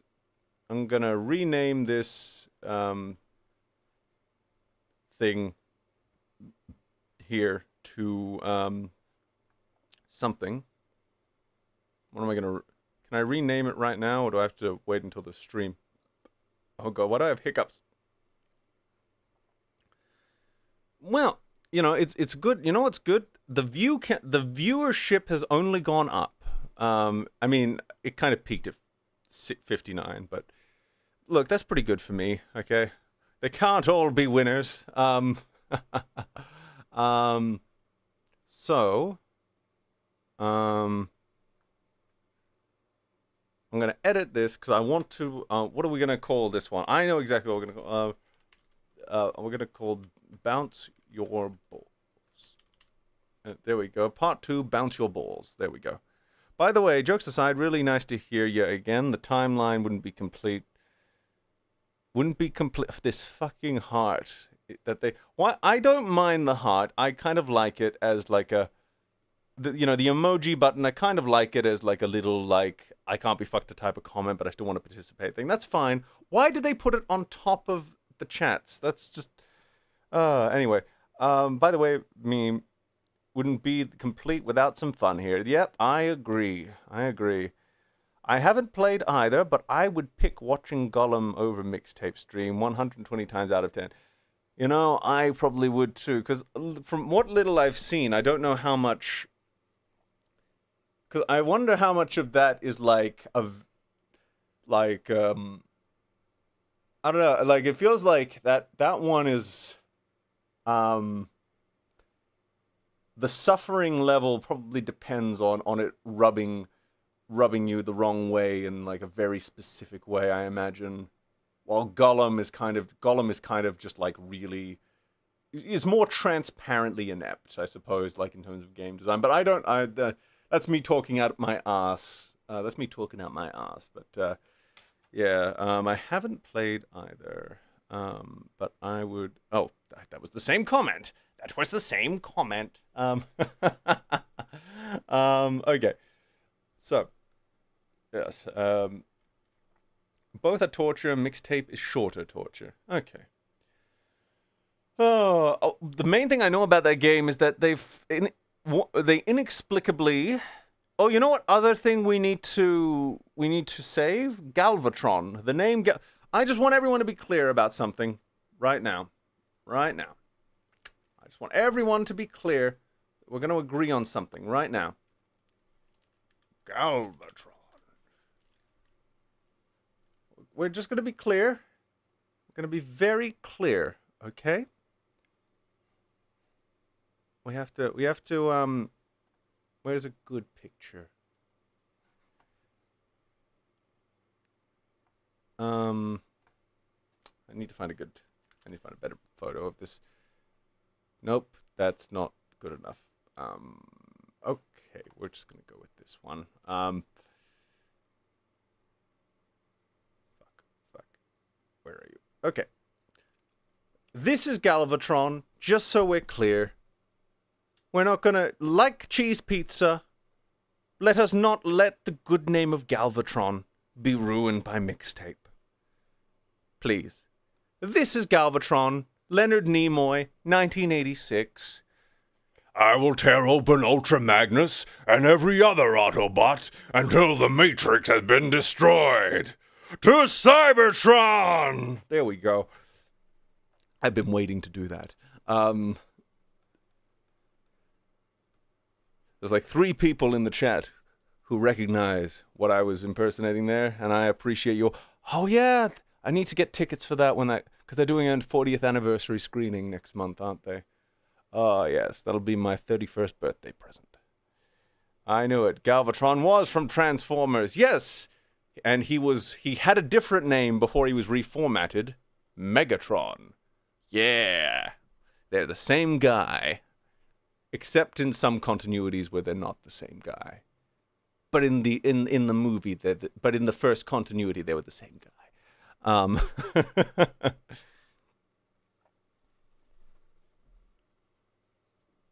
By the way, anyone, I look forward to, I'm going to rewatch that part of the stream when I'm done, because I want to know, because I feel like that impression right there was pretty good, but I get the feeling I'm going to rewatch it and be like, no, that impression wasn't as good as I thought it was.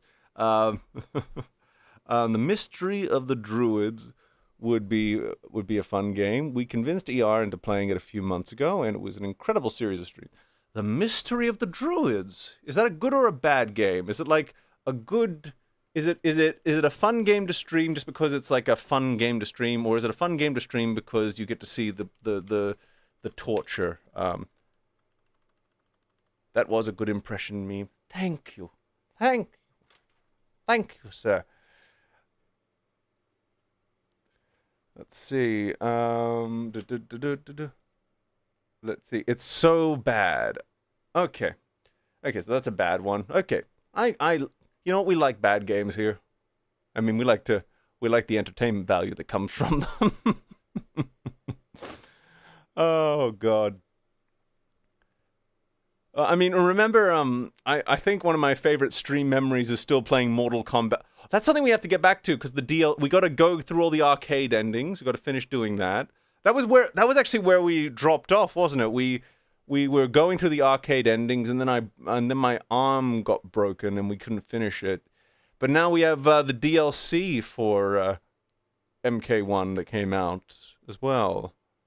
Jonathan Mull and his band, the Galvatrons, released a bad electronic rock song when we were kids in 2008. That's 18 years of bad nostalgia bait. It's good to know. Good to know. You know, I should chop up some of this stream into shorts. I feel like that'll be fun. I feel like that that Galvatron bit would make for a good short.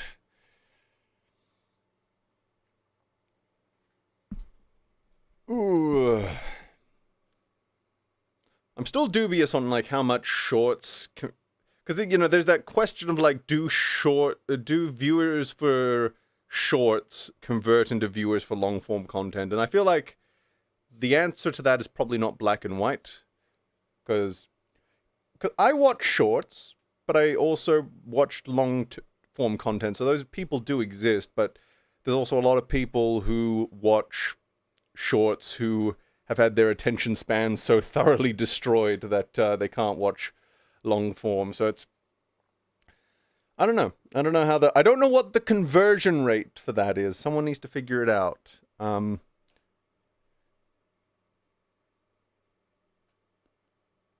Loved it when you died. Yeah, look, the best part about that is that could have been literally any, because there's like a billion. There was like what 50 different mix-up characters in there, and I just happened to get the very first one I get is the fucking funniest thing I've ever seen in my entire life.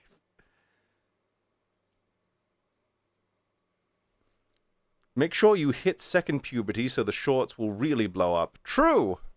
Second puberty. There was a old, like, comedy...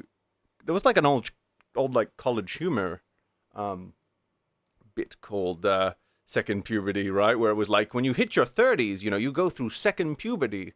And it was like, you know, you're going to find hair growing in different places. It doesn't grow so much on your head anymore, but you'll find plenty of it on your back.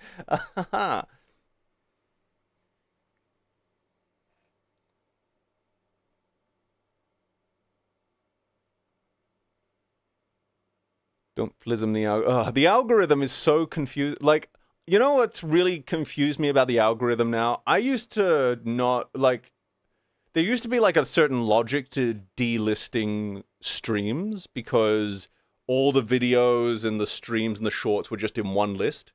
But then YouTube did something very sensible, and they changed the UI of the channels so that live streams, videos, and shorts are all in their own separate tabs. This is actually something I was wishing they would do. That's something I wished they had done much earlier. I think that was a very good decision. But now that they're split down that way, it's making me wonder, is there a different algorithm game now for where, like, keeping the live streams up isn't as bad anymore? Because it's not mixing in with your video. I don't know. Look, I don't even, to be honest, I don't know if YouTube themselves know. But yeah, it's yeah, College Humor. They're now called Dropouts, which okay, fair dues with that one. That's a good evolution of the name. They went from College Humors to Dropouts. Haven't watched them that much in years. I just thought they had changed their name, and I'm like, you know what?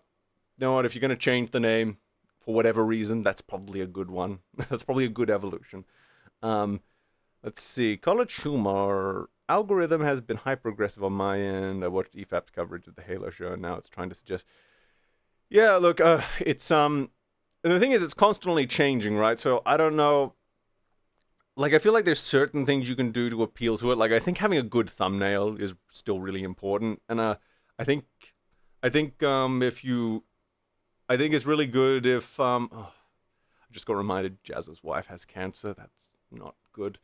I got really I got bummed out when I saw that for the first time. But I think the interplay between the thumbnail and the title. I think if you have a video that's titled something and then the thumbnail is kind of an extension of the title in a way. So like, I think that can be a good choice. There's many different ways to make a good thumbnail. I think if anything, just make sure the thumbnail's not too busy.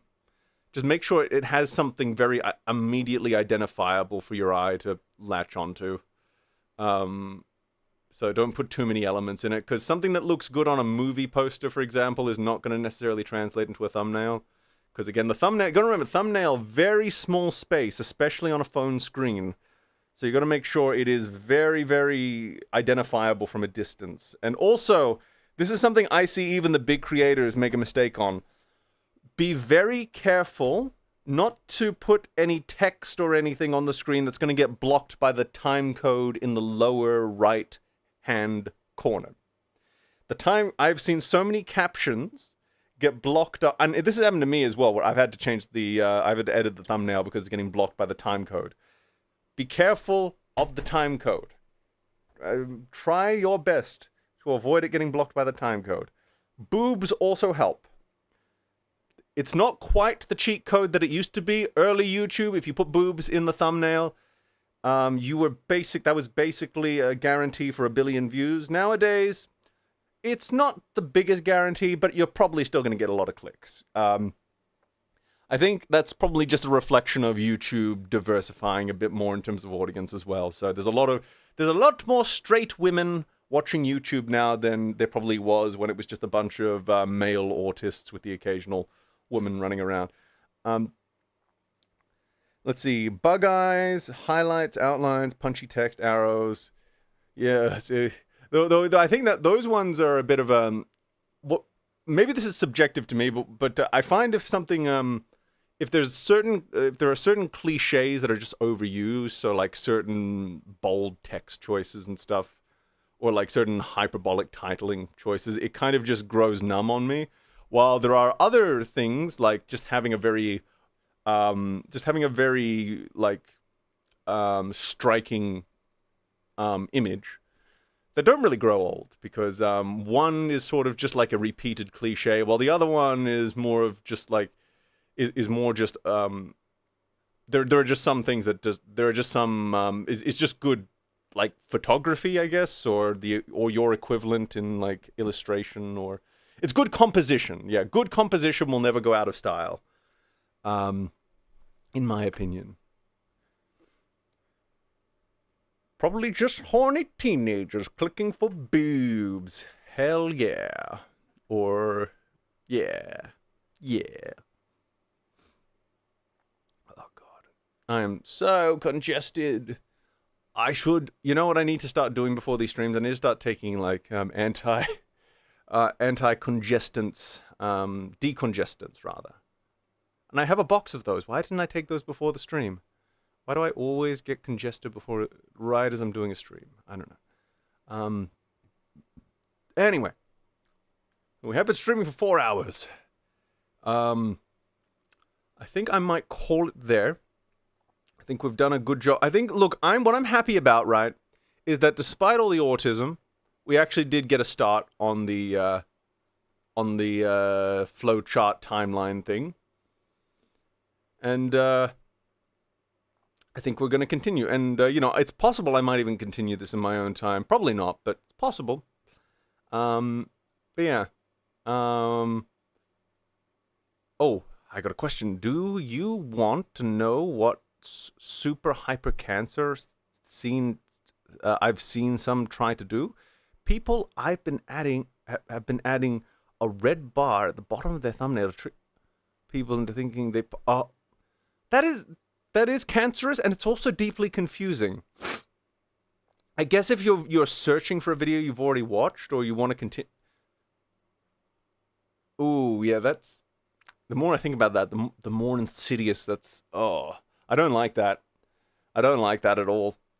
Not. I mean, maybe I could forgive it if it was done in a clever sort of way. But for all the times I could commend that idea for being clever, most of the time I think it would be hypercan. So yeah. Oh my god. I haven't seen that yet, but I get the feeling it's going to be one of those things that now I'm going to just start seeing it everywhere now that you've pointed it out. Oh god. Oh. Sniffle noises. Sniff, sniff. It's too much cocaine. Anyway, guys, I love you all. You make me very happy. And hopefully we will continue to do more streams. Maybe, if I do enough of these, we will get remonetized. And you can start sending super chats again. But I think there's links for, like, coffee and stuff. I think I did get a few donations last time. I had one, like, I'm just trying to... I'm trying to determine, like, what ones are recent, because the coffee interface is not very clear. I know I got one that was like, it's the 21st century, get an AC, you medieval European, and glad you're alive. Excellent. Not sure if, I need to figure out this coffee interface. Anyway, but yes, you guys are the best. I love you very much. You make me hard and all of that, and I think about you at night when I'm touching myself. So that's nice. So yeah, I'm gonna go feed my cats. Yeah. Hopefully, if I don't do another one tomorrow, I'll at least do one like. I'll at least do one like tomorrow. I'll do one on Monday, maybe, or Tuesday at the latest. Anyway, I'll catch you guys on the flip side. Yo, fo shizzle, la la la la la.